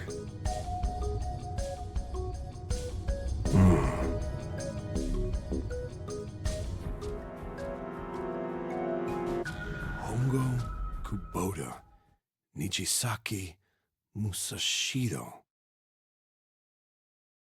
Hongo Kubota, Nijisaki Musashiro. Hongo Kubota, Nijisaki Musashiro.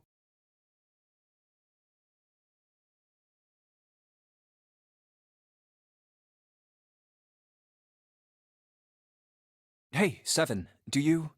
Shut it! Just be quiet. I'm this close to remembering. This close. Hongo Kubota, Nijisaki Musashiro. Cradle Pharmaceuticals. Nonary Project.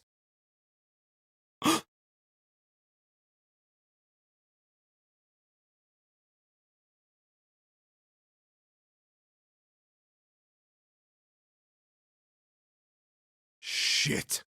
What? What's wrong? Holy shit, this is nuts. What's nuts? I remember Remember what? everything. Everything? Yeah, I remember all of it. My memory's back. I remember what happened before I got snatched. What?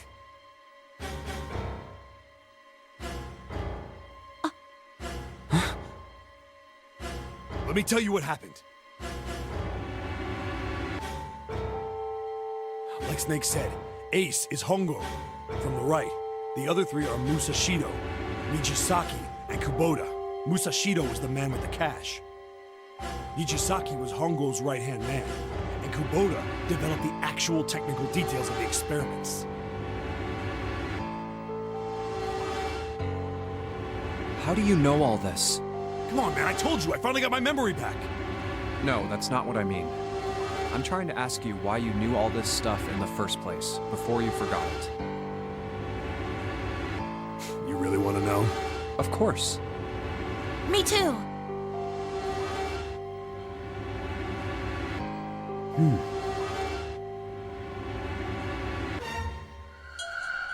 This is gonna take a while. Hell, it'll probably take me a good 3 days to tell you everything. Well, we don't have 3 days. Just give us the short version, all right? Short version, huh?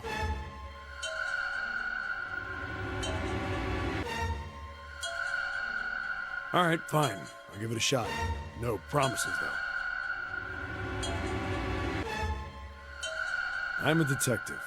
It's a little awkward to say this about myself, but you could probably consider me a lone wolf type. I hold to my own code, because I think doing what's right is more important than doing what you're told. That's why I followed my gut that night. A slim lead brought me to the wharf. It was 9 years ago. The wharf had been cold as fuck, and I could barely see squat. I was investigating a mess of kidnappings, all of them children. It all had one thing in common: a history of visits to one particular hospital. A hospital under the management of Cradle Pharmaceuticals. And my investigation had turned up evidence that Cradle had been involved in the kidnappings. After a little sweet talking, I managed to finally get a real lead from someone inside Cradle. My source told me this. Tonight, a ship is set to take the children to a large passenger liner docked offshore. So I headed to the wharf. In the shadows, I searched the harbor until I found the ship he was talking about.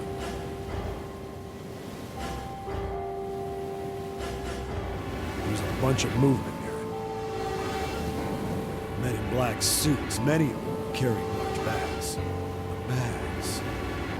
There was something about the way they moved as they were carried. No doubt about it. There were human beings in those bags. I moved before I realized it.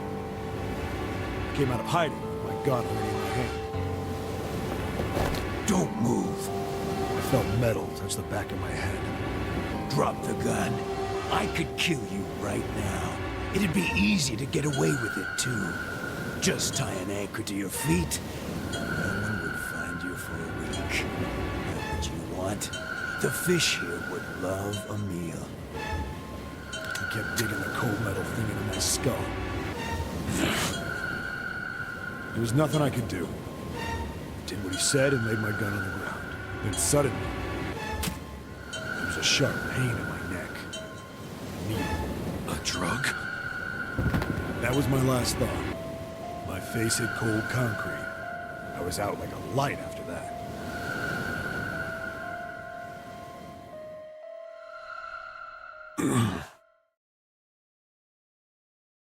I woke up on a hard floor.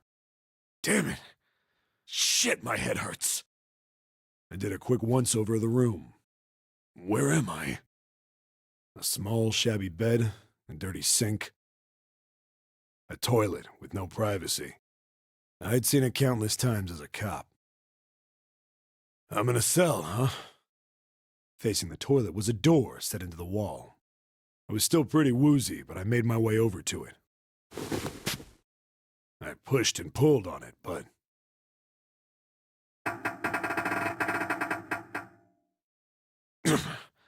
it won't open. Not like I expected much else. Would be dumb enough to put me in a cell and leave it unlocked. Threw myself against the door a few times, but it wouldn't budge. I knew it. I gave up and made my way back to the bed, and sat down. Huh. I sat there for a very, very long time.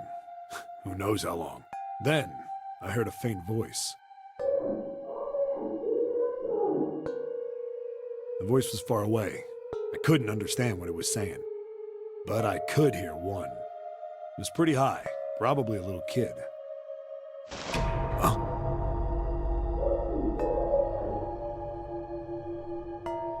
No, it was several. I hear 5, or 6, maybe more. Where are they coming from? I pressed my ear to the wall and tried to listen through it.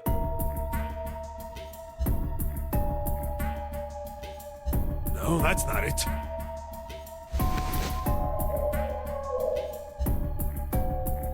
Left. It's coming from under the bed? I hauled on the metal frame and flipped the thing over.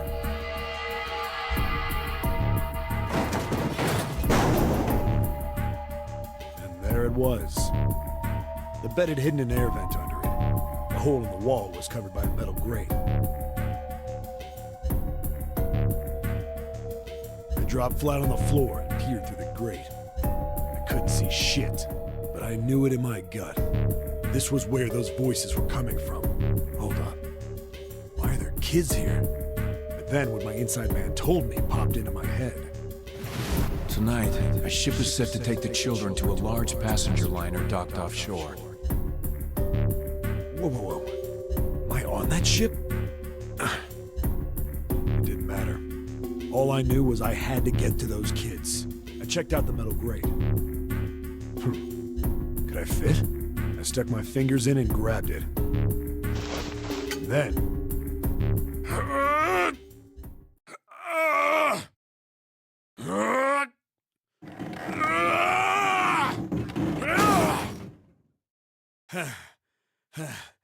Yeah!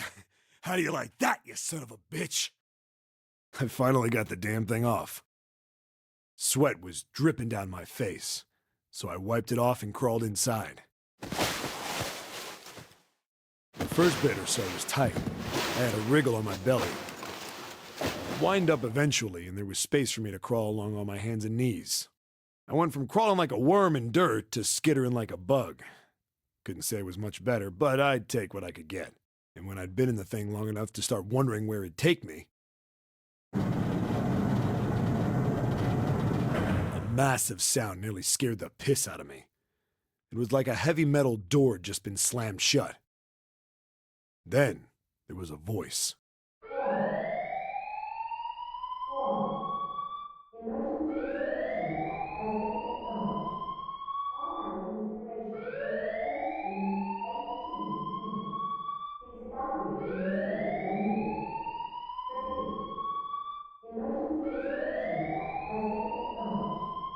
What? I wasn't sure what it meant, but anything with incinerator is bad news. Then, almost as if that was a cue, I heard a mess of young-sounding voices. A bunch of them were straight up screaming in terror, and all the sounds together made a howl that made the hair on my neck stand straight up. Damn it! What the hell is going on here?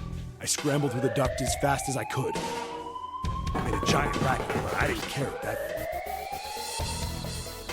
I soon found a metal door on the left side of the duct. The kids were screaming on the other side. I found it. I yanked the handle and threw the door open. I almost ripped the metal off its hinges.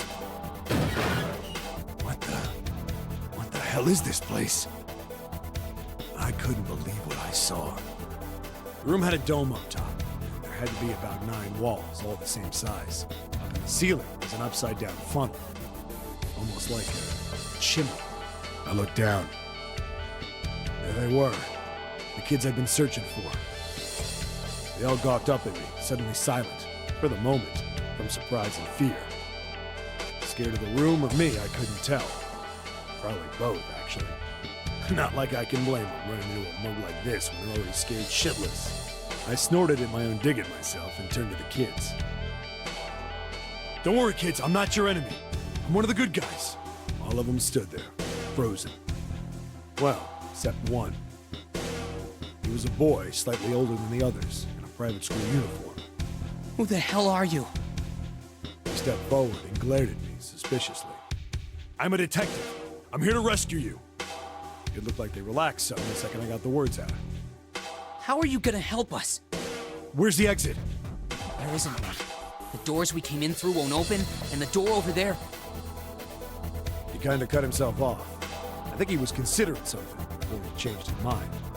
Anyway, there's no point. We can't all get out of here. If we don't get out of here, we're gonna be burned to death. Burned to death? Can't you hear it? That voice said the incinerator's gonna start up soon. So...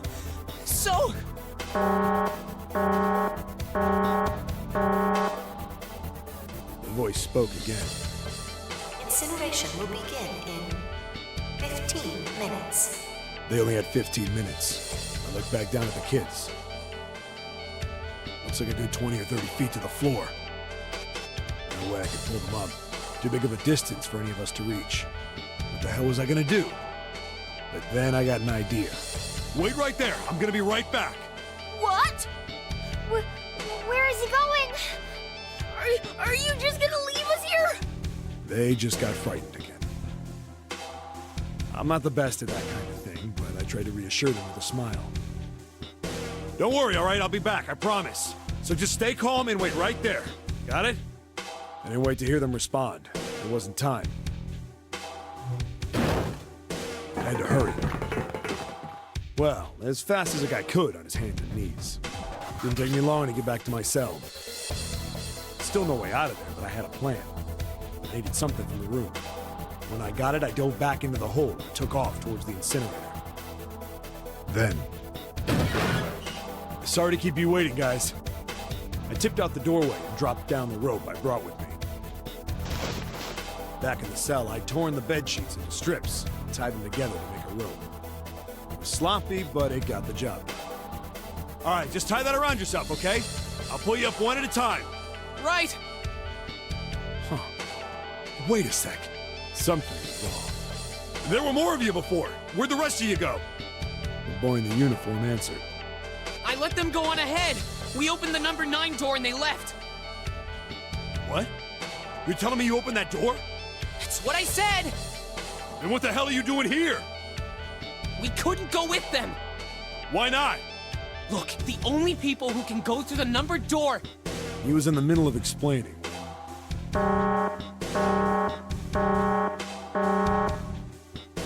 Incineration will begin in 5 minutes. The wall shook a bit, and the voice bouncing around. Look, that can wait, all right? Just get us out of here! Right! I grabbed onto the rope. First one I pulled up was a girl with a ponytail. Next was a girl with a red necktie. A boy in a jacket came after. He said he'd climb up on his own. The boy in the uniform was the last up. Like the other kid, he climbed up the rope himself. He looked pretty scrawny, but I guess he was stronger than he looked. He moved fast, but when he was almost to me, we heard some knocking. Everyone looked at the door. It had a thick, square window set into it. On the other side, an angry face was staring in. God damn it! What's going on here? Why is the room empty? Where the hell are those fucking kids?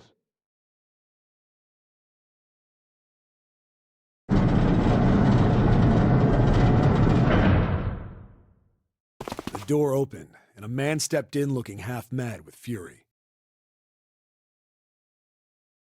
I recognized his face. I saw him many times in photos during my investigation. The man's name was Gintaro Hongo, the CEO of Cradle Pharmaceuticals. Hongo saw the boy hanging from the rope. Yeah! It was like he was an animal. He lunged for the rope. Hurry! I know! The boy in the uniform booked it up the rope. You son of a bitch! Get back here, you little shit! 15 feet. 10. The second I could reach the kid, I grabbed him. I hauled him up and tossed him into the duct behind me. No! No! Hongo had lost it. His face didn't even look human. It was like the bastard pulled off his fake face. He was really a terrifying devil or some kind of damn monster.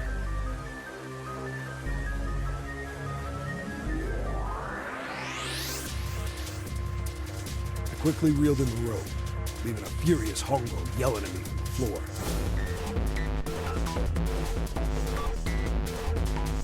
You fucking bastard! You won't get away with this! How dare you compromise this experiment! Experiment? What experiment?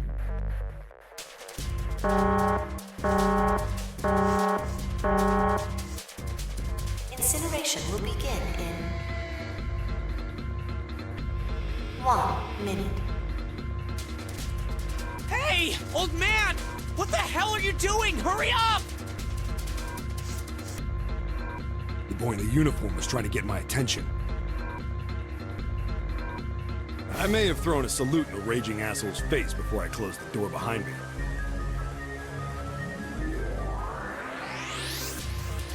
No point to going back to the cell, so we went down the other direction instead. After about 30 feet, we came across another duct on the left. This one was heading down. Everybody nodded and took turns sliding down it. The duct emptied us out into a narrow hallway. There was a door on either side. The one on the left was a normal double door. But the one on the right was familiar. It had black and yellow stripes, and a device next to it on the wall. A plate on it read, Incinerator. Incinerator? Yeah, that's where we were. It was the girl with the red tie who answered me. We were inside an incinerator? Yeah, Hongo might still be there. It looks like it's been shut off, though. Wait, what? If he's still in there... Yeah, that's not good. That meant we better... We gotta get out of here. Go to the other door, hurry! The kids started running, and I was close on their heels. On the other side of the door was a large spiral staircase. Run! Didn't need to tell them twice. Up and up and up. Feet pounding the steps, our arms pumping fast. Round, round, round. The devil was on my tail. The stairway kept going. We passed a couple of landings when the boy in the uniform suddenly spoke.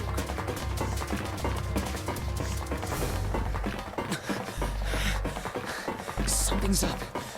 Akane's not catching up to us. Akane? My kid sister. The girl with the red necktie. Akane. It's strange. I didn't remember seeing that name on the list of missing kids. Hey! Akane! He kept his hands around his mouth and yelled. Maybe we outran her. The boy in the uniform skidded to a stop. He stopped too. So did the other two kids. When did we do that? Well, we passed a couple big rooms on the way here. Maybe she took a rest in one of them? No, that's impossible. Sorry, Grandpa. You keep going. I gotta go look for her downstairs. He turned to go. Hey, kid, wait! God damn it, I said wait! I don't think the kid even heard me. Fuck! I spun around to the boy in the jacket and the girl with the ponytail. I'm going after him. You two keep going, all right? You got it? The girl nodded and ran up the stairs. But the boy... I'm going with you. I didn't have time to argue. Just nodded and took off down the stairs. I could hear him following me.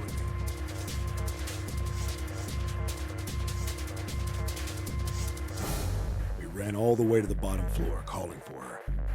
Akane was nowhere to be found. God damn it, where the hell did she go? I could tell the kid was frustrated. And then suddenly... Help me! Somebody help me! we heard a girl's voice. Akane! The boy in the uniform threw open the door and leapt into the hallway by the incinerator. We rushed in after him. I couldn't for the life of me believe what we were seeing. That bastard Hongo had Akane by the arm and was forcing her into the incinerator. Come on, goddammit, move! No, I don't want to! Let me go, please! Let go of me!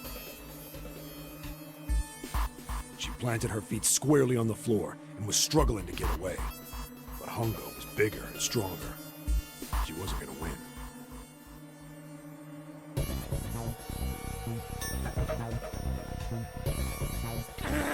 Akane! My brother roared with anger and charged toward Hongo.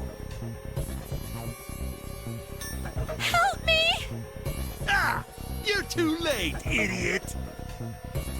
Hongo lifted Akane bodily into the air and threw her, still fighting him, into the incinerator.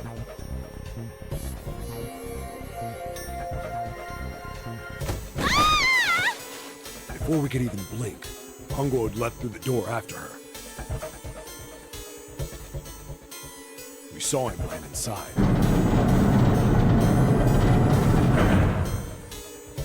And then, the door slammed shut. We ran to the door. We did everything we could think of to get the thing open. But Fuck! It's no use! The goddamn thing won't move an inch!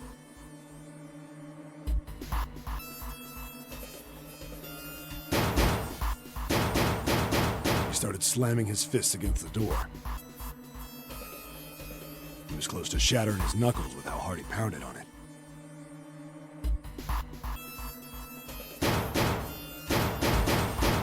Akane! Akane! Are you okay? You came back! Her voice was muffled, but all of us could hear the sheer terror in it. What should I do? I think I'm trapped in here! Where's Hongo? He went out the other door! What? Warning. Warning. Emergency incineration command has been acknowledged. Automatic incineration will take place in 18 minutes. Please evacuate the incinerator immediately. Repeat. Emergency incineration command has been acknowledged. Are you fucking kidding me? It's the same damn thing! Are you there? Yeah, we're here. Just hang on, alright? We're gonna figure out a way to save you. His words would have seemed like a sick joke to her if she'd been able to see how white and bloodless his face was right then.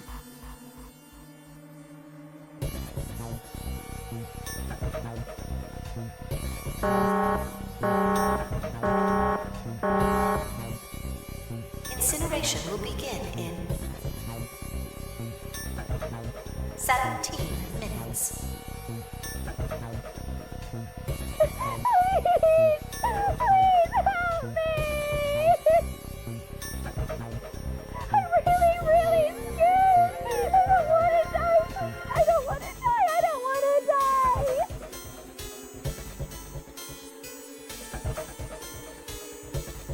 It's gonna be alright. I'll figure something out. I promise. I promise, okay?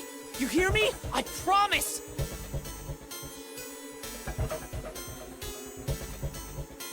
It was torture listening to her sobbing on the other side of the door. Her brother was nearly crying himself.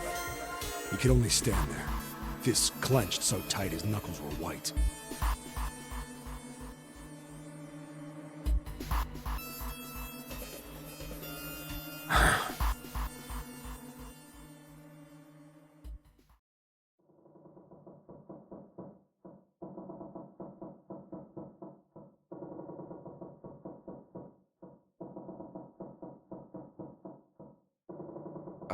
What happened then?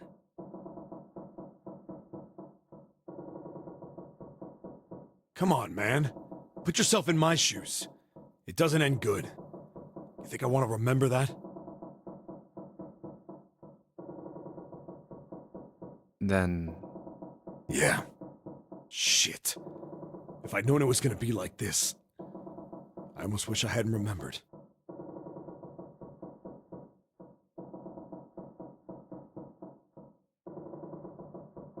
Hey, are you sure? Huh? Look, I don't want to ask this either, but... There's something I don't get. So if you could just tell me,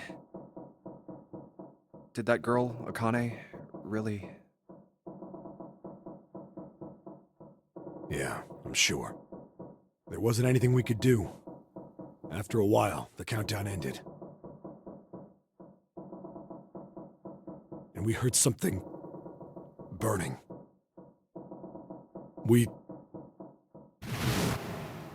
The fire stopped, but we still didn't move.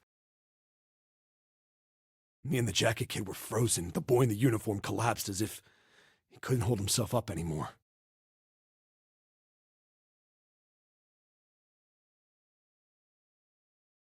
A few minutes passed. The door opened. The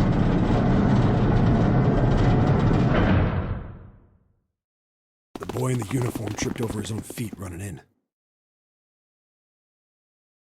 We followed, too numb to speak. The air in the incinerator was hot. Every breath made my lungs feel like they were on fire. It was like standing on hot asphalt. The air was wavering and in the middle of the room, there it lay. The kid's legs were shaking so bad, I don't know how he managed to walk. I couldn't see his face, but his body somehow looked empty.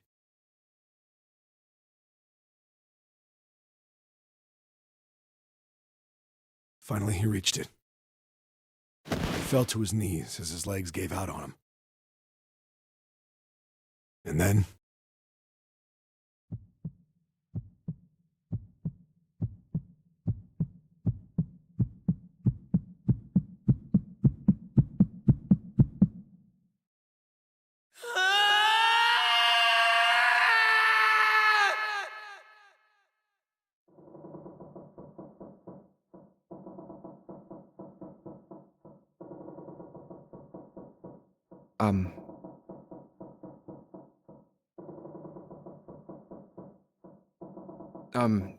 Can I ask you one more thing?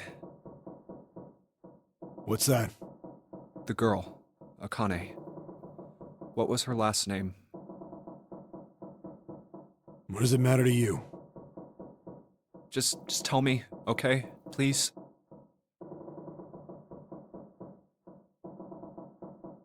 Kurashiki. Her name was Akane Kurashiki.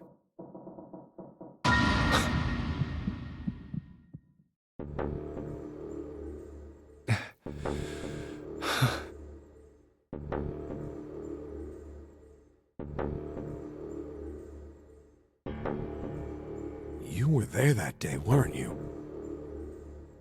The tall kid in the jacket. That was you, wasn't it? Yes, it was. You are correct, Detective.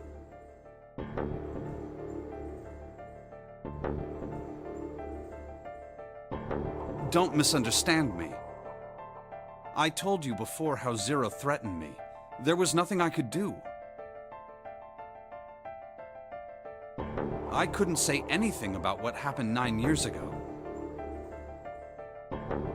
So you're saying you're not working for Zero, right? Of course not. Clover, what about you? Hey, come on! You really think I'm working with Zero? I told you before, you idiot! I was in Nevada, in Building Q. I did hear that a detective rescued the kids on the boat, but... I didn't know it was you!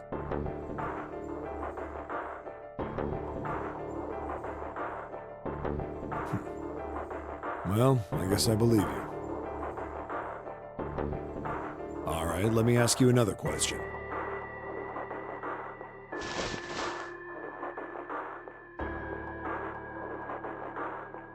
Santa's real name is Aoi Kurashiki.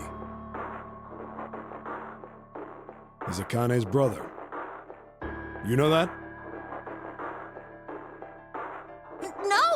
No, I didn't. Did you? Well, yes. I know Aoi Kurashiki was her brother. But I didn't know he was Santa. At least not from the beginning. 9 years ago, he was in the middle of puberty. His voice is entirely different now. I'm ashamed to say that even my exceptional hearing wasn't able to make that connection. As such, I had no reason to think Santa was Aoi. When did you figure it out? Clover told me that Santa might have been one of the subjects of the initial experiment. It was only a short while ago, while we were leaving the library. When she told me that, I had a feeling. Santa is Aoi? Akane Kurashiki, June's brother?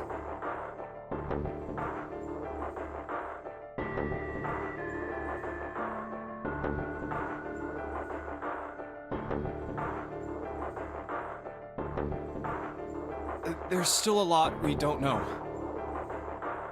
I mean, like a lot. But there is one thing I think we can say we know.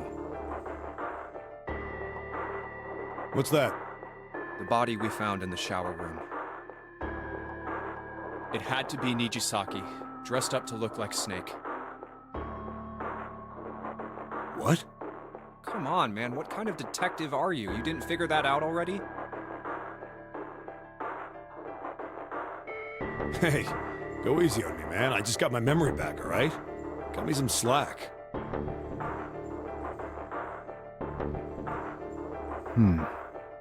Well, if he is, the 3 murders make sense then, don't they? Yeah, that's right. Murder. Kubota blew himself up, but that was murder too. So why did these murders take place? If Junpei is correct, and the body in the shower room was Nijisaki's, that means all of the people who were murdered were involved with the creation of the Nonary Project.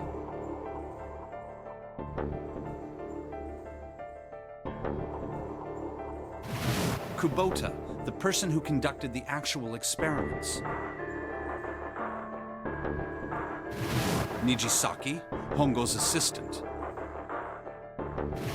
Musashido, the man who financed the project. You mean this was all just revenge? Santa is Zero. He's getting revenge for the death of his sister. That's why he killed them. No, I don't think Santa actually murdered anyone.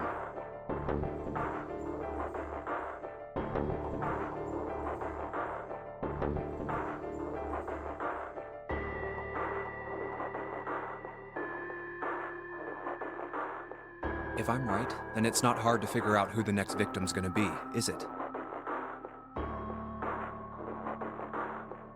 I'm pretty sure I don't have to tell you. Yes. Yep. Right. The next target will be Gentaro Hongo. The person who planned the Nonary Project.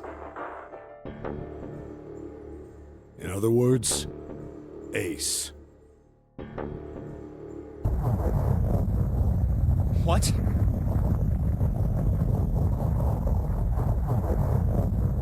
Whoa, what the hell's going on here?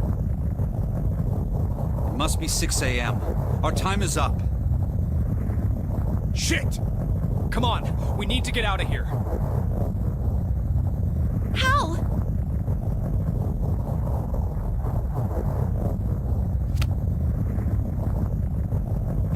I'm betting this sucker opens the exit.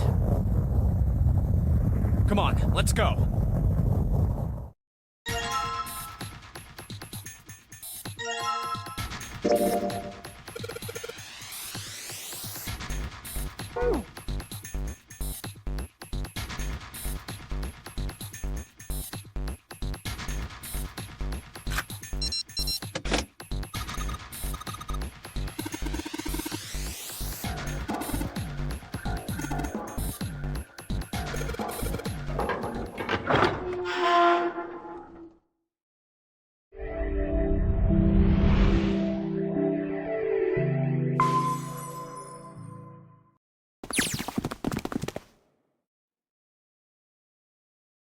Huh.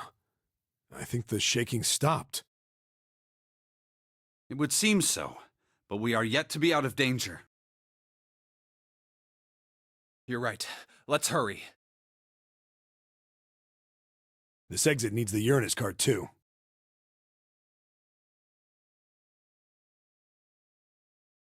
Hey, Junpei. Yeah, I know.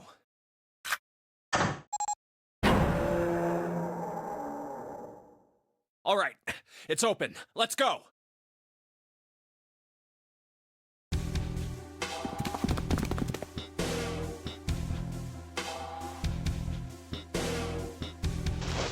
Okay, Neptune Key, let's see if you work. Yes! I think it unlocked.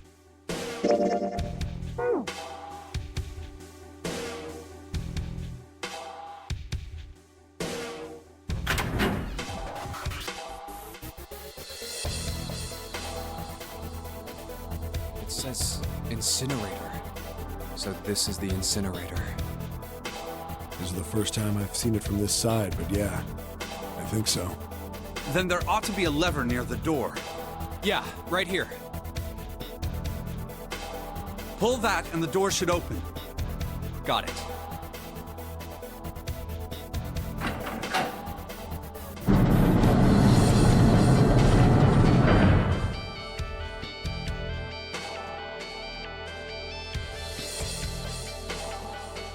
Let's go.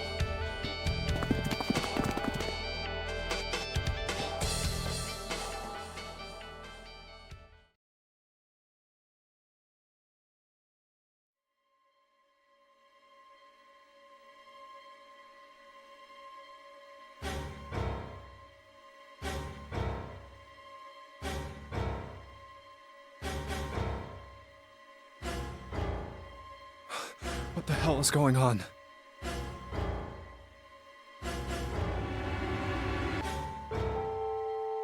What's wrong? Are you okay?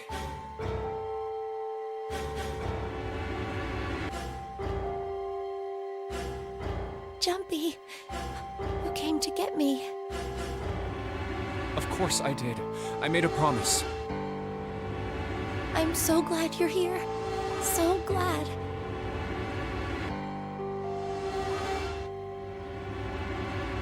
Hey, what happened to you? I'm fine. I just fainted. I wasn't feeling very good. I'm feeling a lot better now, though. Are you sure? Yes. I just need to rest a little longer. I'm sure I'll be fine. You shouldn't worry about me.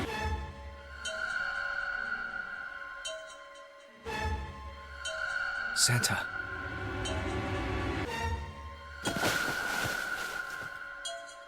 Hey, where is it?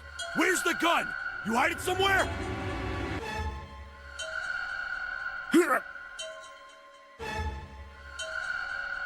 I don't have it. I got sucker punched and they took the gun. What? Who took it? What? Isn't that obvious? I took the gun. Ace.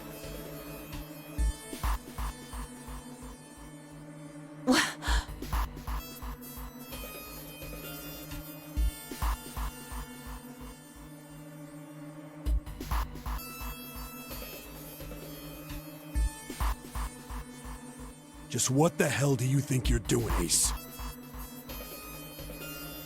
Or maybe I ought to say Gentaro Hongo, CEO of Cradle Pharmaceuticals.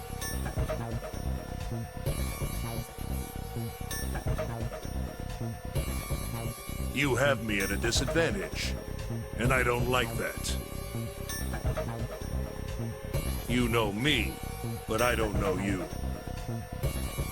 Do you have any idea how much I've suffered? Can you even begin to understand my pain?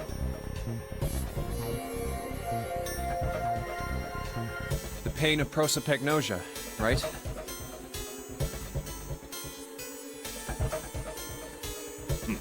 The Another irritating insect. And how do you know that,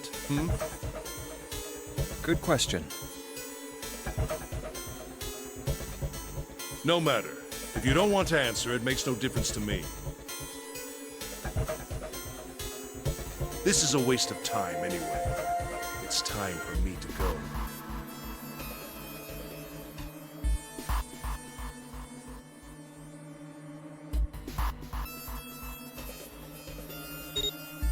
First is 1.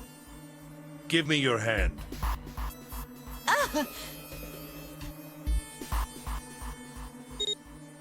8. And with this...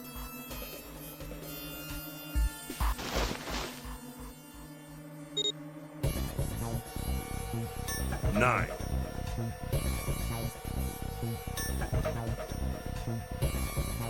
The ninth man. Kubota's bracelet. I believe I've won this game. I've had quite a time playing with you. I must thank Zero, I suppose.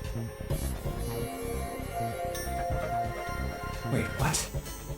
Ace doesn't know who Zero is. What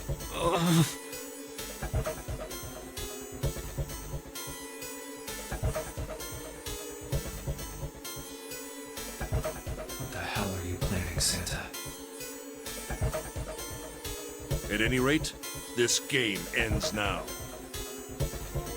I will escape, and the rest of you will have a slightly less pleasant ending. I suggest you enjoy your final moments. Goodbye. Wait!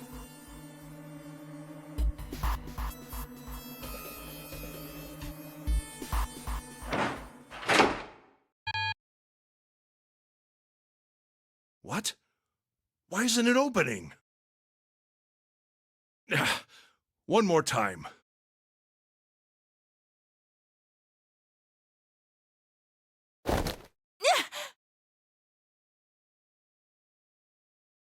Now open!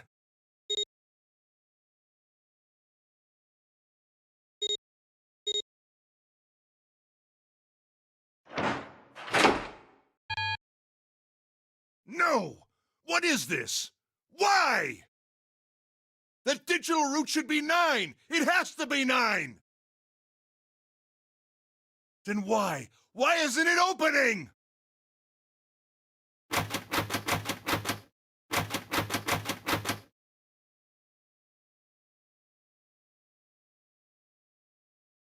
Now!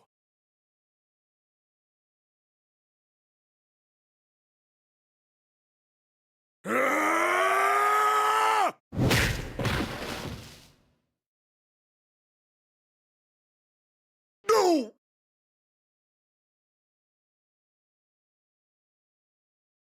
Ugh.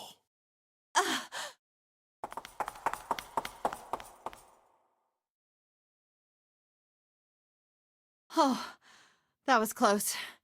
Too close. Thank you, Seven. Don't mention it. Just one punch ain't enough for this piece of shit. After what he did 9 years ago, I ought to rip him to pieces. But if a suspect can't talk, they ain't much good. Once he's locked up in a cell, we're gonna have a little chat. 9 years ago? Then you must be... Yeah, you finally figured it out, dumbass. Oh.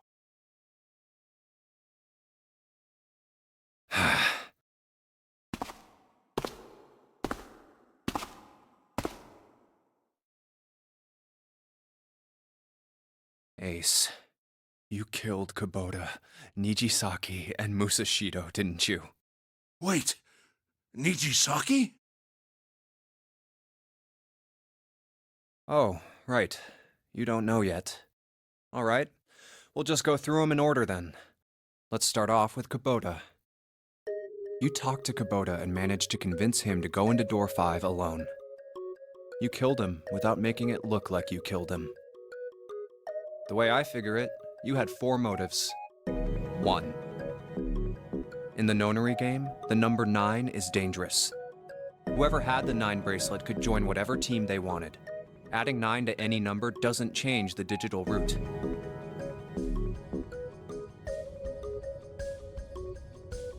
Which means that number 9 could do whatever they wanted. You wanted to remove that threat as soon as possible. 2. You wanted the number 9 bracelet for yourself, so that you could make use of its power. In fact, you did use it in the murder of Niji Saki. 3. Even if his number hadn't been 9, Kubota was a problem. He knew your past. He knew what had happened 9 years before. You needed to silence him before he told anyone. 4. But last, and perhaps the most disturbing, you used Kubota as a test. You wanted to know how serious this nonary game was. Was it truly life or death, or simply a harmless prank? You convinced him to break the rules so you could see what would happen. That was why you killed Kubota. But he was only the first. Next was Nijisaki.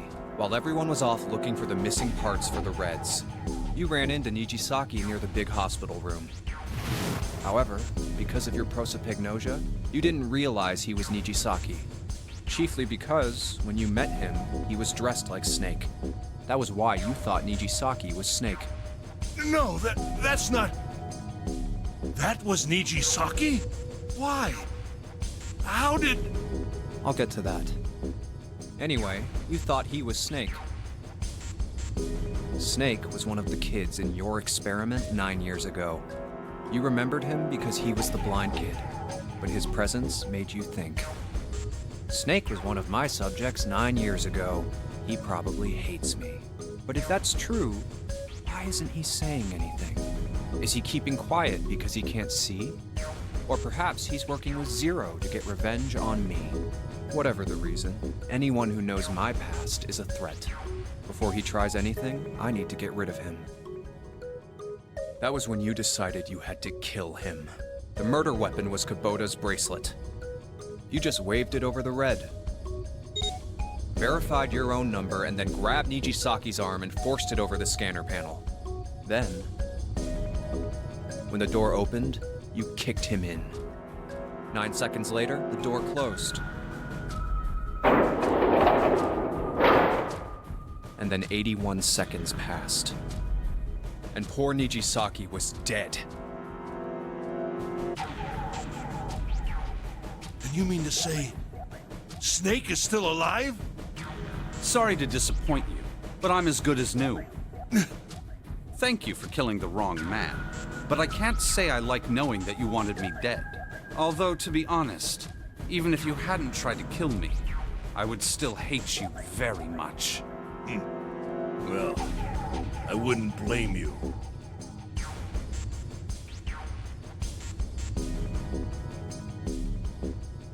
Last but not least, let's talk about Musashido's death. When Clover and I were investigating the chart room, you came over to talk to me. Do you remember what you said? Oh, a pocket watch. Might I take a look at it? I handed it to you, and you left the room.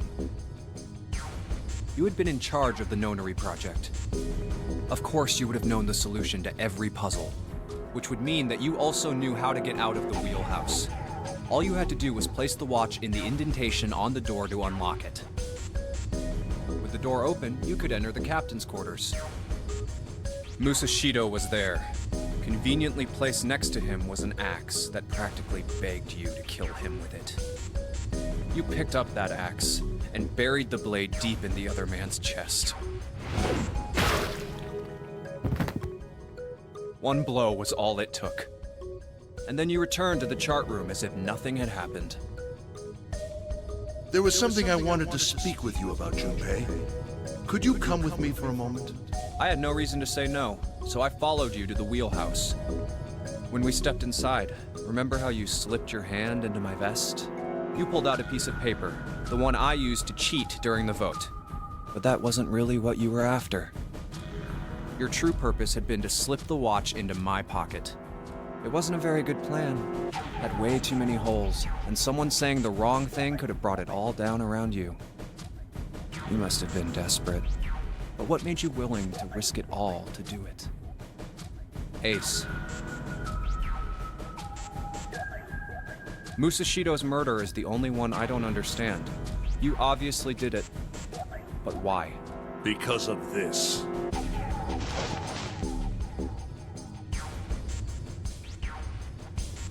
What's with the paper? Just read it. Huh. Let's see. Number 1. There are 2 ways you might survive this ordeal. The first is to win the nonary game. The second is for you to confess your sins of 9 years past. I have prepared a camera in the captain's quarters. The images captured by that camera will be streamed through a satellite and distributed across the world. Simply look into the camera and repent. Once you have confessed everything, I will release you from this ship. To make your confession more credible, I have left you a witness in the captain's quarters. Perhaps he will confess with you. The decision is yours. Do as you please. 0. When I awoke in that room on D-Deck, I found that in my pocket. That was why I chose door 1 when we voted. If I went through that door, I knew I could get to the captain's quarters. As you said, I knew how to enter the wheelhouse. My plan was to find the pocket watch before anyone else. If I could, then my alibi would be set.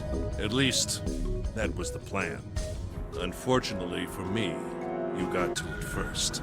That sleight of hand was the best I could manage on short notice. You meant to kill him from the beginning then? Musashido, I mean.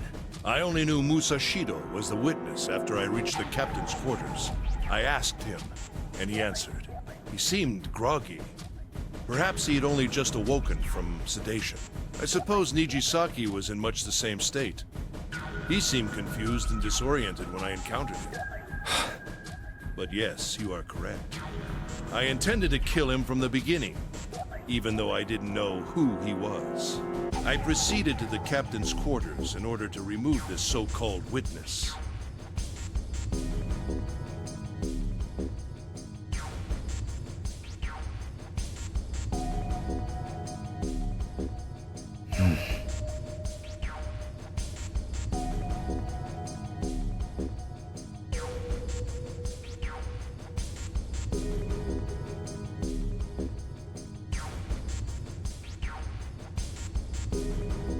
Ace, you figured it out, haven't you?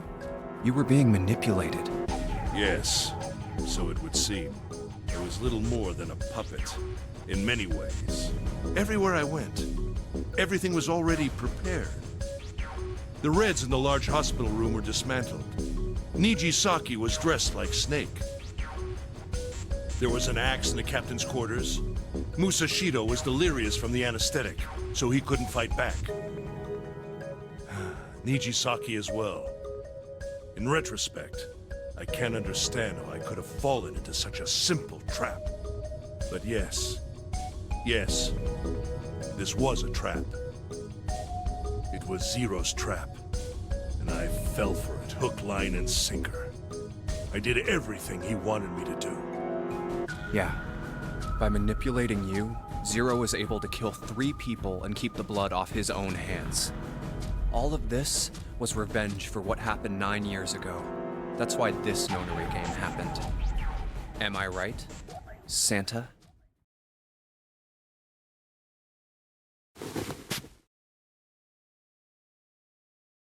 Huh? What the hell are you talking about? I don't know any... Ain't no point trying to play dumb anymore, Santa. Actually, I guess I should call you Aoi Kurashiki, huh? My memory came back to me, kid. You're Aoi Kurashiki, no doubt about it. Never thought I'd be back in this room talking to you. But hey, I guess this was all part of your plan, right? After all, the person who planned the nonary game this time around was Zero. And Zero's you. Looks like you really do have your memories back, huh? Well, I guess there's no point in hiding it then, huh? Yeah, you got me.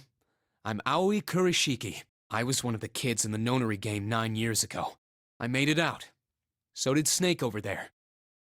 But there's one thing No, I guess there's two things you got wrong. Number one, I ain't Zero. What? Wait, what? Sure, I was helping Zero out, but I'm really more of an assistant, like a secretary. But an assistant's only an assistant. I didn't come up with all this. All I did was follow Zero's orders. Then, if you're not Zero, who is? Calm down there, Junpei. Didn't I say two things? You made one more mistake. Junpei, you just said, all of this was revenge for what happened 9 years ago. That's why this nonary game happened. But that's not it. Revenge isn't the only purpose. There's another reason you guys were playing the nonary game. To save someone. Save someone? Right. You were brought here to help my sister. To save Akane. What the hell are you talking about? Akane Kurashiki died 9 years ago in this room. I was there. I saw...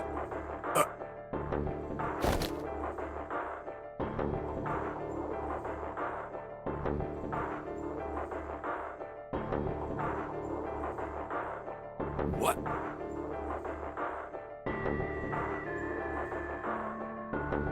What the hell? Where is she? Where's Akane Kurashiki?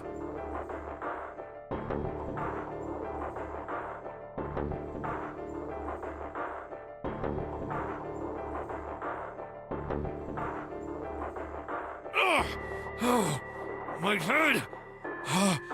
My head, it feels like it's gonna pop! 7! What the hell is going on? I don't know, I just... Oh! I swear to God, my head feels like it's about to explode!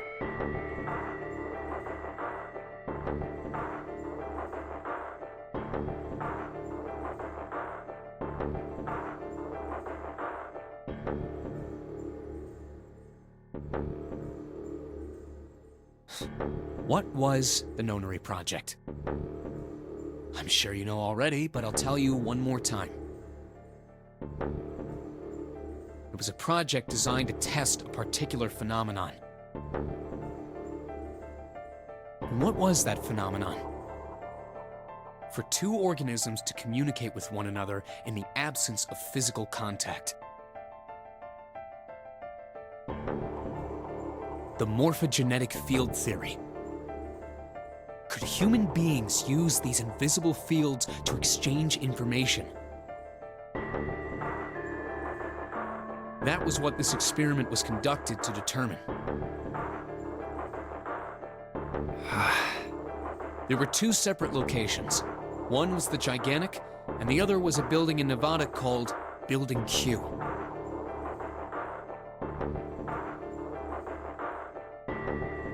The 9 children trapped in Building Q were faced with numerous puzzles, copies of identical ones in the Gigantic.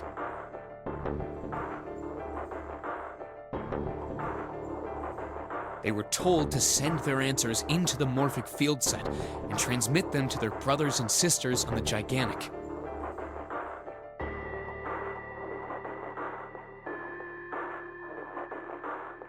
The transmitters were put in Building Q, and the receivers were put on the Gigantic. Each sibling pair was supposed to be split up, but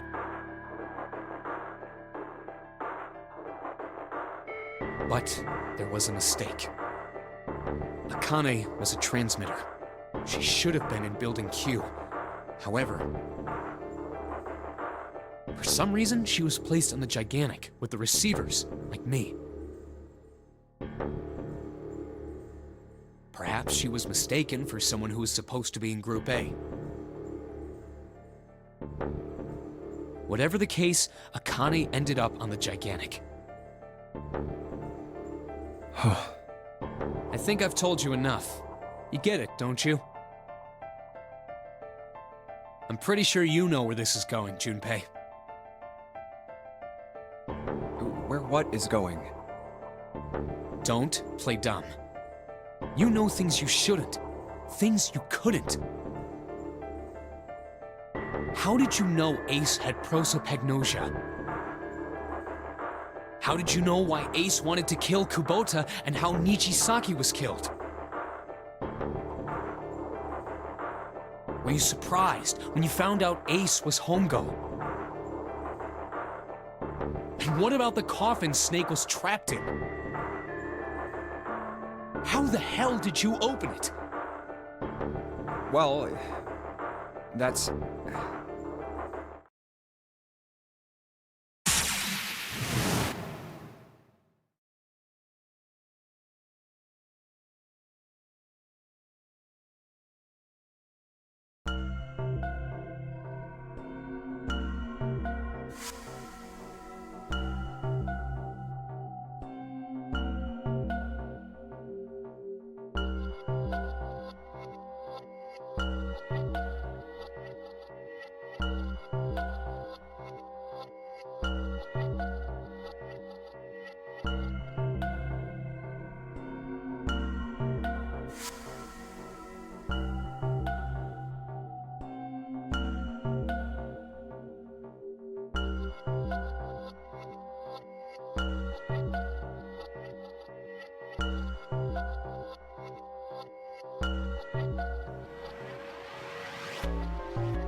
Santa!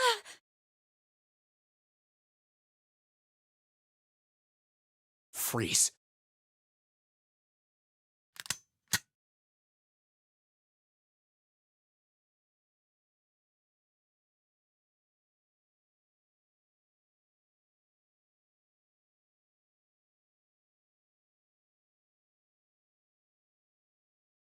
Get up.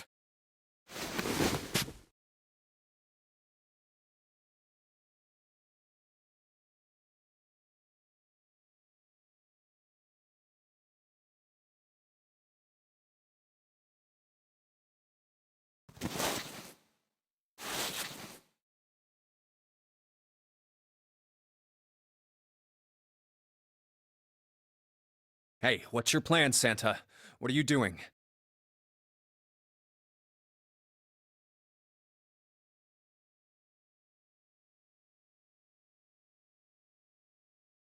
Didn't I tell you?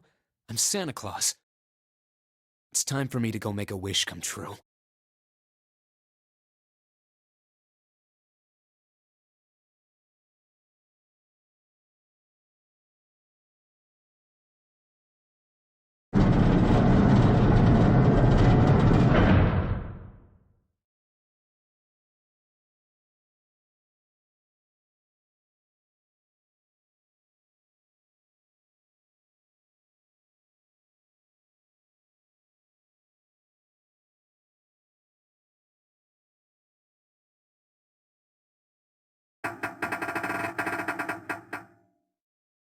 Damn.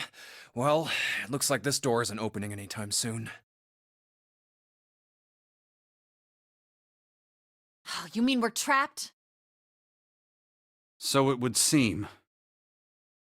What the hell is Santa trying to do? Oh my gosh! Oh my gosh, what? Have you considered where we are? There can really only be one thing Santa would do now. No. No, you can't be serious.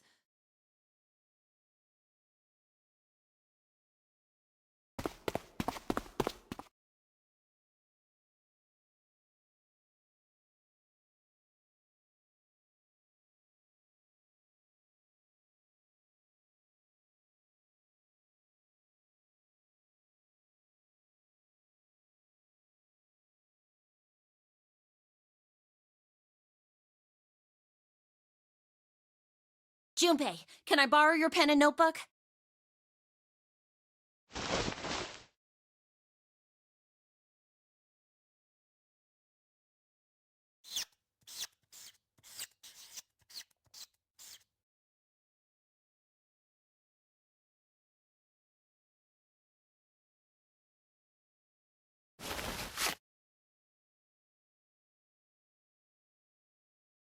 What the hell are you doing, Clover? Give me that!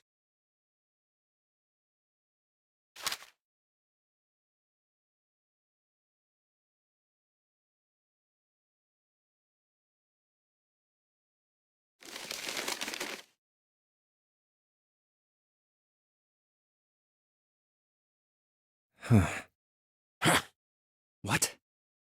And there's no other way?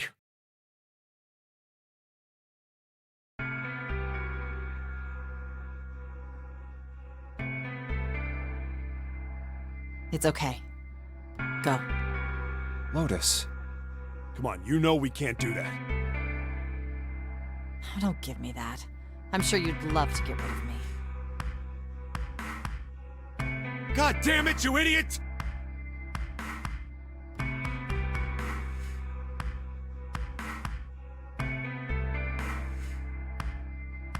Without...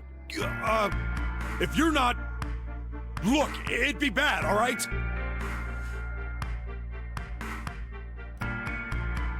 Bad? Yeah. If there weren't assholes like you around, I'd be out of a job. Uh-huh. Look, I'm just not leaving you behind, all right? End of story. 7. He's right. I'm not leaving you either. Me too. You didn't honestly think I'd abandon you, did you? You're all idiots.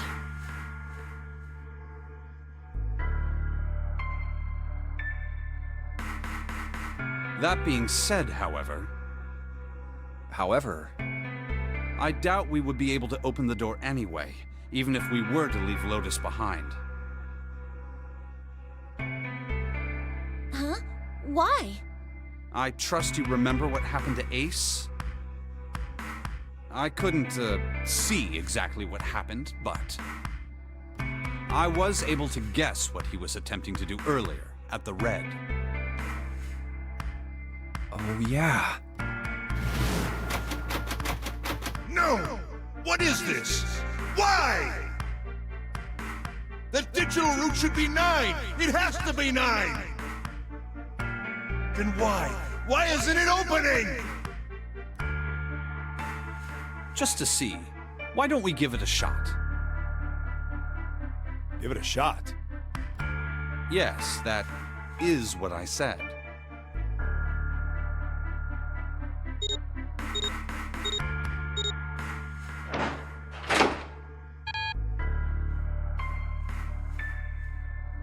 You were right. It ain't opening. But it did open 9 years ago. The digital route was 9 then, I'm sure of it. You think maybe they changed the settings? Perhaps.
Come on, over here!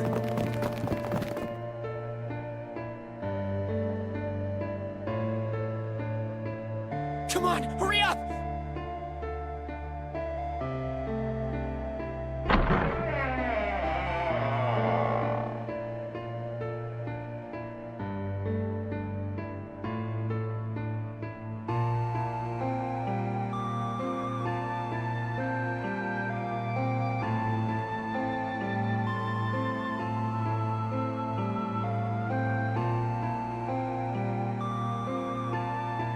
Hello? Everyone? Could you come over here for a moment? I have a little sister. She is very important to me. Right now, she is over in Building Q and is desperately trying to send information over to me. Her name is Clover, and today is her 9th birthday.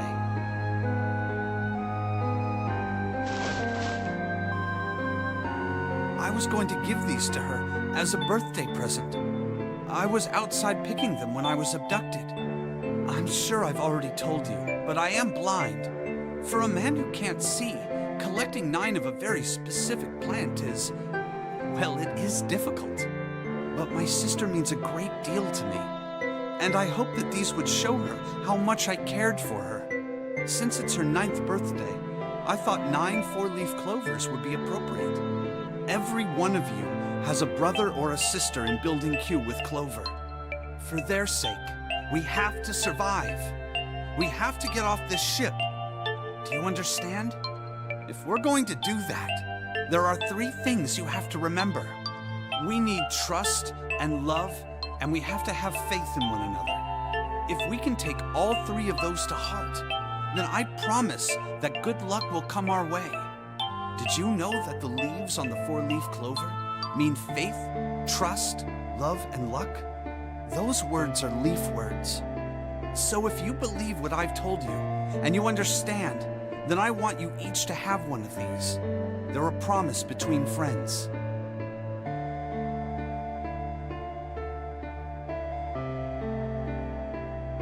Now don't ever forget, so long as you have that, we will always be connected. Do you understand?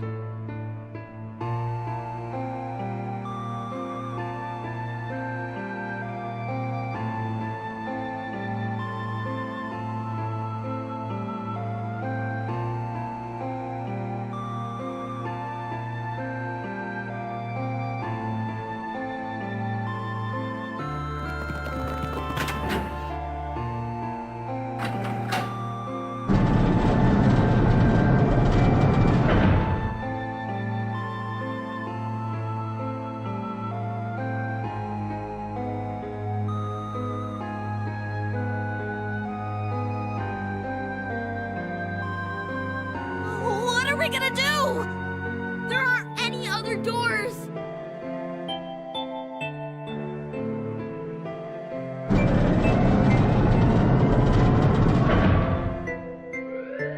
Warning. Warning. Emergency incineration command has been acknowledged. Automatic incineration will take place in 18 minutes. Please evacuate the incinerator immediately. Repeat. Emergency incineration command has been acknowledged. What? What's happening? What did that thing say? That didn't sound good. I think it means this room is gonna burn. Burn! The plaque on the door says incinerator. And that voice said that the incineration is about to start. And incinerate means to burn. No! Help me!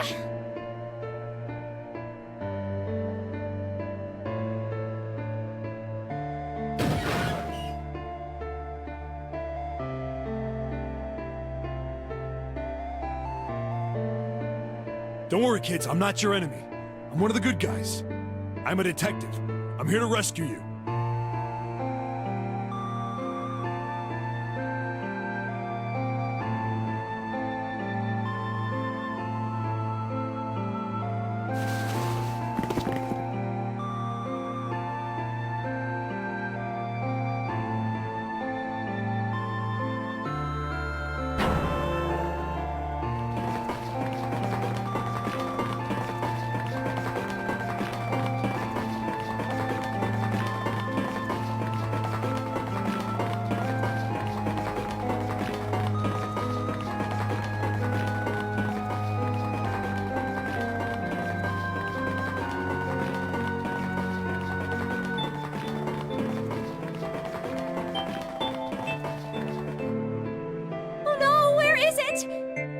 drop Jumpy's present?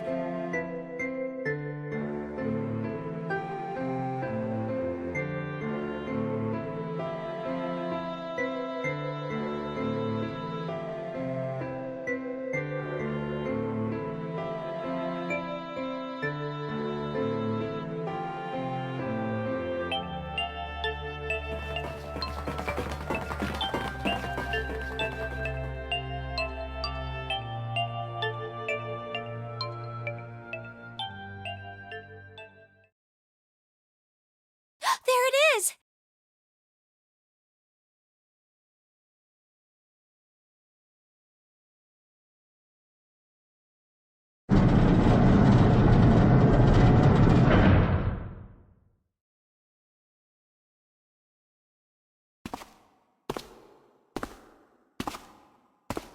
Ah, how wonderful to see you decided to come back.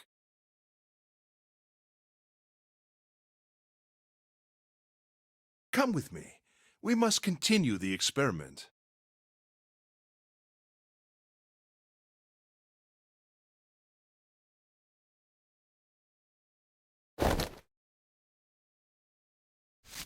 I said, come with me. No! Stop! Let go of me! Let go!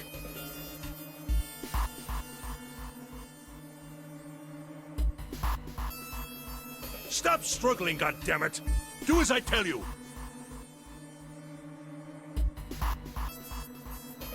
Help me! Somebody help me! Akane!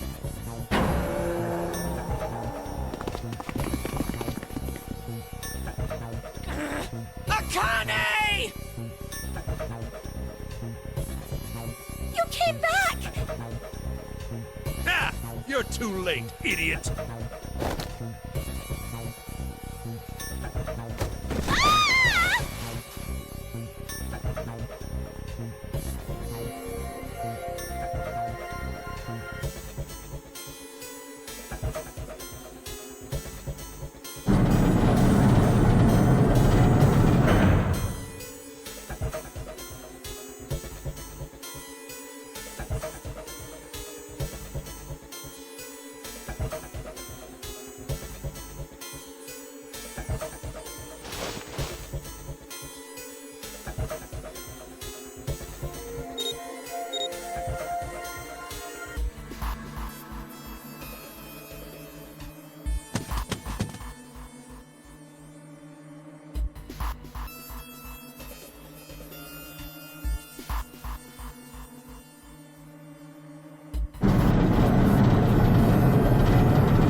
Akane!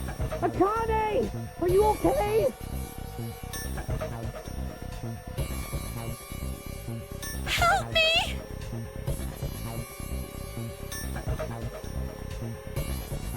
What should I do? I think I'm trapped in here! Where's Hongo? He went out the other door! What? Warning. Warning. Emergency incineration command has been acknowledged. Incineration will begin in 18 minutes. Please evacuate the incinerator immediately.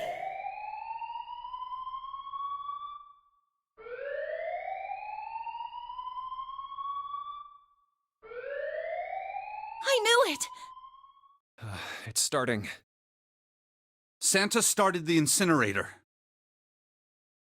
Fuck!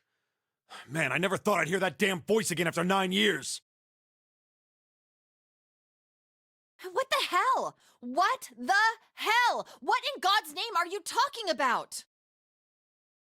It's 9 years this and 9 years that, and when it's not 9 years something, then you're talking about some sort of fucking experiments. You aren't making any sense.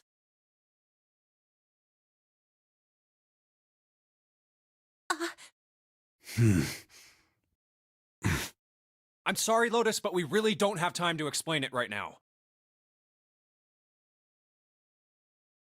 I promise, I'll tell you everything once we get out of here. But... Incineration will begin in 17 minutes. You know what that means, right? Incinerate means burn! What kind of idiot do you think I am? I know what incinerate means. Well... God damn it! Okay, fine! I won't ask anything else. Talk about whatever you want. But you have to do something for me. 7, figure this out! What? Why me? Just shut up and stop this thing! How the hell? There has to be some sort of emergency shut-off button. There isn't anything like that. How the hell do you know? Because I looked for it 9 years ago.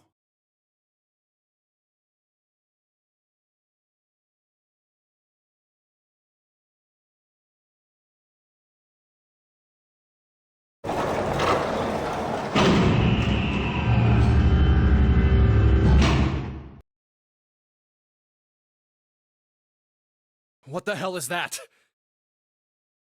What is that? What is that?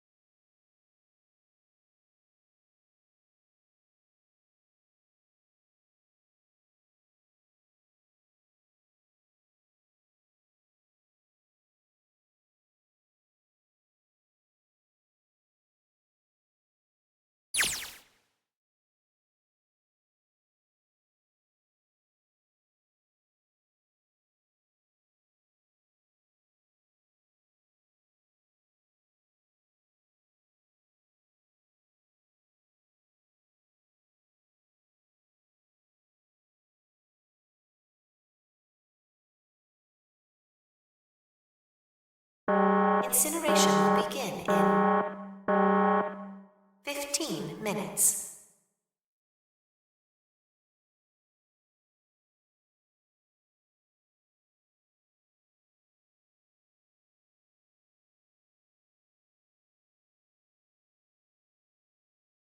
Hey, move!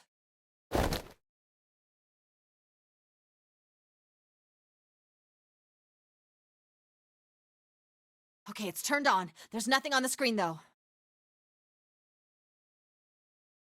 Oh, this is bad. This is really bad. If there's nothing on here, how are we supposed to do anything with it?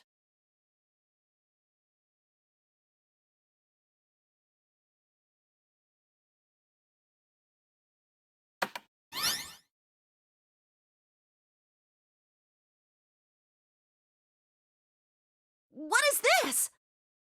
What's up? It looks like some sort of puzzle.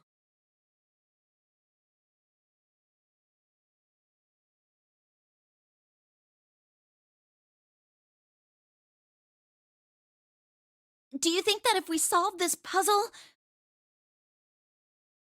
the incinerator will stop? Yeah. Well, we can hope, right?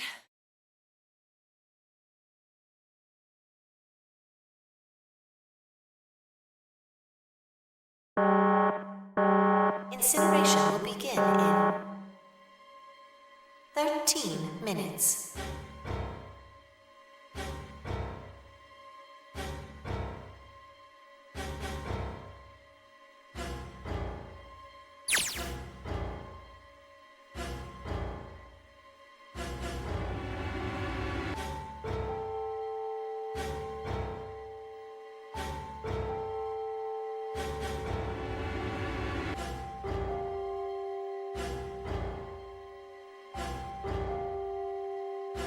Hey, what are you doing?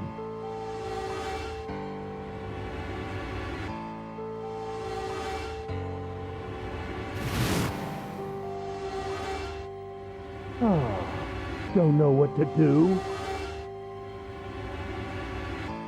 It's simple, really. But I suppose I might as well tell you. Just solve the puzzle on that machine.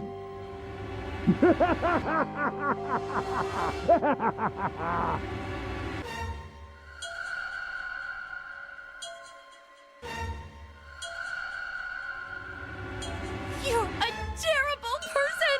I hate you! Oh my! How could you call a gentleman such as myself a terrible person? That's not very nice. I'm quite fair. I don't use tricks or play dirty. You see? I've even left you a way out. A way out? Didn't you hear me? All you have to do is solve that puzzle. Do that, and you can stop the incinerator. What's the point of stopping it? You'll only capture me and make me do this all again. I'm not going to listen to you. If you're just going to throw me back in here, I might as well just die now. My goodness, haven't you listened to anything I've said? I told you, I'm a fair man. Huh? If you solve the puzzle, the verification function of the red will in turn activate. If this experiment is to deliver valid results, there must be a chance of success. If you succeed, you will escape. The verification function of the red?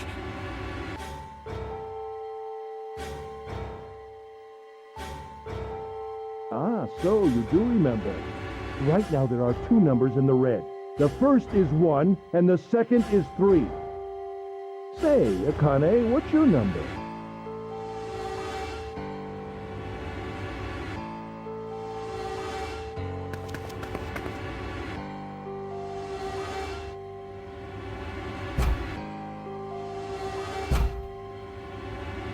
You really aren't one for listening, are you? I've already told you, didn't I? Once you solve the puzzle, the verification function of the red will activate. In other words, if you haven't solved the puzzle, you can't enter your number. What kind of fool are you? Why are you doing this? You could never understand. You don't know what it's like to spend every day surrounded by monkeys. Now start the experiment. Solve the puzzle. I can't! I don't know how! Of course you don't. Isn't that the point? You understand, don't you? Access the morphogenetic field and find the solution. I can't! Then you'll die. You'll burn alive. It's gonna be quite hot in there in a few minutes. I imagine it'll be very painful.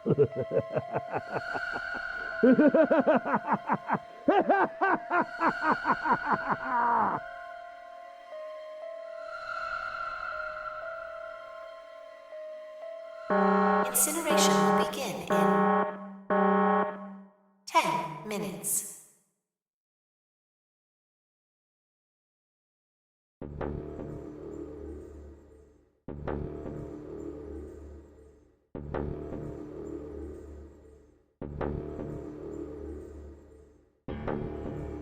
I can't. I just can't. There's no way. I can't figure this out.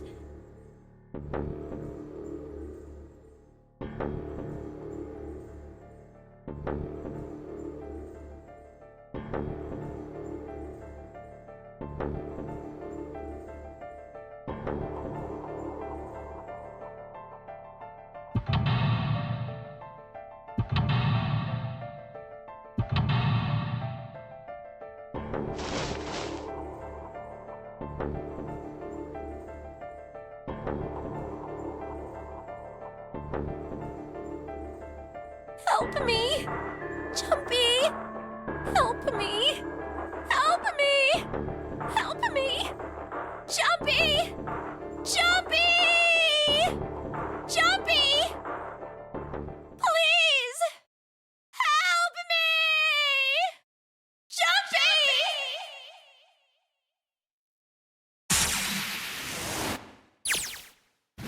Akane? Akane? Who the hell is Akane? Shut up! Just shut the hell up!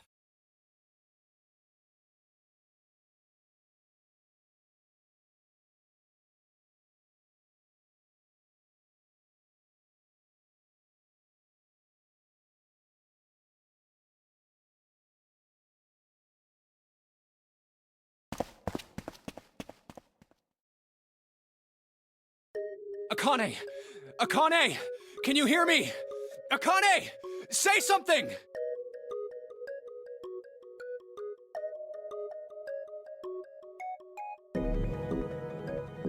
Akane! Answer me! Akane! Jumpy?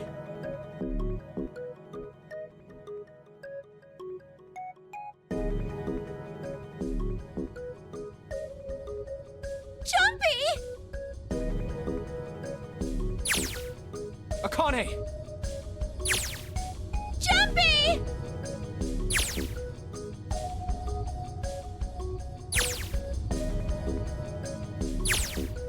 Akane!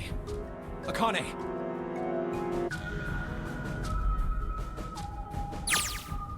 Yes, I am! How did you know?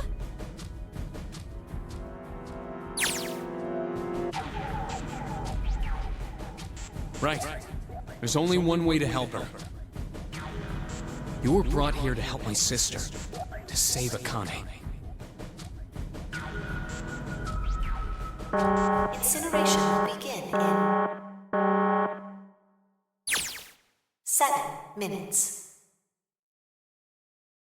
Jumpy, we don't have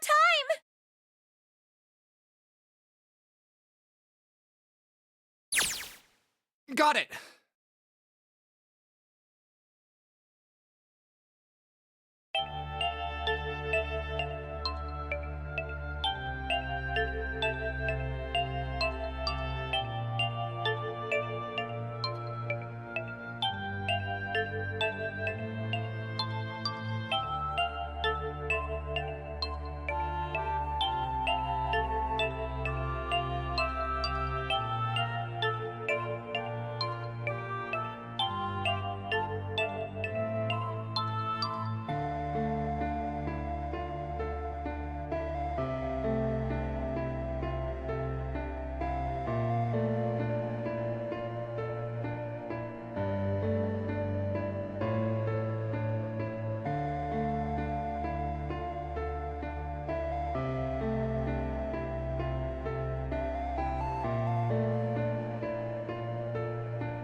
Incineration will begin in 6 minutes. Jumpy! Yeah, I know. Just hang on, all right? I promise I'll get you out of there. I'm not gonna let you die. I promise. So don't worry, all right? Just give me a few minutes, okay? Okay.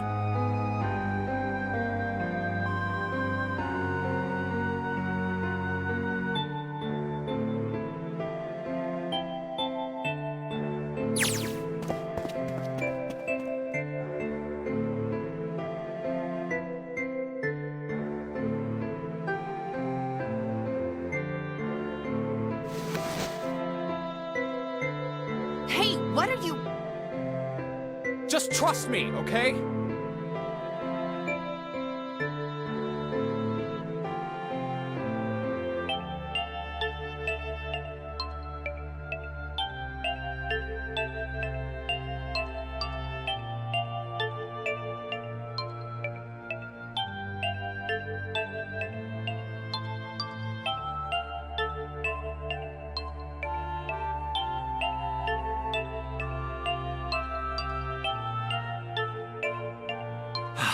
Think of what I did all those times before.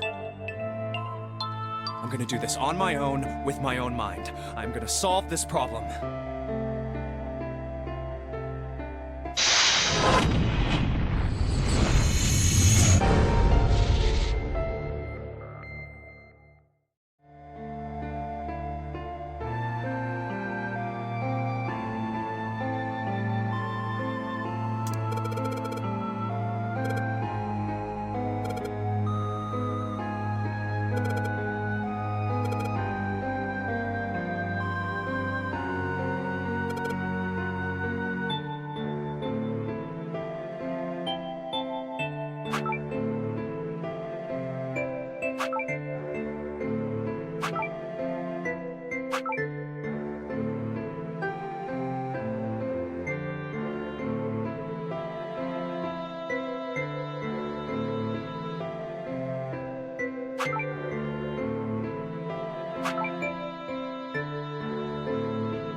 Yes, that's it! Akane! Did you get it? Yes, I did! I solved it! I mean, really, you solved it for me, but I copied everything you did! Now I just have to press enter! Then what the hell are you waiting for? Push it! Okay, I will!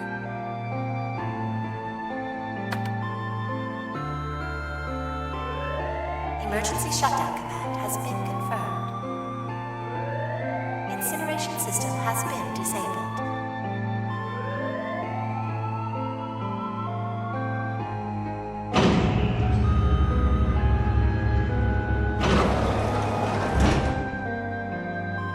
Ah! Jumpy! It worked! It worked! The incinerator shut down! It worked!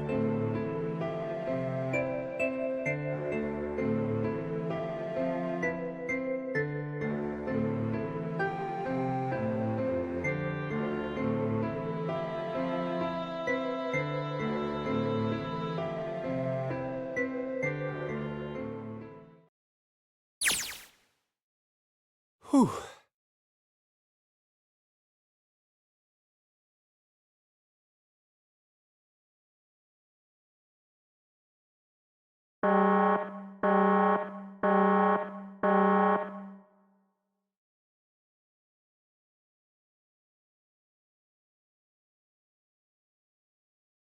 Akane! Sorry, but things are kinda busy over here. I'm gonna have to hang up now, okay? Oh, of course! That's fine!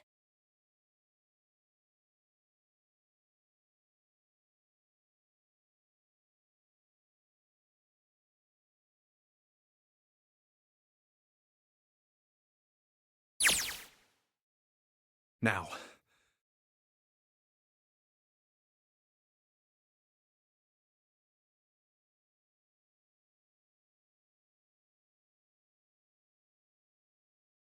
Junpei, are you... Okay? Ah, shut it!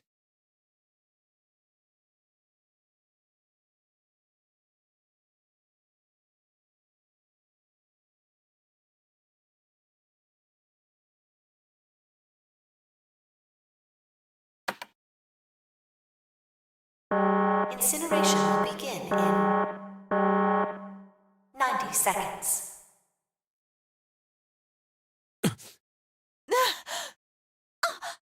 It doesn't sound like it's stopping.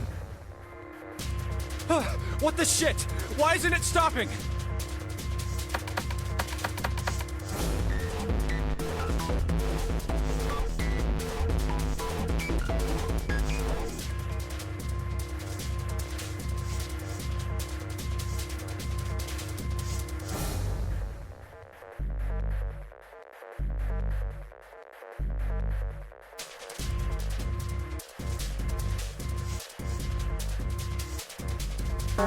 Incineration will begin in 60 seconds.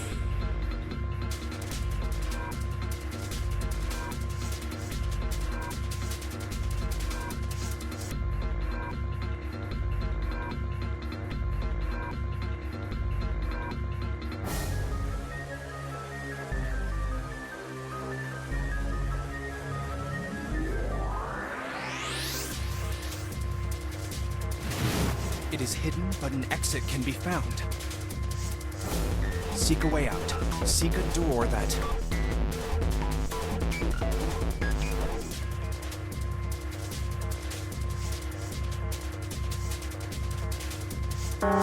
Incineration will begin in 30 seconds. Run, guys! Get to the door! Run!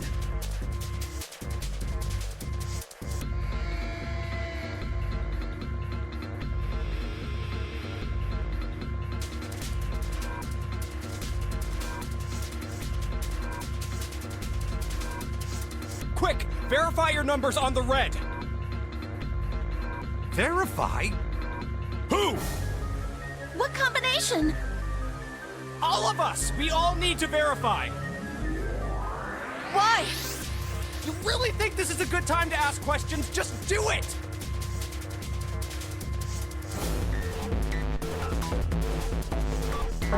Incineration will begin in 10 seconds. 9, 8, 7, 6, 5, 4, 3, 2. Central gate has been opened. Incineration system has been disabled.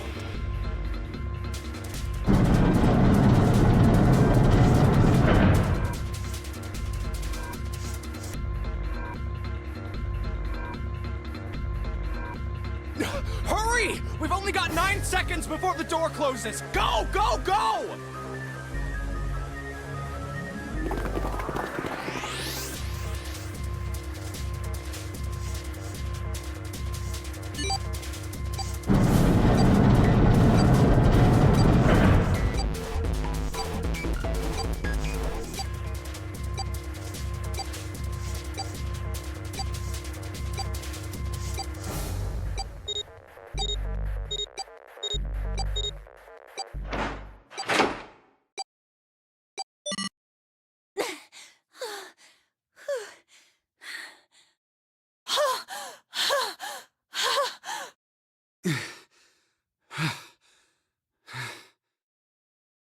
Shit.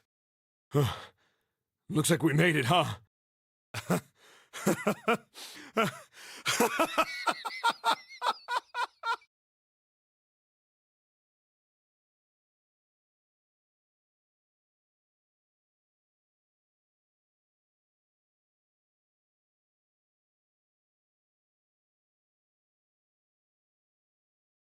Akane? Akane! Can you hear me? Akane!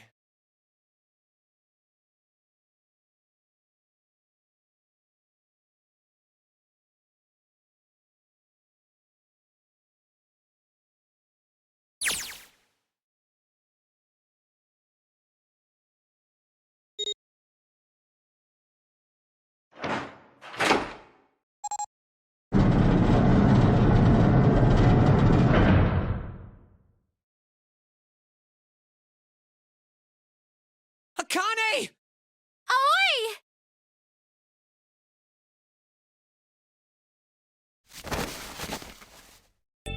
Oh, Aoi! Akane!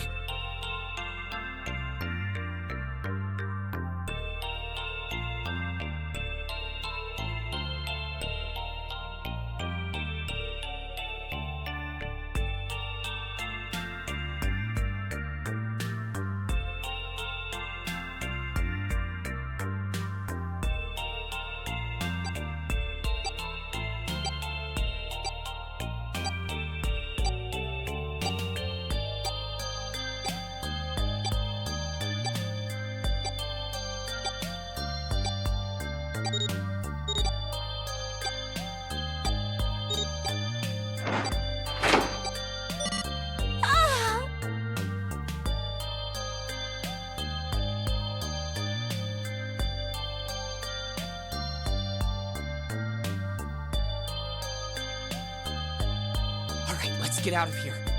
If we don't book it, we might run into Hongo again.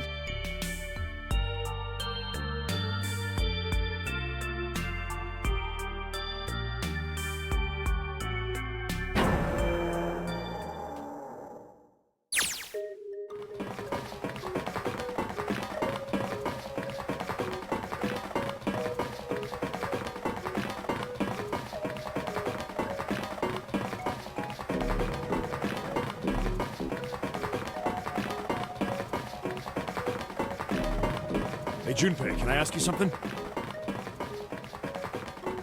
What's up? That door, the one with the 9 on it. Why'd it open? Yeah, all 5 of us verified our numbers on the red. 2 plus 4 plus 5 plus 7 plus 8 is 26. That makes our digital route 8. It shouldn't have opened. That's not like you, Lotus. I thought you would have figured it out already. Huh? Why? Because you were the person who taught me about the idea of bases. Bases? Yeah. What are the two numbers in base 2? 0 and 1. How about base 10? That goes from 0 to 9, right? And how about base 16? 0 through F. After 9, it starts at A and goes from there. B, C, D, etc. You're right. In other words, A in base 16 is 10 in base 10. B is 11, C is 12, D is 13, and so on. So, what about it? You don't get it? What if we keep going with that pattern? What if you go way past base 16 all the way to base 27? Base 27? Yeah. Well, the numerical digits are the same. So, I guess you'd add alphabetical digits. E is 14, F is 15, G is 16. H is 17, I is 18, J is 19. K is 20, L is 21, M is 22. N is 23, O is 24, P is 25. Yeah, and? What comes after that?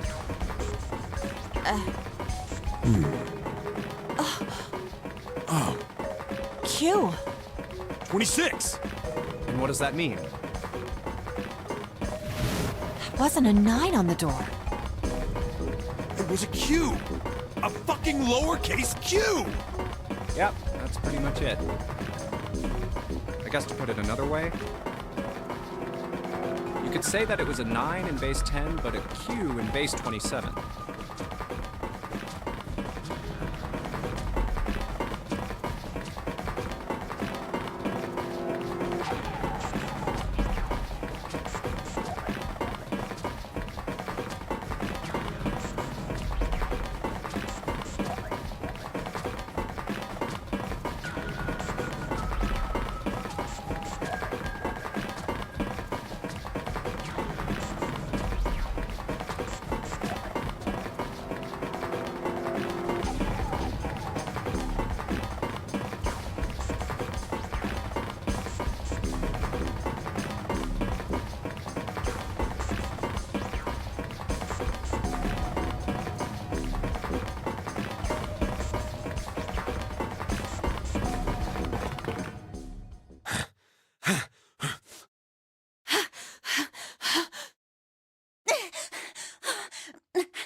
Whew.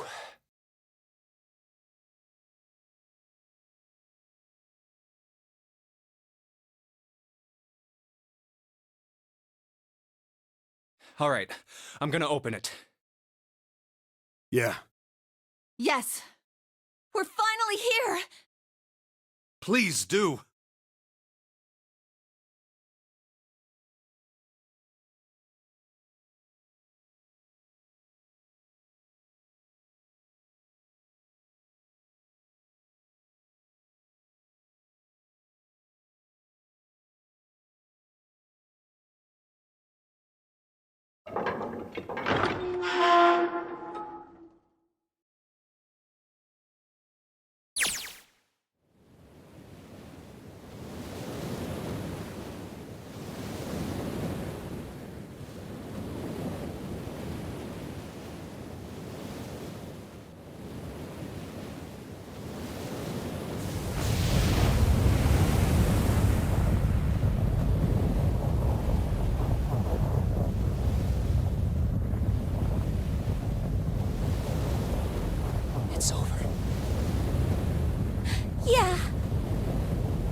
No way. What? It can't be. This is...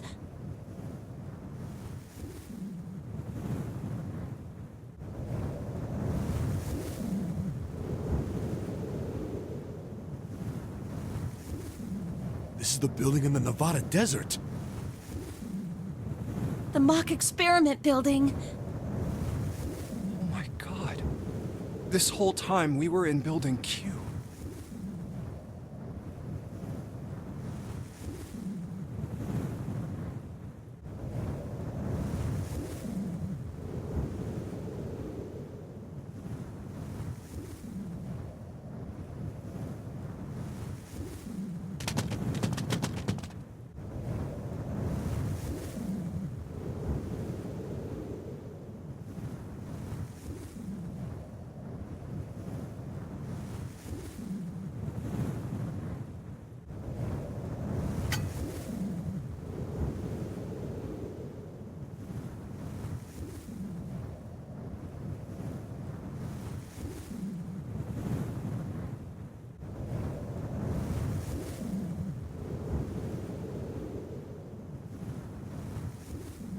Akane.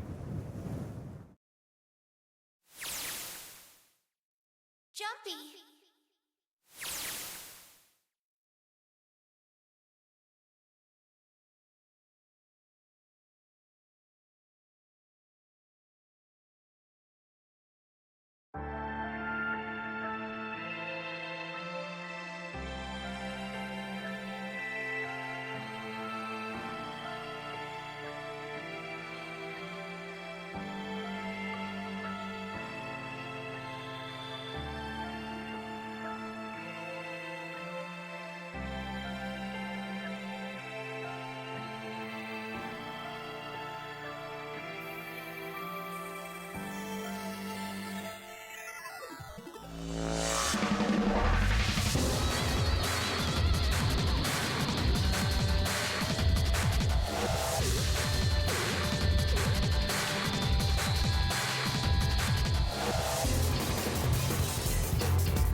Are you okay?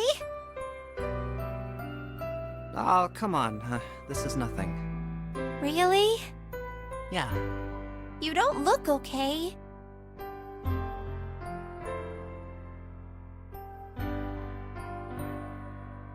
How does it look then?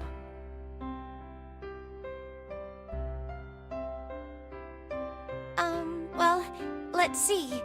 It looks like you kissed a toad and got warts, but then they just kept growing and growing and growing. What does that even mean? Ow, ow, ow, ow. See? I told you you're not okay. You're too reckless. You can't beat 5 8th graders, Jumpy. That's crazy. Yeah, but I couldn't just stand there. I mean, don't you think so? I had to do something.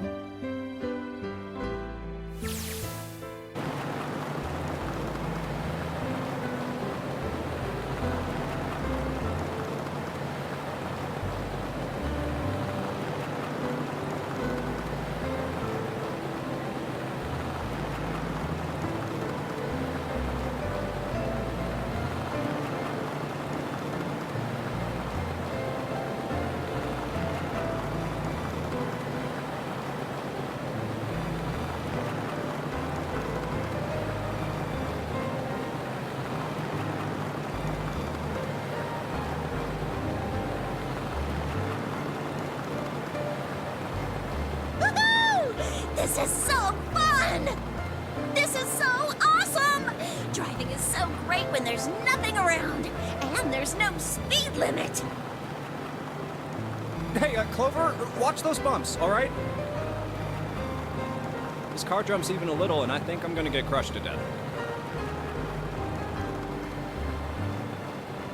Hey, shut it. I can't help if I'm big, all right? Suck it up. Why don't you drive, 7? I'm a cop. I ain't gonna break the law. He doesn't have an international license. Yeah, but you could have sat in the passenger seat. Oh, hell no. There's no way I'm giving this seat up. And Clover, there's no need to slow down. The car Santa and June are in should be somewhere down this road ahead of us. Yeah, I saw some fresh tire tracks going out. There's no doubt about it. Then we've got to hurry if we want to catch them, don't we? Sure thing.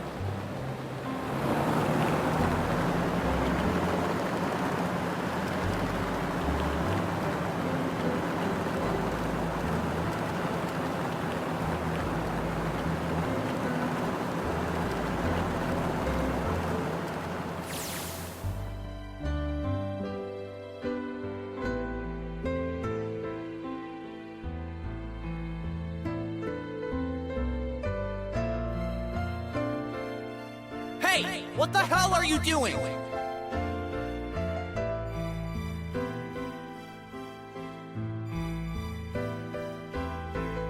Help me! Officer, please! You have to come with me!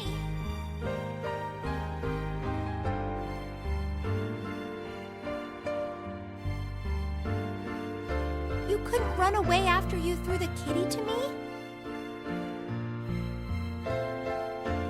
Yeah, I guess I could have.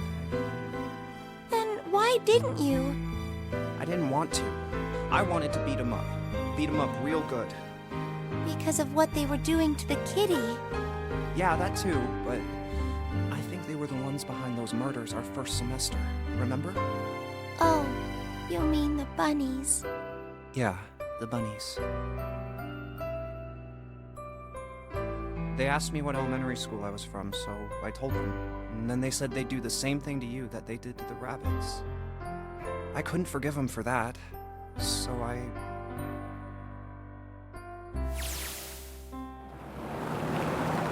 Hey, there's still some stuff I don't get.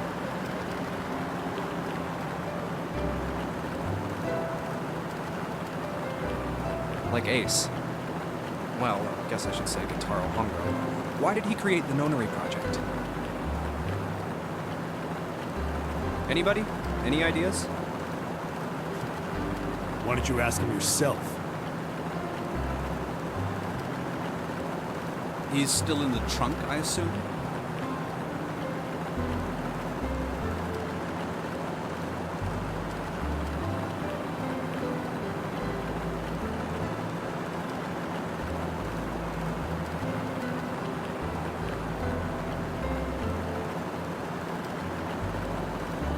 Hey, were you listening to us?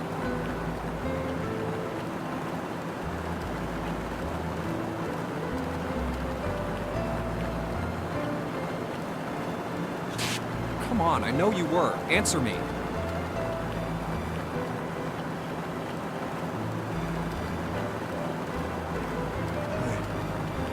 I only wanted to see the faces. Human faces. I thought if I could gain the ability to access the morphic field set, then perhaps I could see faces. By peering into people's minds, you could understand how they were processing the expressions of others. That's it? Yes. If you want to put it simply. But if you are looking for a more philosophical answer, I can supply that as well. You see, the human collective consciousness...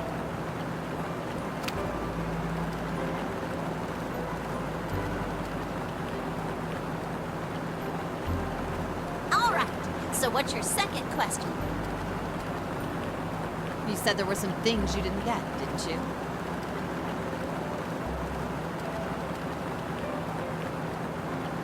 Well, my next question doesn't really have anything to do with you two. This is for you, Seven. It's about the whole Alice thing. What's the deal with that? Well, you see, 9 years ago, after I escaped from the Gigantic, I kept going after a homegoal on my own, hoping I'd catch up when I finally slipped up. During the course of my investigations, I learned a lot more about the Gigantic. I also found out about Bourdain and Alice. You're not really answering my question. Was there actually a girl who wouldn't melt at room temperature?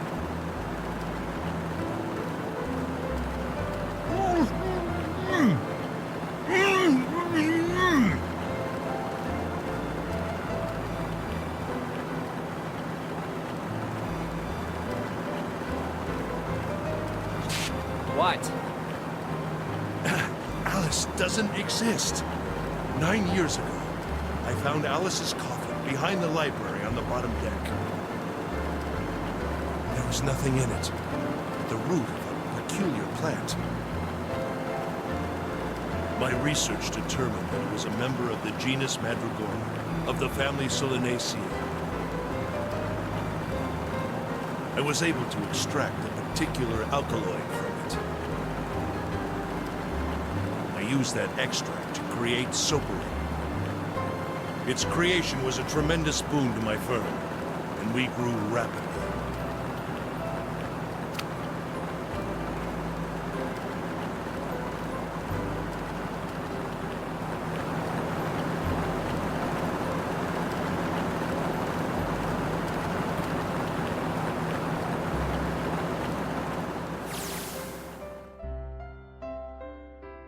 Here, this is for you. What's this? This is, for you, doll. His name is Junpei.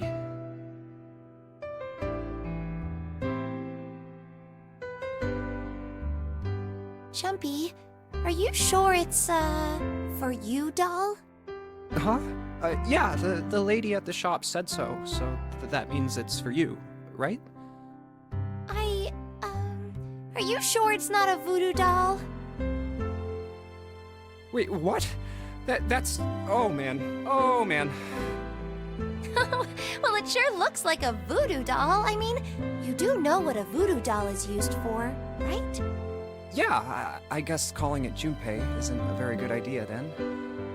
Why are you giving me this anyway? It just seems really sudden. Well, you know how after June, we aren't gonna get to see each other too much? I mean, we're gonna be in different schools, and I just thought I'd, Oh, okay, well, how about we call it June, then? Okay. So, I wanted to give you this. You sound like some sort of tribal chief in a bad movie. Yes. I, head of tribe. This doll, traditional charm of tribe. So I give this. It me. So we always together. Oh, Jumpy. If something bad, then hold and pray. I go wherever you are. So here, take. Thank you. Thank you so much, Jumpy.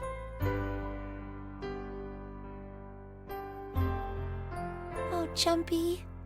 I'll never forget you. I promise. I'll never forget you either.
nobody next to the road. What? Hmm?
Jumpy!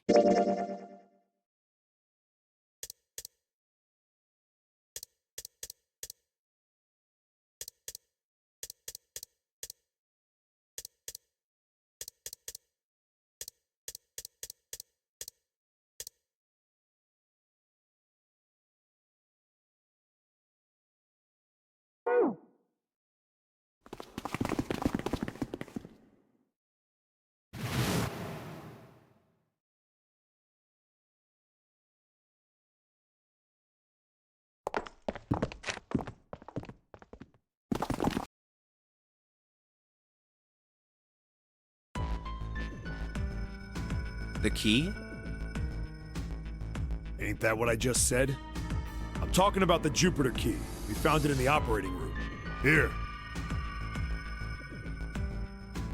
Whoa. Nice catch. Jeez. I see. So this is Jupiter.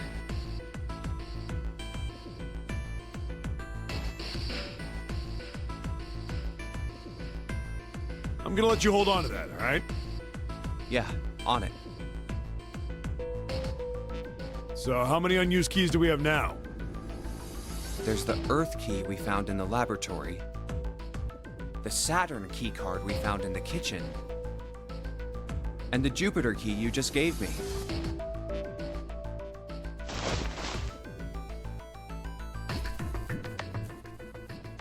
The Jupiter key is supposed to be for the door at the end of that long, straight hallway, right?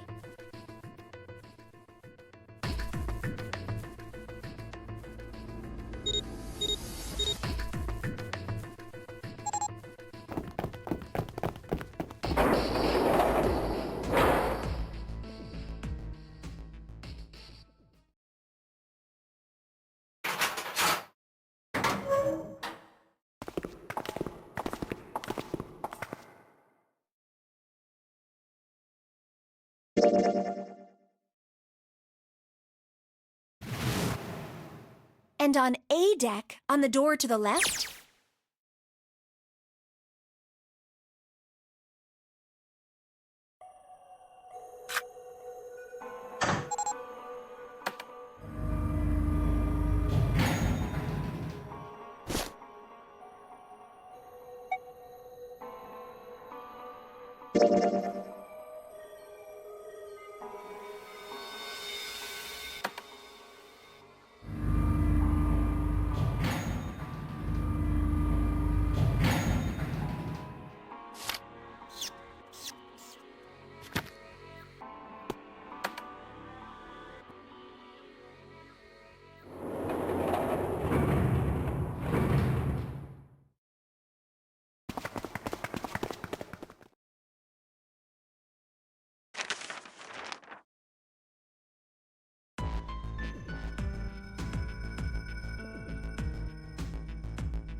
I think.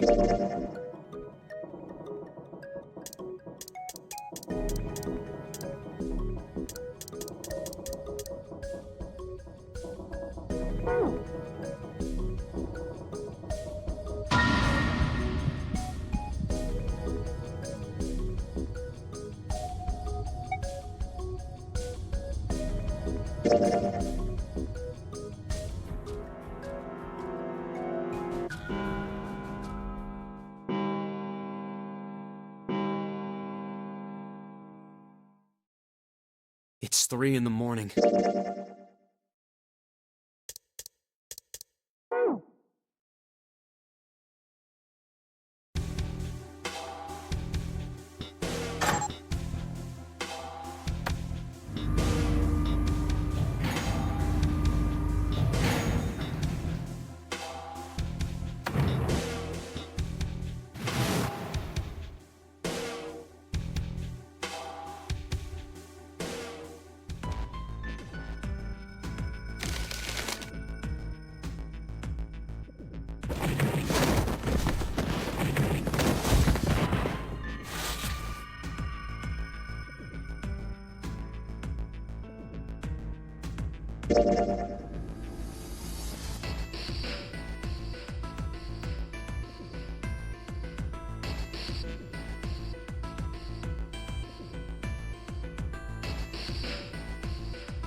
Oh.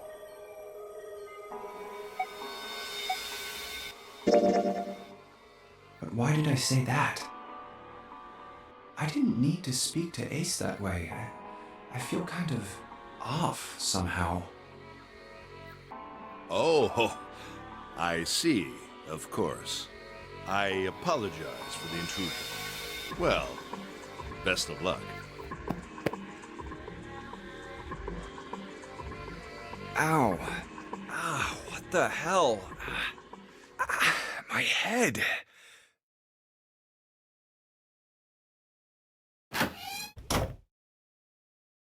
Yes. There was something I wanted to check, if you don't mind.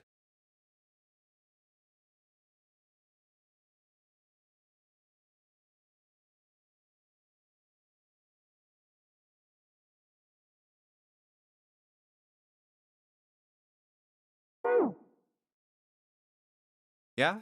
What's that? Pardon me. Hey, what the hell are you doing? Whoa, what are you putting your hand in my pocket for? Stop!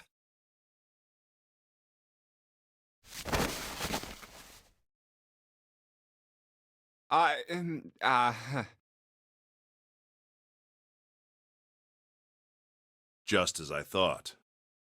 You switched them, didn't you, when we voted? Well, I can't say that I care. I managed to get through the numbered door I wanted, despite your mischief.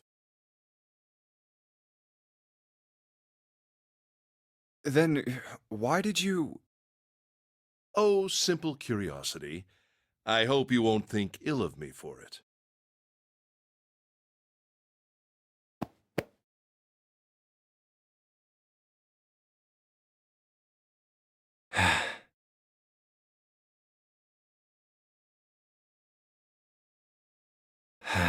Damn.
Oh, a hall?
Huh.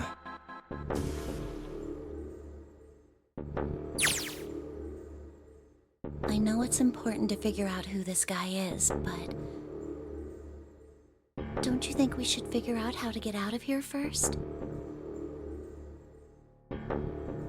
But... Please, I don't want to waste any more time. All right, sure thing.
Looks like... But isn't it supposed to say all ice?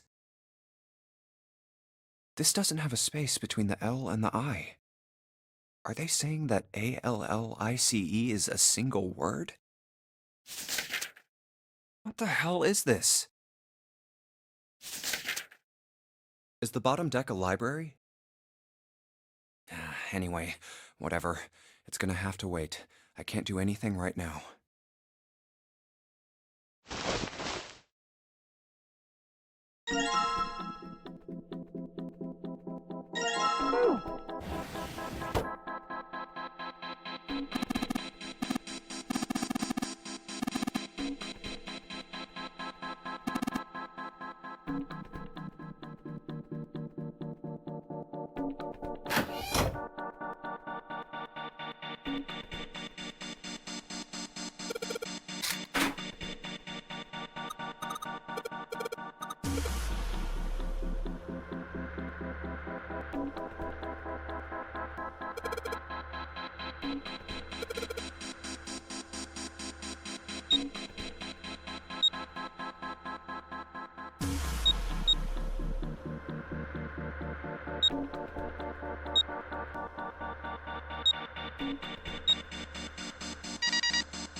All right, let's go.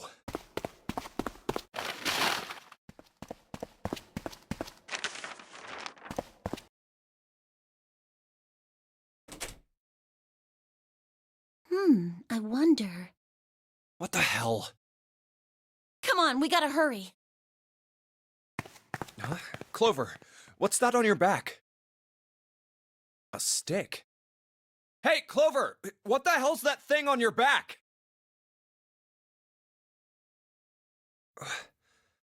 Is she ignoring me? For crying out loud.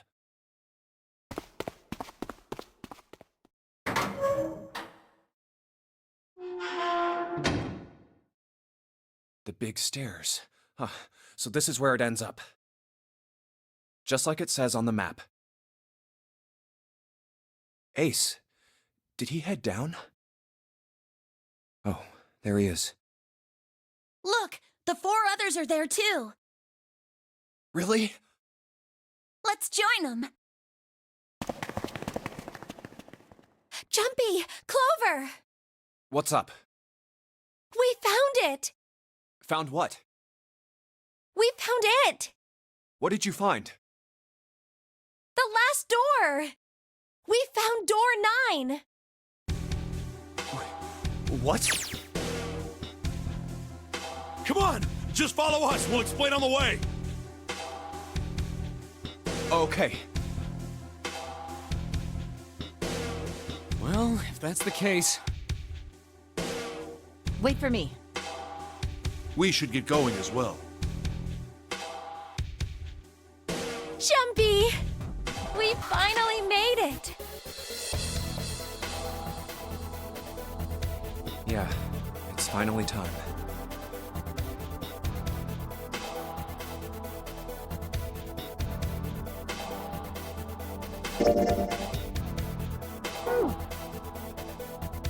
We've reached the end.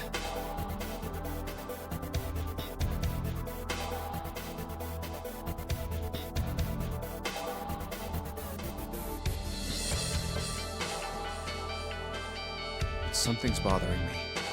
Only 3 to 5 people can go through the numbered door. 7 of us are on our way to door 9. That means that, best case scenario, there will be 2 of us who have to stay behind.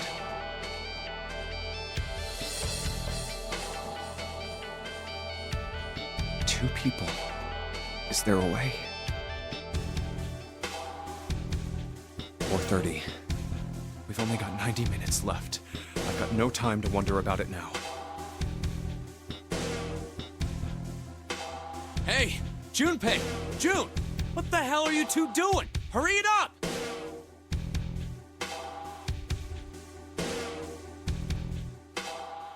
Let's go, Jumpy! Yeah.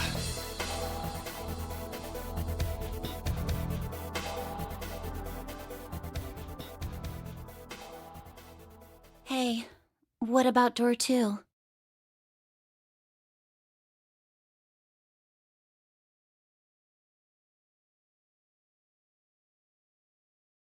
What about door 2? Door 2 is the only one we haven't gone through it, I mean. Yes, that is true. Are you guys okay with that? Not investigating it, I mean?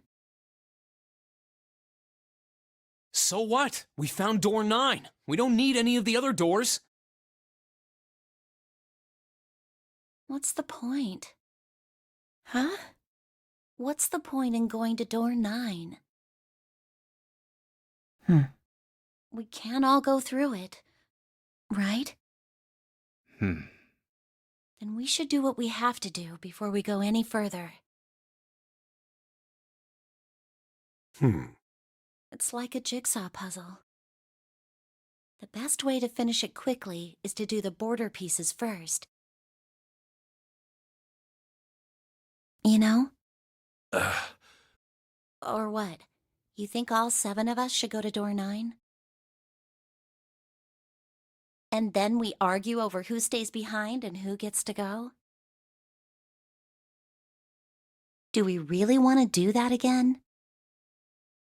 Who knows? If we check out door 2, maybe we'll find something. Maybe we can find a way to get all of us out. Huh. I don't know what might be in there.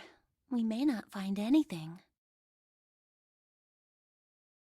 But don't you think it'd be better to at least have a look? I mean, am I wrong? Does that sound wrong to you guys?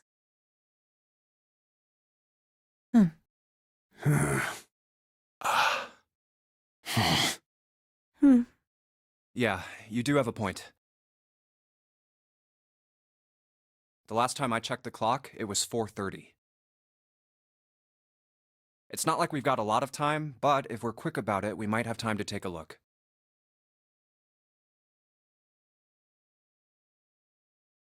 You're right. Let's go take a look at door 2.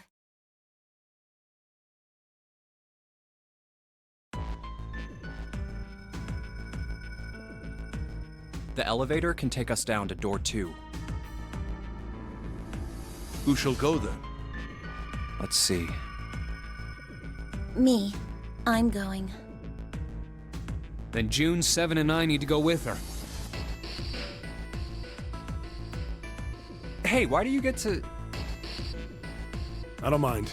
We'd only waste time arguing over it. Jumpy, I'm okay too. See? Can we just go now? Fine. All right, let's get going. I'll see you later. Okay. Be careful.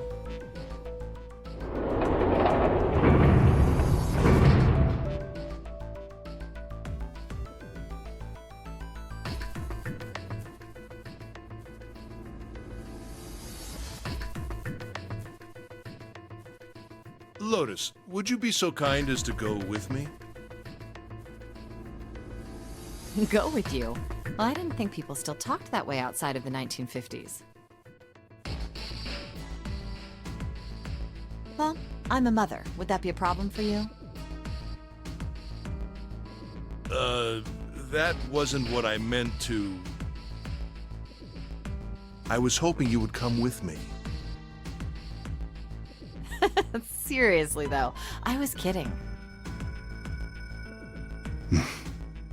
So, where was it you wanted to take me? There's something I wanted to show you. Hey man, what the hell? I'm not important enough? Well, it's not like that. Once I've shown Lotus, I'll show you. Really? Of course. Fine. Do whatever you want. Thanks, Junpei. Are you coming, Lotus?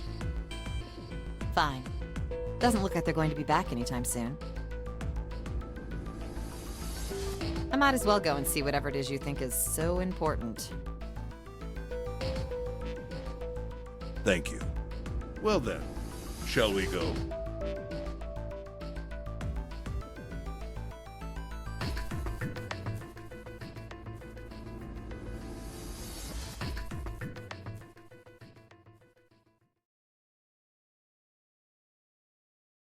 They're so slow. And what's keeping Ace and Lotus?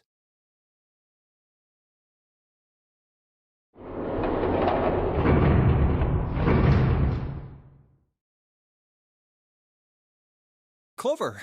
I guess you're the first one back.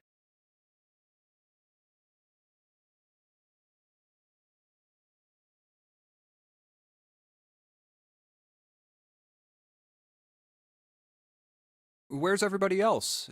What happened?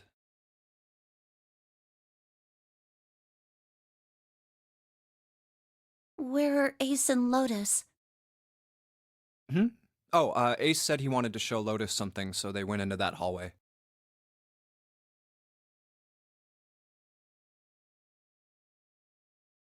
Oh, then they went over there? Yeah, I think so. So where are June, Santa, and Seven? Why aren't they with you? You really want to know?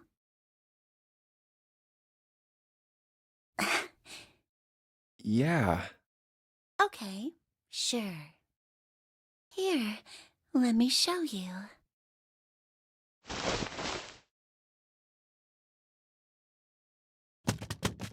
Huh? Bracelets. Oh my god. Oh, holy shit. No. No way, no way. This has got to be some kind of joke. This can't be real. Huh.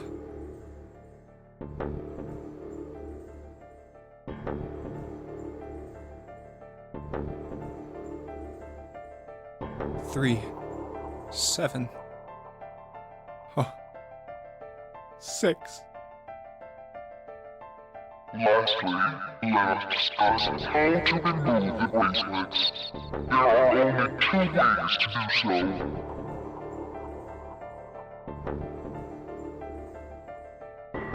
1.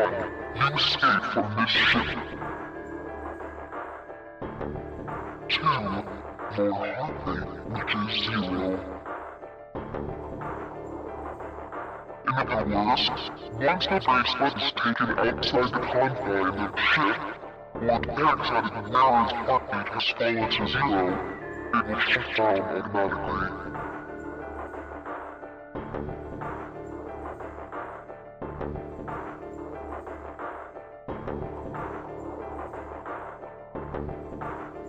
But why?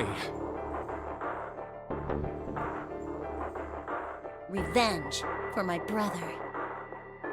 He was forced into door 3 and murdered. You need at least 3 people to open a door. Who were the 2 that opened that door with him? It could only have been Santa and Seven. That's why I killed them. Why? Why did you kill June? Because she tried to protect them. She was in my way. She had to die too. No. No. No. No. Hey, Junpei.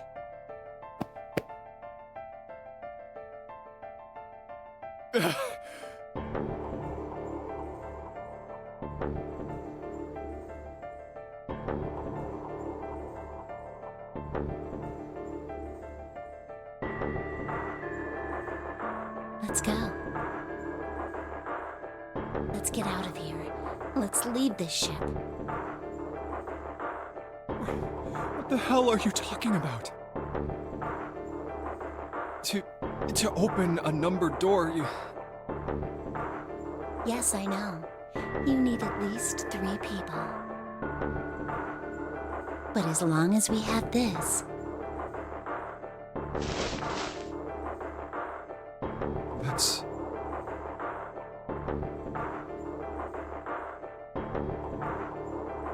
the Zero bracelet. You've got something in your pocket. What is it? Oh, this?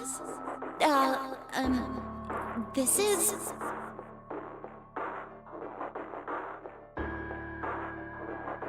See? You get it now?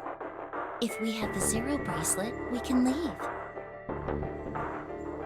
You and I can open door 9 with just the 2 of us. See? So let's go. Come on! Hurry up!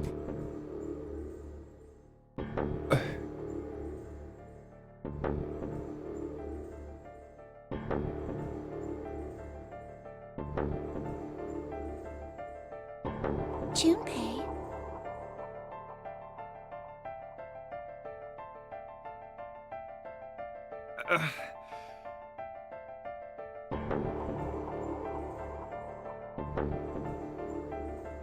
Junpei.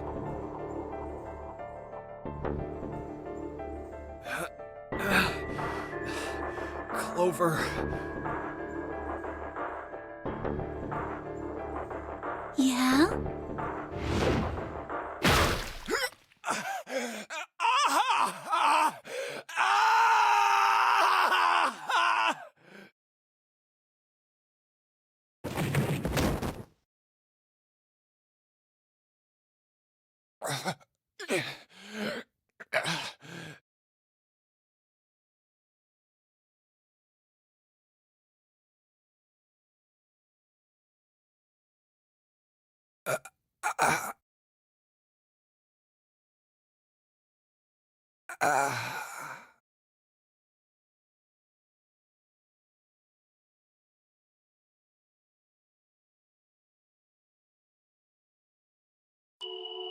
Thanks, Junpei. I'm just gonna borrow this, okay?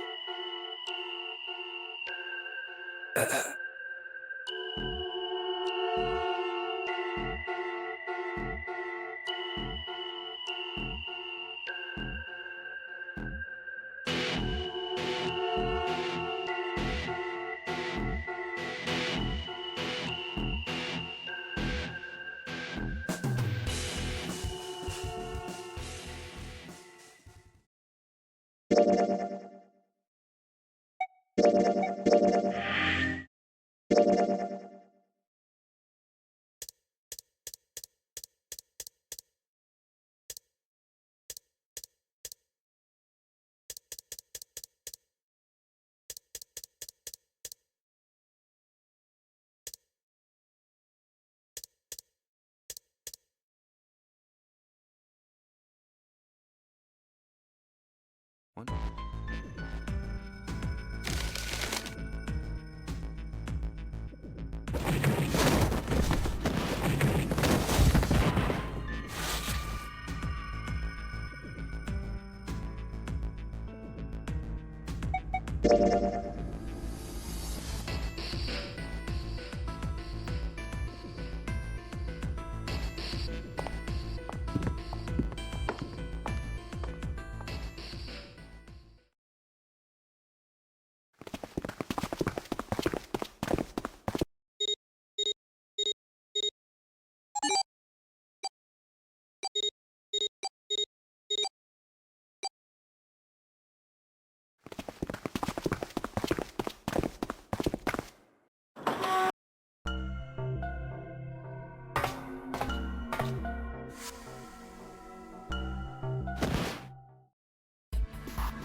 I believe the box.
Yes! The door's open!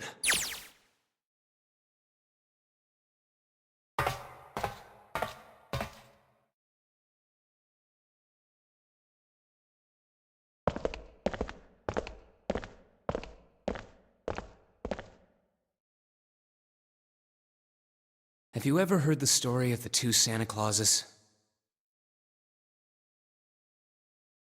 It goes that a long time ago, there were two Santas. One of them wore white, and the other one wore black. The white Santa gave presents to good kids. And the black Santa played tricks on bad kids. It went on like that for a while, but eventually the black Santa's tricks started to get worse and worse.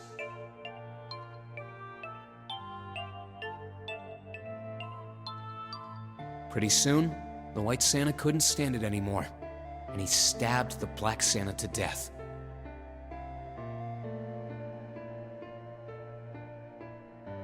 When he stabbed the other Santa, the white Santa got blood all over his clothes.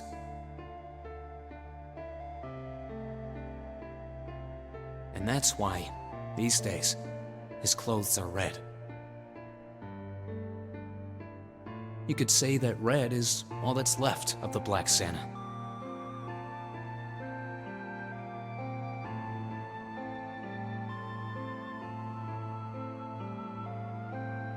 I wonder which Santa I am. The white Santa or the black Santa? Huh. Aw. Uh.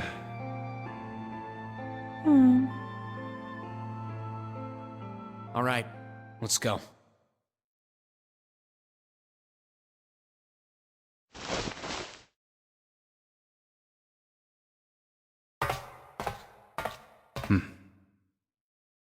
Huh?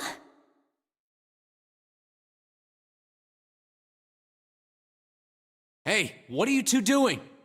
Let's get moving.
Now we finally... I'll leave the rest to you. Hey, wait!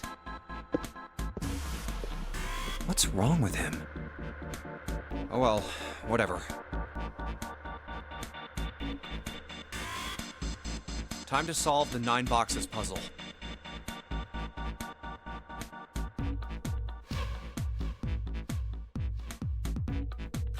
Ace's card is in box 1, Snake's is in number 2.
A long hallway, huh?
She's not here. No, she isn't. There's no sign of her. Let's go.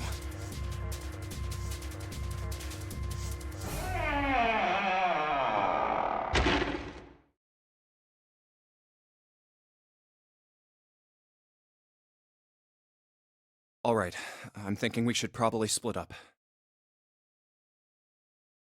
I'll head back to the stairs and take the elevator down to E-Deck.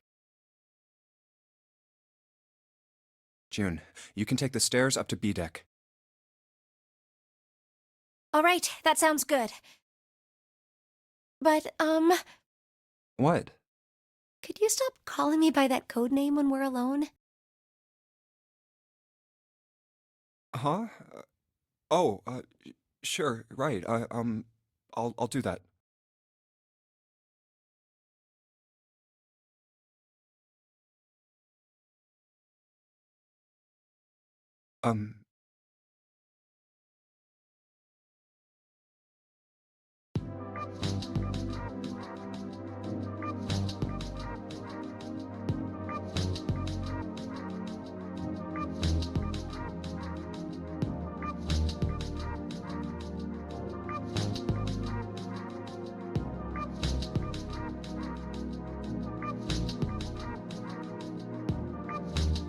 Jumpy.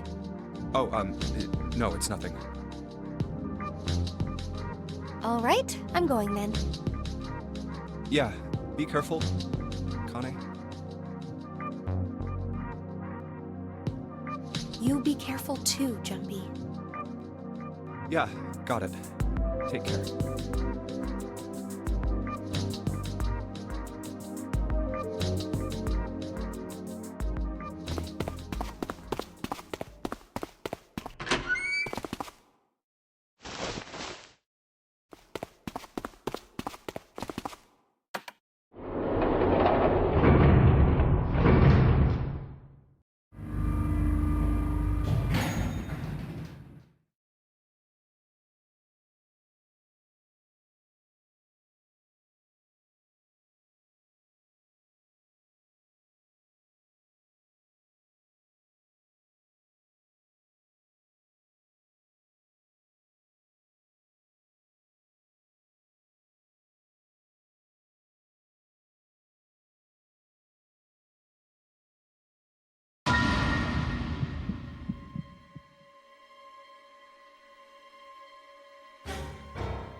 Lastly, let us discuss how to remove the bracelets. There are only 2 ways to do so.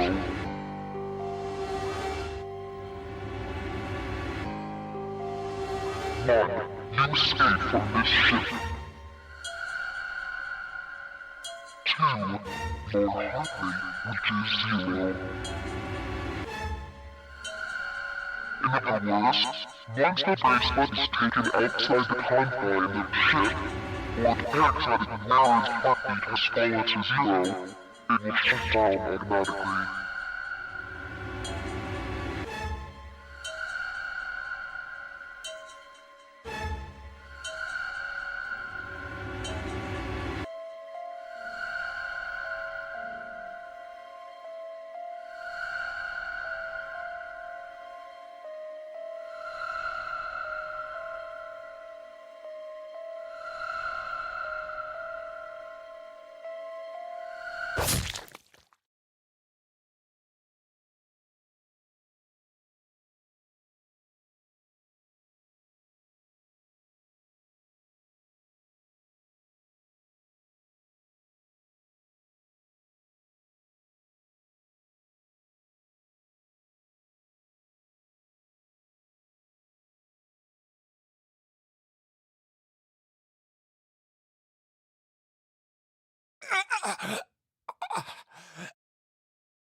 One, two.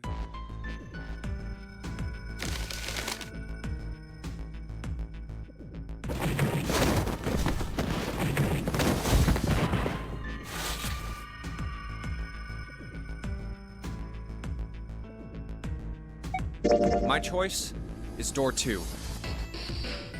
Hey, wait a minute there. You cheating? Cheating? I'm asking if you changed your number after you heard what doors we wanted. How could I do that? I wrote it down on the paper earlier. Let me see that. Sure, here. I had 3 pieces of paper ready. And I put the one with door 6 on it into the pot. I just needed to make sure I drew last. After I saw everyone else's result, I just chose whatever door I wanted. If the number I'd already put in matched, then I didn't have to switch the paper out. Well, what does it say? You got lucky. All right. So we know who's going through door 2.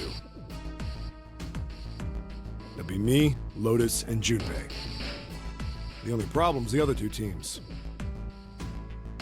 June and I want door 6. Clover and I choose door 1. That's not good. We can't open either of those doors with only 2 people.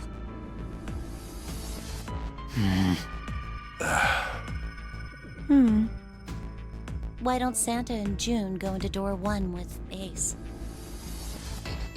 Huh? Well... Then what will you do, Clover?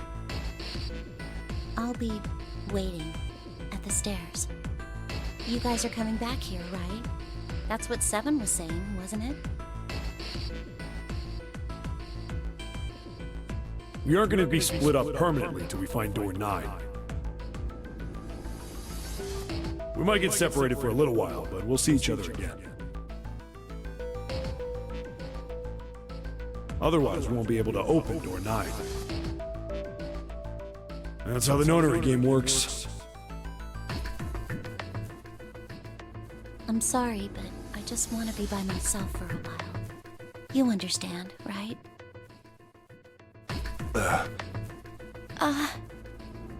All right, I'm going through door 1.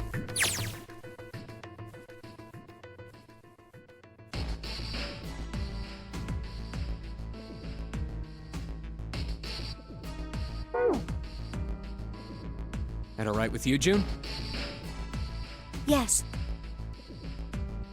Well, we'll be going then.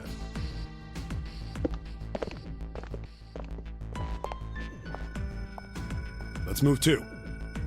Yeah. Right, let's go.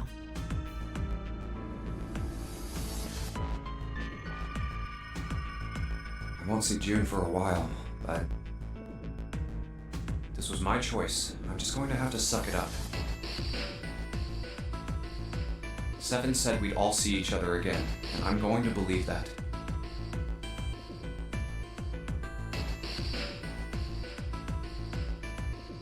The other group went to A deck to go through door 1.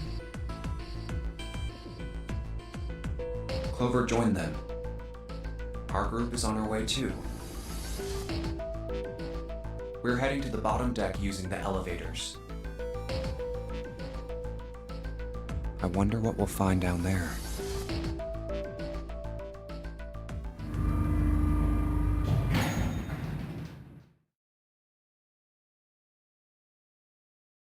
We ready? Yeah, anytime. I'll go first.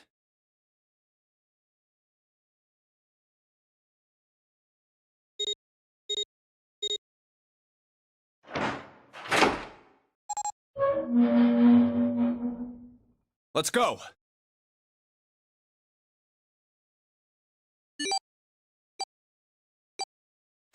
Where the hell is it this time? I don't see it! Oh, there it is! It's right there!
Epilogue.